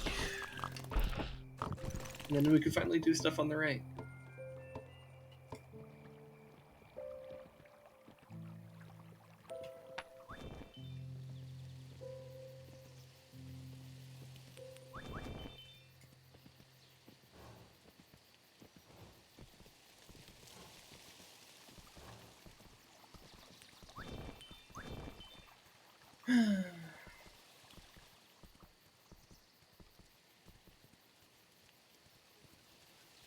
You know what, actually, I don't have much money. It's not really worth me monitoring the fight. Did I even feed the knights though? Oh shit, I don't even think I fed the knights. Oh no. Well, I'm gonna have to hope that that's good enough for them.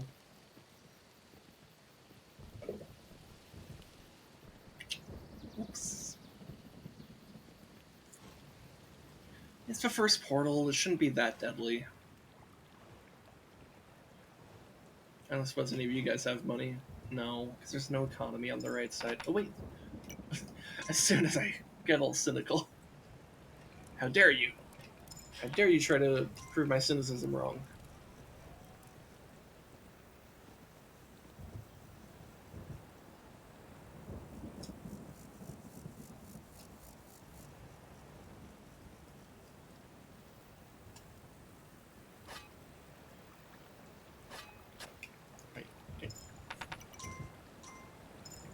Just blew right past these first two farmers without thinking.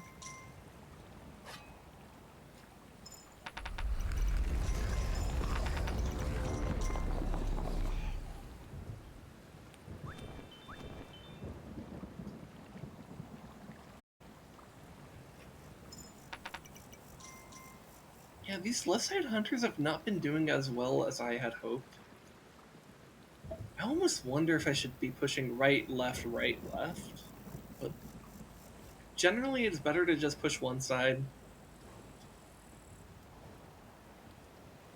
and then the other. Mostly because those knights are expensive.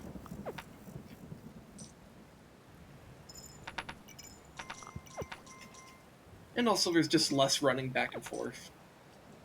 Which matters. That matters a lot. Because that is the most time-consuming element here. Yeah, I lost both knights.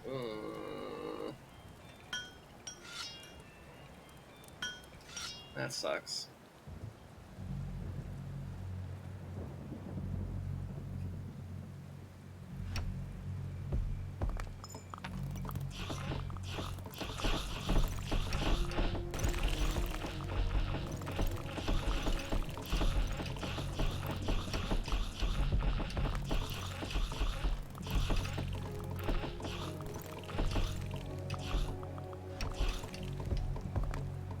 Alright.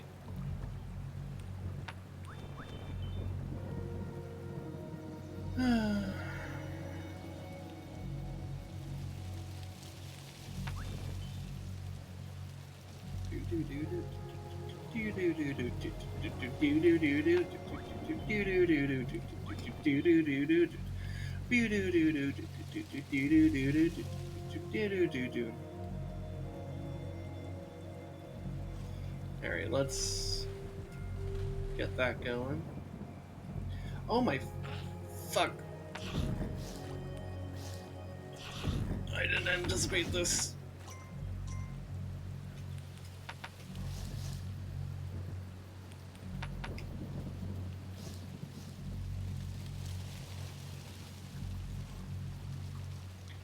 I thought their attacks were done.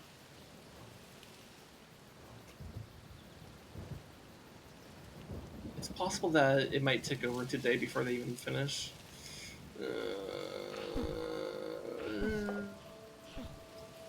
No.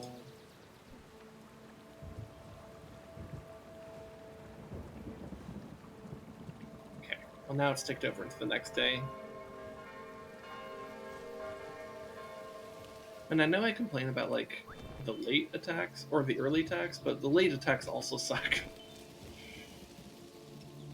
Alright, let's try to get money to recover these guys. Because that sucks.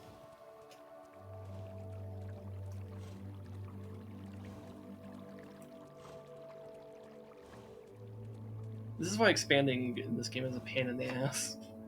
Because, or at least expanding after a certain point. That's why, like, when I saw the opportunity to expand on the left really aggressively very early, I was like, I need to pounce on this. Because when you can do that, holy shit, that just makes things so much easier. Because it's a pain in the ass to expand when there's really heavy attack waves. So you can't just bribe the entire attack wave off.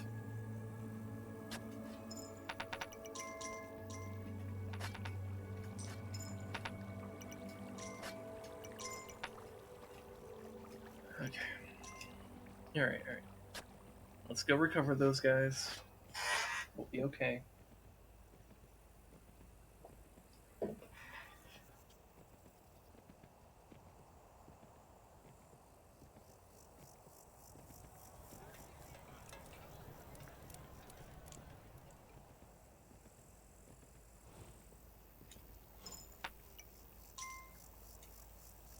Okay.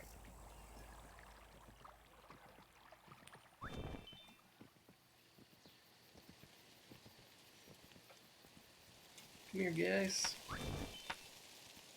Yeah, he'll figure it out. Yeah, there you go.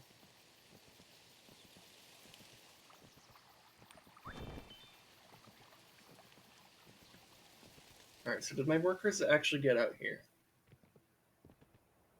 Looks like they did.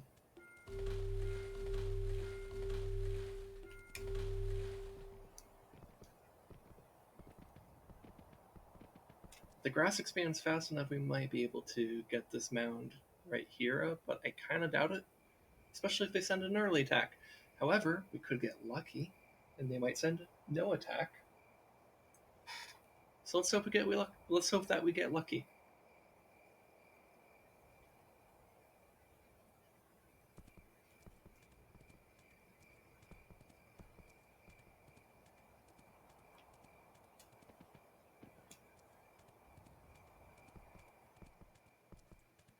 Okay, so this is where the archer buff is. Okay. All right, let's call for it.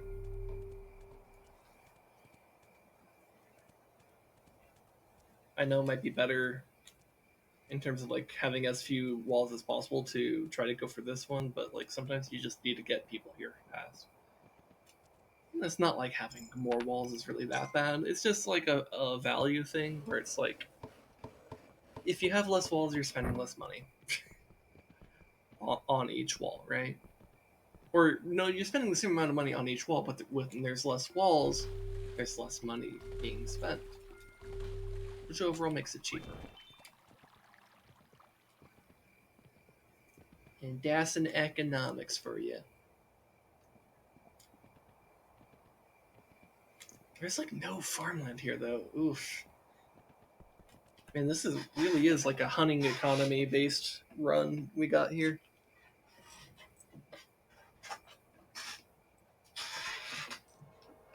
I mean, that's okay. Like, hunting economy can actually be quite strong, but it's not as consistent as farming.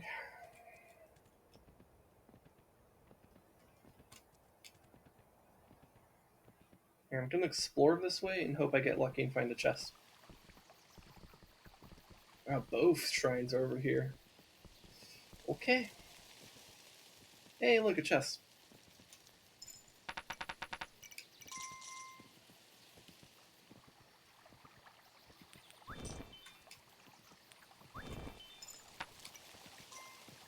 Right, and I am guessing there's the portal right there. Yep. Okay. Okay. That works for me. Do I see any farmland here, though? There is one. So as we expand this way, we can at least get one farm.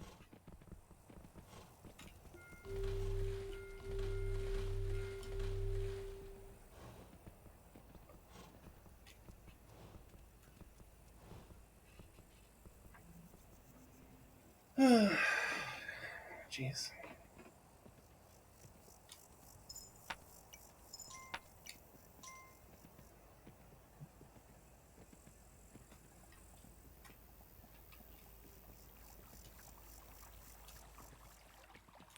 Alright. Let's go check out the left, because that's where we have economy right now, and I need money.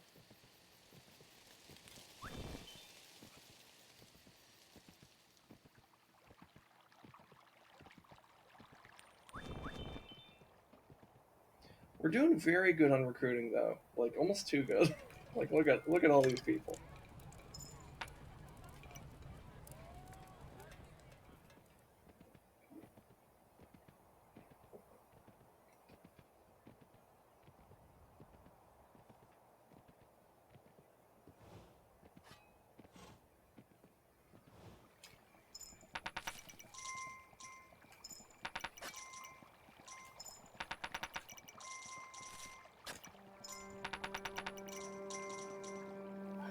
And see how good the farms are if you can actually get them going? That filled my bag. That's fantastic. Meanwhile, these archers are just struggling to get much of anything. I think it's because there isn't anything like right here.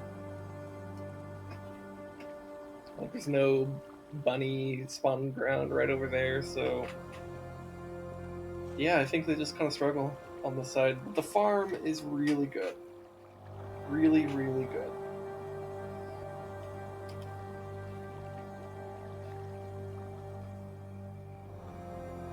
I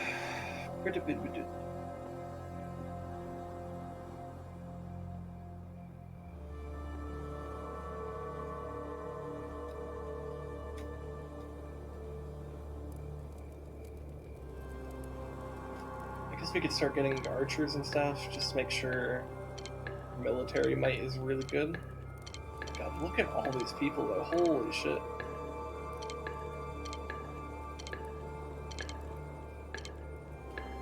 I just spent all my money and there's still that many people. Wow. Wow. Alright. Well, let's hope that the right side archers are actually getting some good hunting in.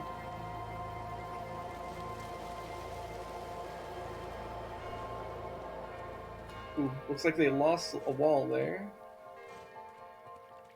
You guys not been getting money? Okay, well...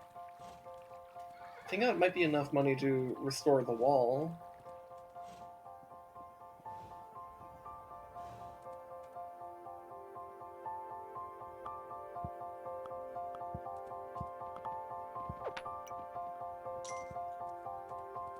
Yeah, we lost the wall.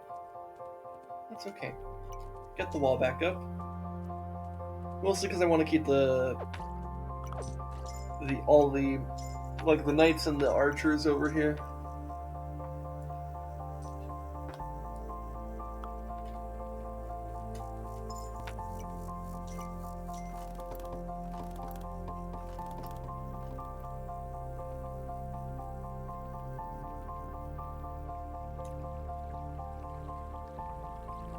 Let's just try to get more progress down this way.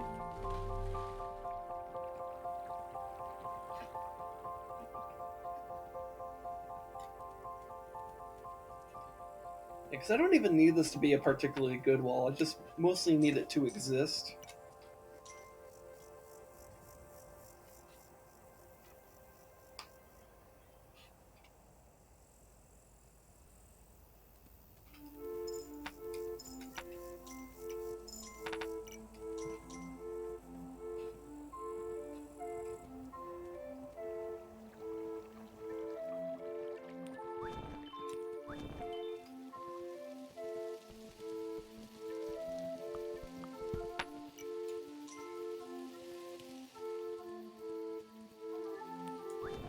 There's something I was thinking about the other day. It's not like an idea that I'm like really putting a lot of weight into, but it's just like kind of like one of those like dreamy hypotheticals. So I was watching another streamer called Tokishige, or Tokishige? Toki. That's what we call him. He's one of ResDog's VTuber friends.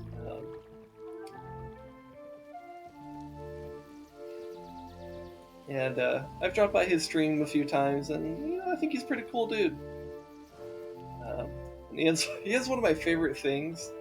You know how like on channels that have reached affiliate, they have like if they have their own points and stuff, like their own currency that you could use to just like, you know, like remind them to hydrate or do a posture check or, you know, say some kind of meme or I don't know. Like there's a lot of you can customize that stuff. And one of them, and this is my favorite one of these that I've ever seen from any channel, it's literally called Waste Your Points, and it's like 50 points. You do it, and like that's it. You just waste them, and it's my favorite thing. And I think he's like mildly annoyed whenever I do that, but I'm like, I think it's fun.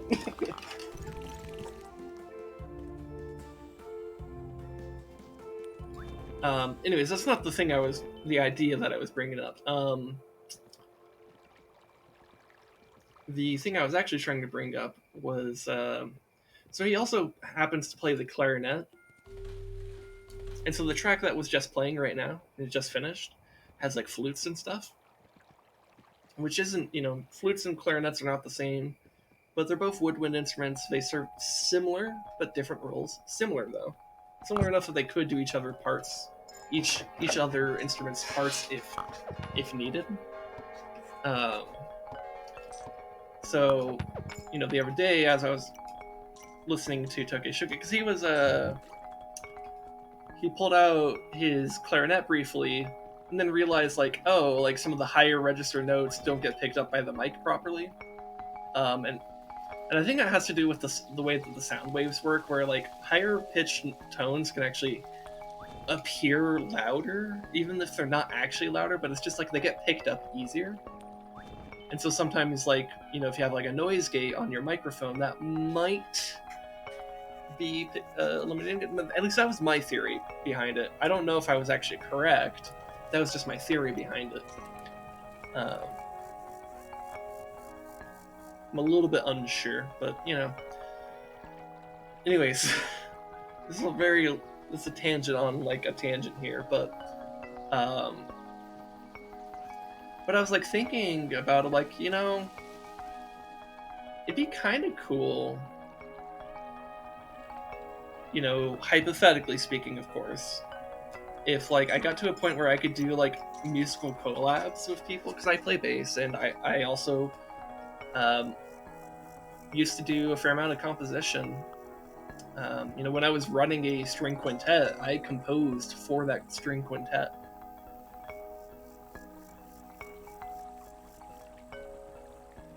Let's see here, did we get workers out here yet? No. Maybe we need more workers, because we did lose some. We probably need we probably need new workers. Also, we can get this to a tier 2. That's fine. We don't need that to be as weak as it is. Also, why do we not have this portal? Anyways, but I was thinking, as that kind of piece with the flute came on, it's oh, that'd be kind of cool if in this hypothetical, I do collab with him, and I have him play that wind part there and stuff. That'd be kind of fun. This would, but doing this would be months out at the soonest, and that's if fucking the stars align and shit, I was I don't even know where Tokishiga lives. I don't even know. I'm not even sure what time zone he's in. I'm pretty sure he's EST, but I'm not certain. Not that musical collabs would have to be in person. You could do I record my part, he records his part, or whatever. That would work just fine. But I'm not at the point right now where I'm comfortable doing. I'm not at the point where I'm comfortable doing a whole lot with music right now. Mostly just because of how past experiences have gone, in the sense that I used to have a ton of passion and drive for music and music composition, but adulthood strikes, and I was struck with the overwhelming sense that what I care about doesn't matter, essentially. And in some ways I still feel that, but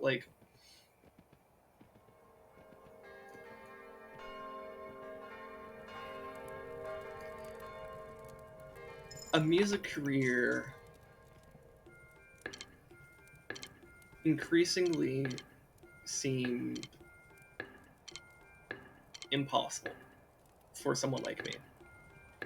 It was just either too financially difficult to do, or too psychologically stressful, or whatever. And then when my quintet eventually kind of fell out from underneath me, because I wasn't the one who disbanded the group, it was someone else. And I couldn't reorganize it myself. So it just kind of left me very bitter and sad about music. like there's always just like an element of like pain whenever I think about music, and the fact that like it's in the foreseeable future, it's really not something I could see myself doing. You know, and it's not that I want to abandon music or anything like that, but it's just that it has to be kind of kept more as like a side thing. Did I even get workers? I didn't even get workers. I went back to go get workers, and I got archers instead. Which, like, it's good to get archers, but I forgot to even get workers. I'm so dumb. It's because I'm talking about other things. Um,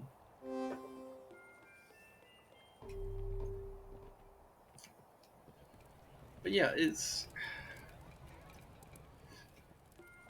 you know, so I don't see it as a very likely thing that I'll actually be doing any kind of musical content on stream or anything like that, or even for a YouTube video. At least not anytime soon.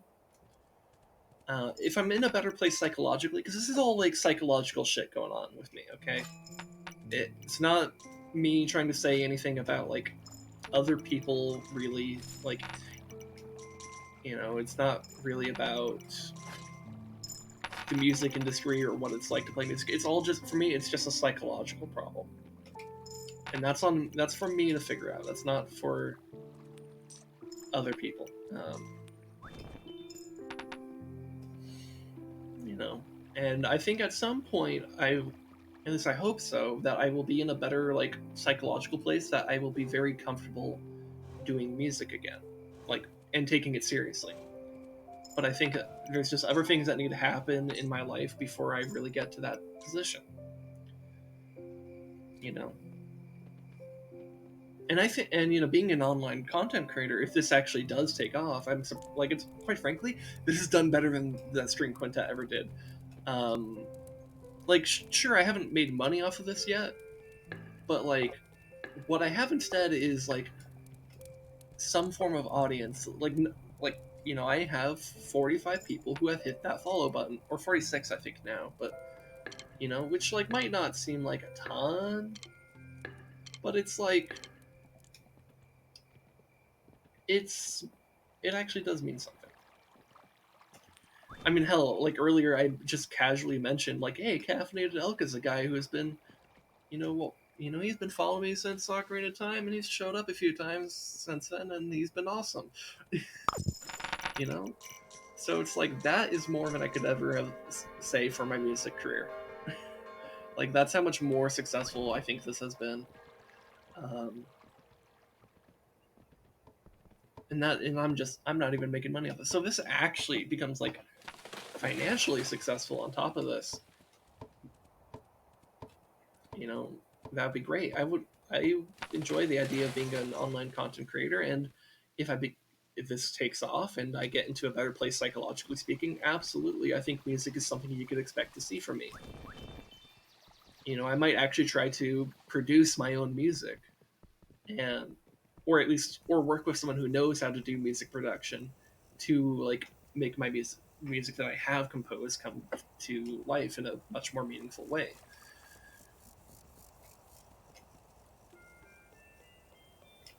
Um,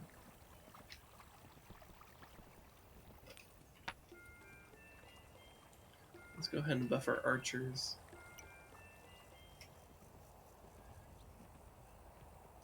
And doing some, you know, paired with that, like the idea of doing like some kind of music collab with Toke Shuge would be kind of cool, because like, oh hey, I've never worked with a clarinetist before. I've only really ever worked with strings or in string players. Like, technically I have worked with clarinetists before, because when that string quintet didn't start out as a string quintet, it started out as like a more full blown orchestra, um, with like a bunch of people we knew from high school. Like we had like 20 people or something like that from both like the string orchestra and the band. And so we had like I think two trombone players. We had like a two or three or maybe just, I don't know. We had at least one trumpet player. I think we had a percussionist or something like that. Um, we had like 3 or 4 violinists. We had, I think, 2 violists, 3 cellos. We had me on bass. But due to circumstances that aren't necessarily, I don't want to throw any blame anywhere right now, even though there's arguments for blame, but like, but I don't want to get into that. But over time, less and less people showed up, and it eventually became better to just approach it as a string quintet. And that actually proved to be stable for a couple of years. So,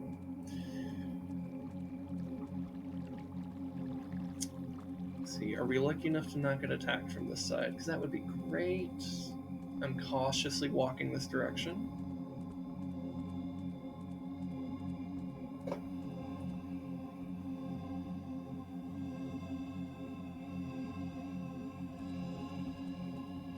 I think we are lucky enough, so I'm going to go ahead and call for this wall to be built.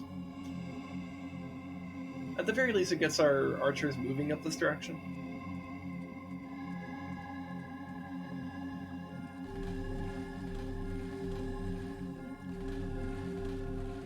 Alright. Yeah, Tokei, I think, is someone I'd be willing to work with. He seems cool, and, didn't hear a lot of his clarinet playing the other day, but, like, he clearly knows at least some stuff, I don't know how skillful he really is, but I'm willing to work with a lot of things in this hypothetical scenario in which I'm actually doing that. I also am someone from this string quintet, by the way, that I was in, has been doing Twitch as long as I've known him, so like 5 years or something. And honestly, I probably should have started Twitch basically as soon as, like, when I met him, I should have asked him about Twitch and talked to him about that. And at that point, that's when I should have started Twitch. But I'm dumb, and I didn't do that. I started in 2021 because I'm a dumbass. But that's okay, like, better late than never, I guess. I don't know. Oh, hey, PogChamp Diamond. How's it going?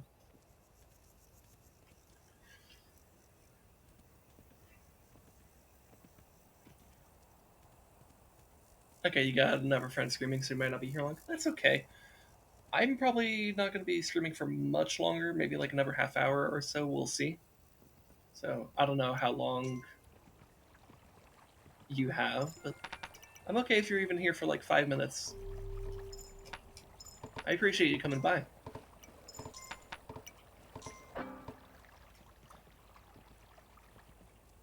Here, let's go get farmers.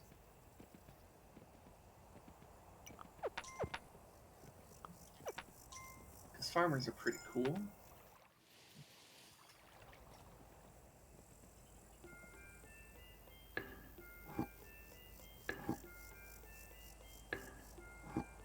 I don't have the money. Alright. Let's go to the left.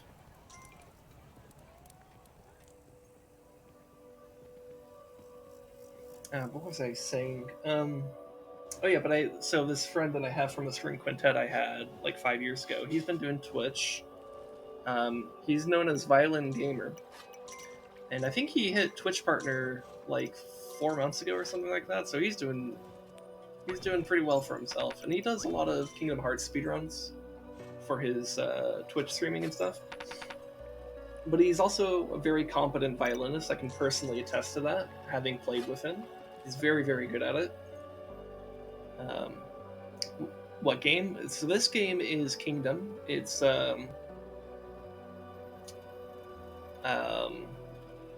it's like a how would I describe it? It's like a medieval kingdom simulator strategy game, and it's very atmospheric.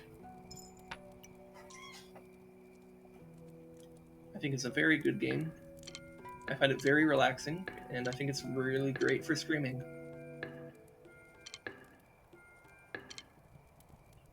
But you basically just try to like build up like a kingdom and fight off some like demons that try to you know, take your shit and take your crown.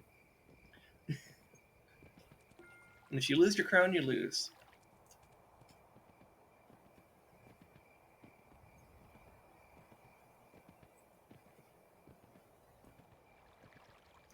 But if you destroy the 4 demon portals that exist on the map, you'll win. That is a lot of money. Wow.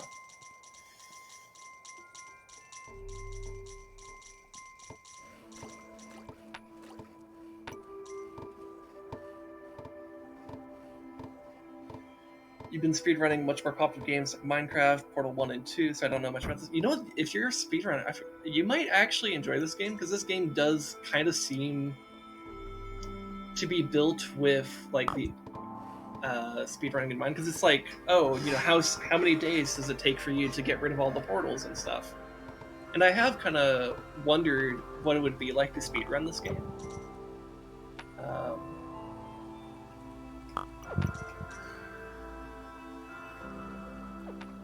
So you might find it interesting on that front. I don't know. At the very least, casually playing it, I find very relaxing. So.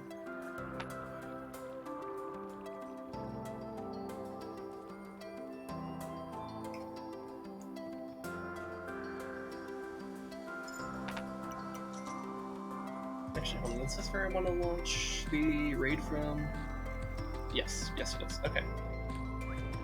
Yeah, this is also a free game on Steam right now. I think probably free forever. I don't think it's free because of a sale. I think it's just free in general. So feel free to check it out. Just if you have Steam, just type in like Kingdom Classic or something like that. And then you can try this game for free. It's really awesome.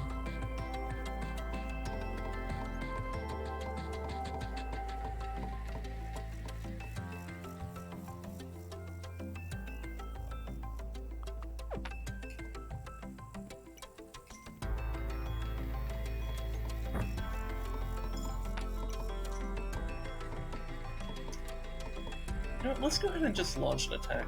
Let me make sure these knights are fully stacked. Okay, they are. Cool. Excellent.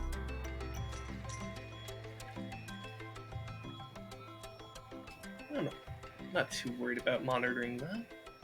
I think they'll be fine.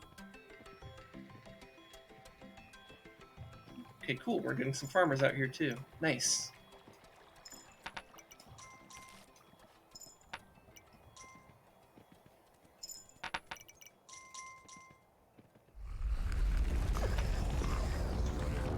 Alright, sounds like they got the portal down.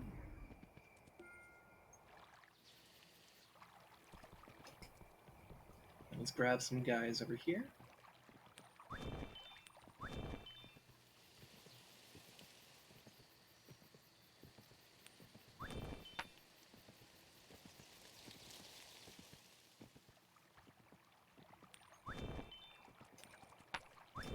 There we go.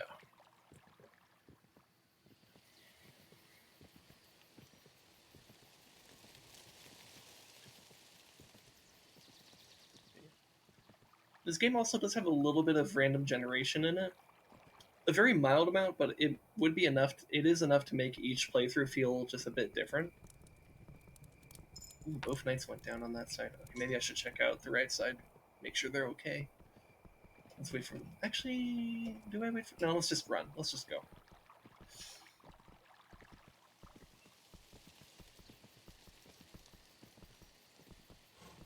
So speedrunning will have a little bit of RNG.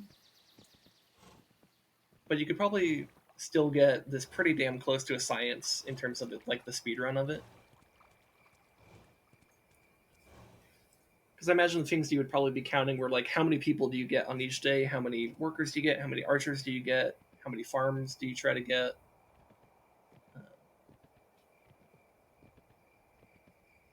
And like which day you want to be pushing for each portal or whatever. Something like that.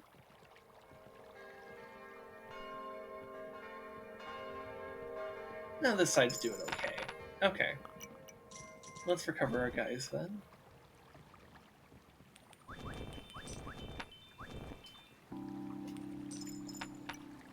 Come on.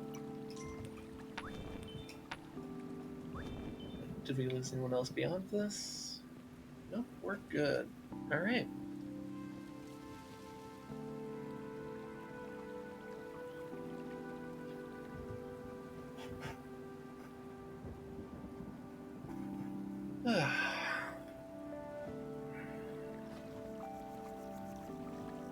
I'm sadly not a fan of 2D games, but I might try it. Speedrun games I enjoy very much, so I will try it if I'm interested. Yeah, that's totally valid. Like, if you're just into 3D games more than 2D games, I totally understand. I generally enjoy 3D games more as well.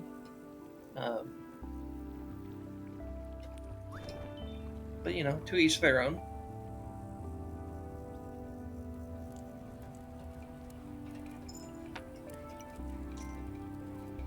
Not every single game will be made for every single person, and that's totally fine.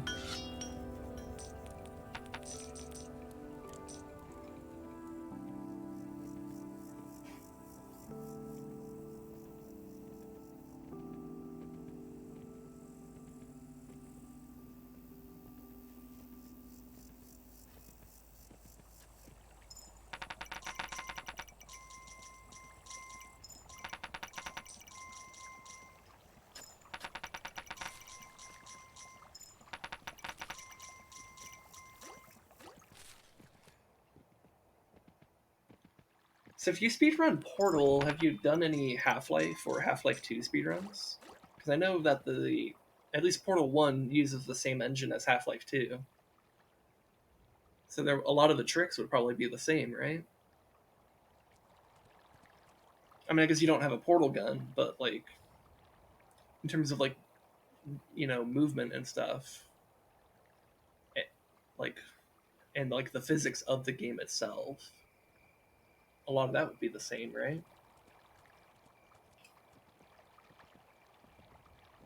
Man, I have so many archers.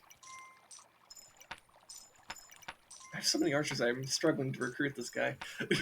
There we go.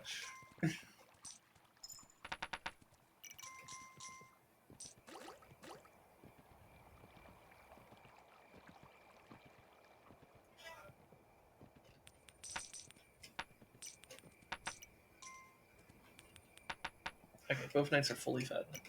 Yay. That's good. So I think I just spam archers. And then I push.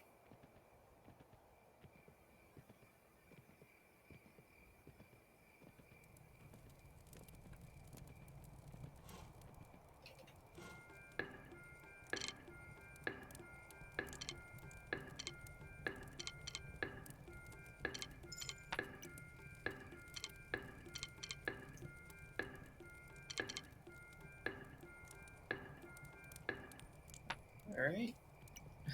Finally got all the people here at a job. They're all soldiers.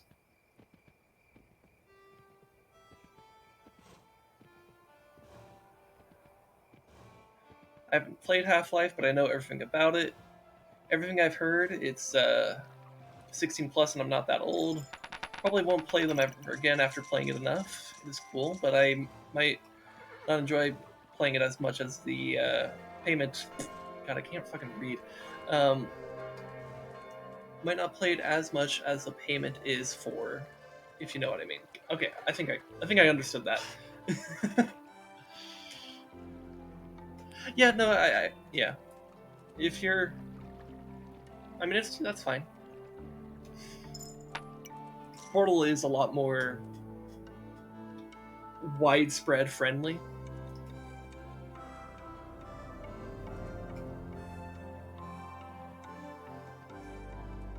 You know what? I think I have enough strength to push on the third portal. Let's do it.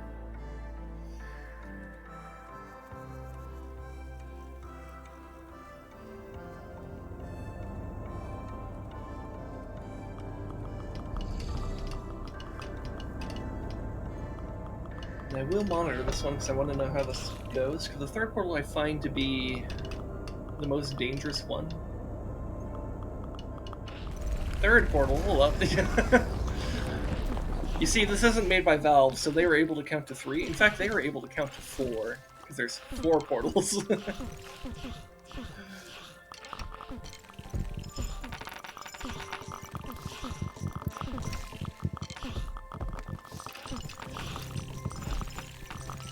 But yeah, the reason why I say the third portal is the most dangerous, though, is because it's like, it'll actually send a pretty dangerous counterattack at you, and even though the fourth portal will send a deadlier counterattack, you're more likely to have the numbers you need by the time you get to the fourth portal.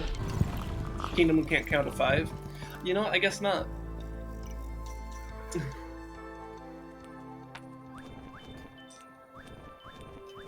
I mean, I guess it's like the good old Monty Python bit where it's like, you know, 1, 2, 5, 3, sir, 3! Or they mix 3 and 5. Oh, hey, there's the black horse. Let's get it. Boom. Alright, so where is the final port? That counterattack went really well for us, by the way. That was really, really good. So that means I've been doing a very good job making sure I have enough archers. And there's the final portal. We could probably just push on this portal as soon as I decide I want to. I could even do it now, baby. Is there a closer mound, though? Oh, yeah, there was a mound over here, wasn't there? So that'd probably be better to launch from. Okay, yeah, let's call for this wall to be built.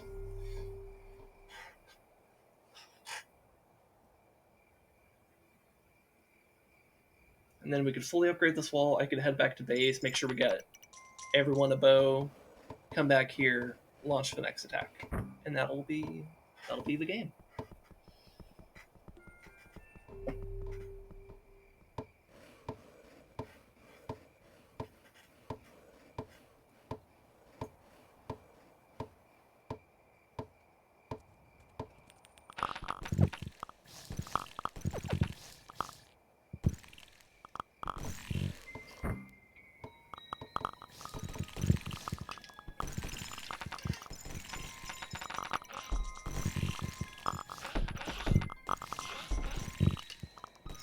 My cousin loves TF2, my brother and I Portal, my other cousin loves Portal 1.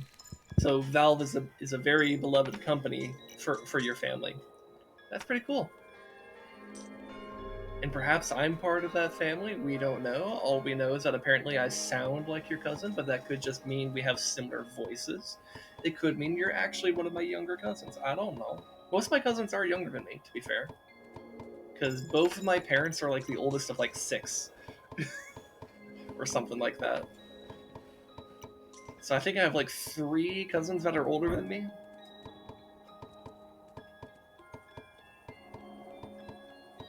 And I know gaming is popular at least on one side of my family, but I think even on the other side it's also fairly popular. We may never know.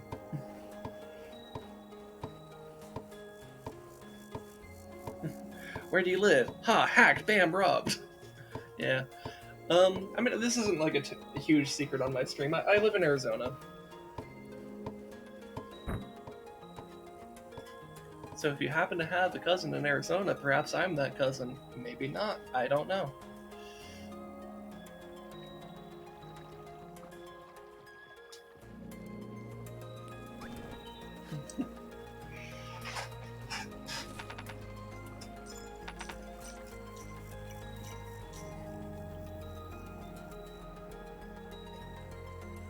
Unless my cousin's cousin's cousin's cousin lives in Arizona.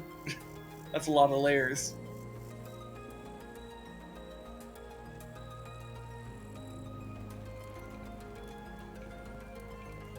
It's like an ogre. It has layers.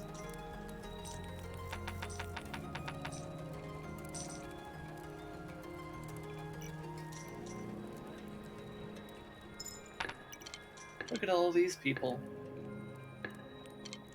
Look at all these chickens.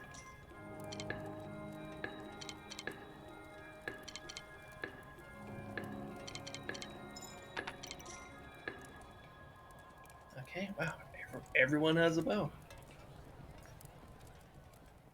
Pretty sure we can push on the final portal here. Though I do want to make sure this knight gets to the border first. That way our attack is as strong as possible. Oh man, there's some more guys. Alright. Alright, let's head back to base. We'll get even more bows. Is Arizona a nice state? I visited the Grand Canyon and it looked very dirty. Also, how often do you see grass? Arizona, I think, if you're looking in the right places, is a very beautiful state. I do know what grass is. We don't have much grass, at least not where I live.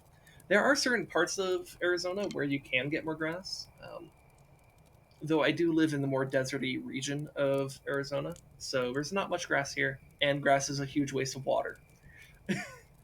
So we don't really do much in the way of grass. We have rocks, but we also have a lot of cacti and other. There's actually a lot of plants we have here. It's not like a barren wasteland, but not a lot of grass. Northern Arizona is very mountainous, though. It's not too different from like Colorado or like southern Utah, where it has because it's like all part of that like Colorado plateau, and it's like 5,000 feet above sea level, and you can get a lot of like trees and stuff like lots of pine trees and stuff, and you can get a lot of snow up there too. Like Flagstaff, Arizona is gets a really high amount of snow. Actually, it's really underestimated how much snow actually gets up there. The odd one is out makes Arizona look like it's the best. I looked for a lot of cacti and barely found any. Depends on where you're looking in Arizona. There are some regions of Arizona that actually don't have a lot of cacti. And yeah, around the Grand Canyon, that's not because that's part of northern Arizona. You're not going to see a whole lot of cacti up there. Cacti like saguaros and stuff are mostly in southern Arizona. You're standing on the corner in Winslow, Arizona. Yeah, yeah. Well, there you go.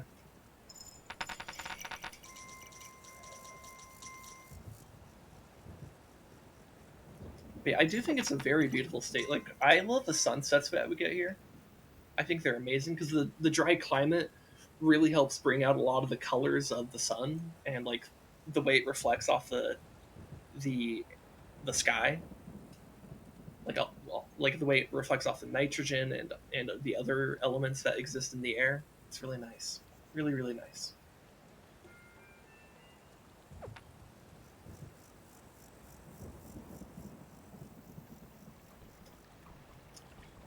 Nice, let's launch this final attack.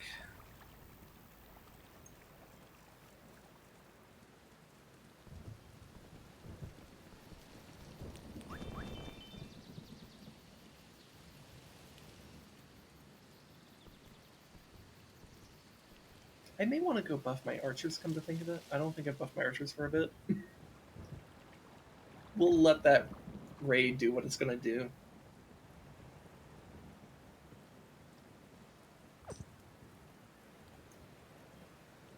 Every day it rained. The first day it rained, the second day, third, fourth, went by Skinwalker Ranch on accident 7-6.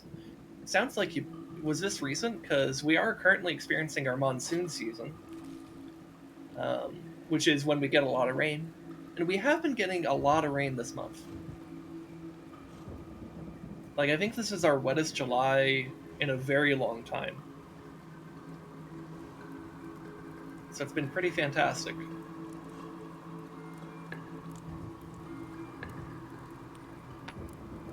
This was very recent? Okay, yeah. Then you were experiencing our monsoon season. You spelled monsoon season correctly, by the way. So good job. Let's buff our archers. Just to make sure everything's good.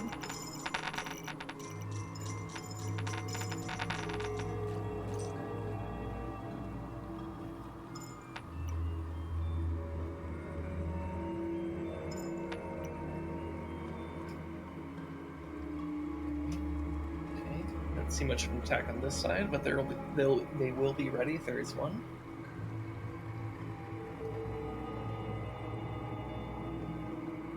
You tried to spell it wrong on purpose. Well, do I say you spelled it wrong or right? If you're trying to mess up, and I say you did it right, does that mean you did it wrong? Or if I say you spelled it wrong, does that then make it right? Those are some big brain questions to ask yourself. Paradox time, perhaps?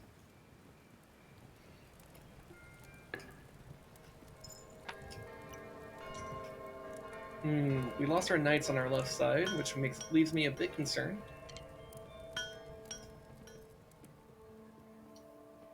Also, the fact that I haven't seen the victory screen come up, it's a little bit concerning. This sentence is false. Spoilers? Gosh. No, you're fine.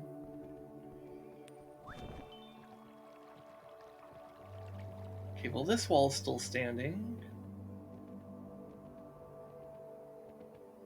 Okay, no, these archers seem to be just kind of chill. Yeah, no. That should have been the last. That should have been the last portal, right? I'm not crazy. I did 2 portals on each side. I'm a touch confused. I did do 2 portals on each side, right? Sometimes it does take a while to acknowledge that you won. So that could be what's happening here.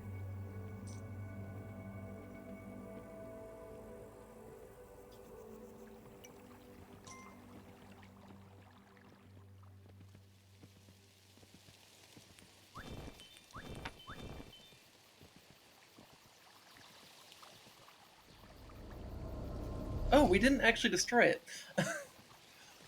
That would explain why we didn't win. Maybe I should have monitored that one then. That explains a lot.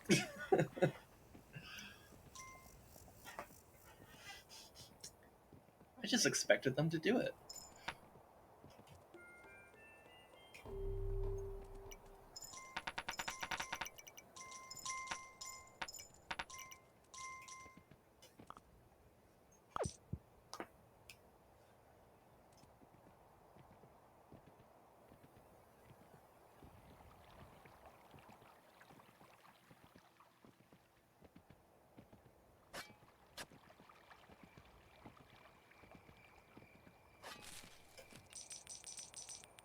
Okay.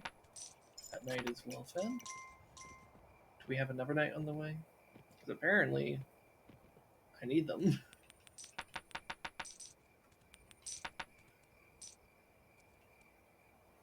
Okay.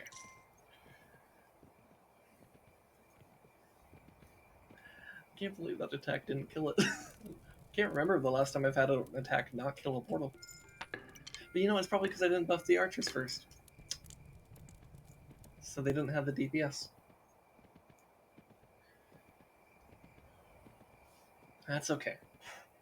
Look, we'll launch another attack. It'll destroy the portal real quick. And then we'll be good.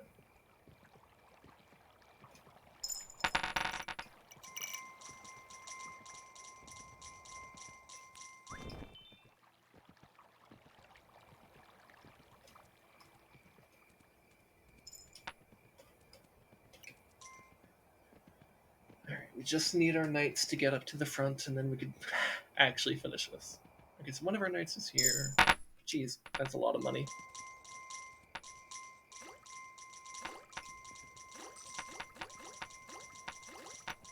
Okay.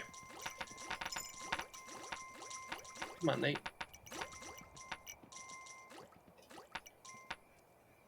Alright, let's go.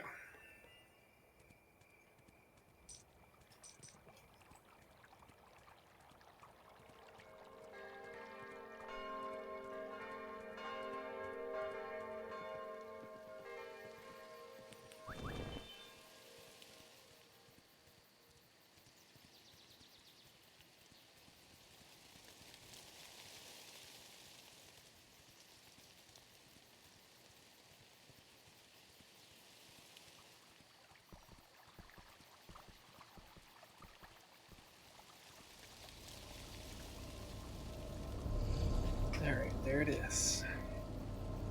This time we'll make sure we kill it.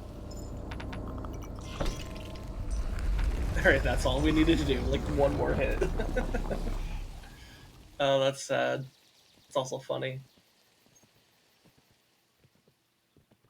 Alright.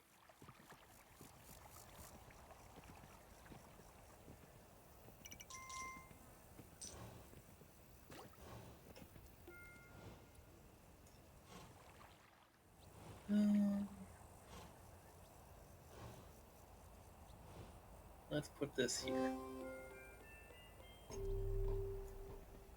You know what trees are?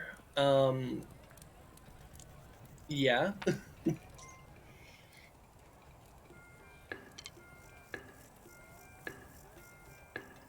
We do have trees down here, actually. Well, that's not a...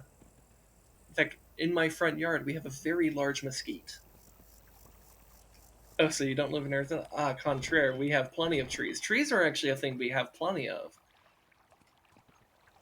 We have mesquites, we have Palo Verde, like I said, northern Arizona's, and just the mountains in general will have tons of pine trees.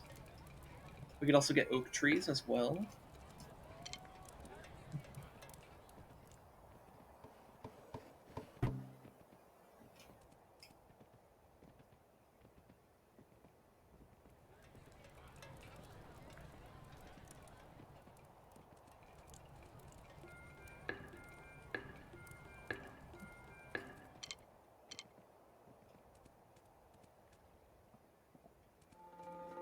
It's ironic Arizona has very little pollution compared to other states, yet it's the hottest.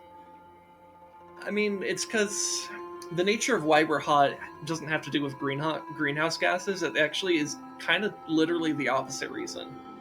Because greenhouse gases make the planet warmer because it traps heat in, but the reason why southern Arizona especially gets so hot is because we have a very thin atmosphere. Like the ozone layer, for example, is literally just thinner here, so sunlight gets through much easier. And so when you're in the direct sunlight, yeah, it's going to get very hot. However, if you're inside and you have air conditioning, very comfortable. Um, you can actually live quite comfortably here in the middle of the summer if you have that air conditioning going. It does need to be good air conditioning. Really bad air conditioning sucks a lot. So, oh yeah, I could see the parentheses. Sometimes I'm just skipping them.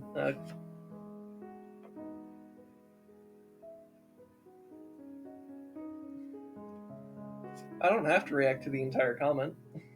There's no rules saying I have to. Technically, there's like no rule. Well, technically there are rules. There are the terms of service, but you know. But I do see their parentheses. I'm not just not seeing it.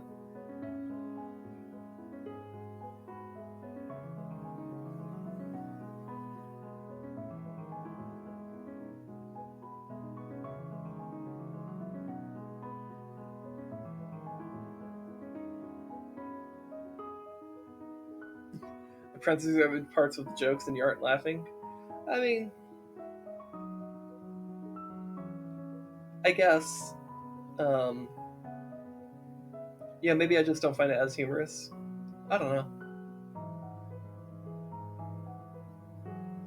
Sometimes jokes don't work as well in text.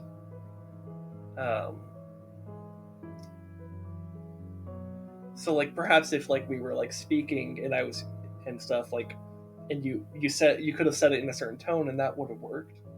Sometimes just writing it down doesn't quite do the same have the same effect.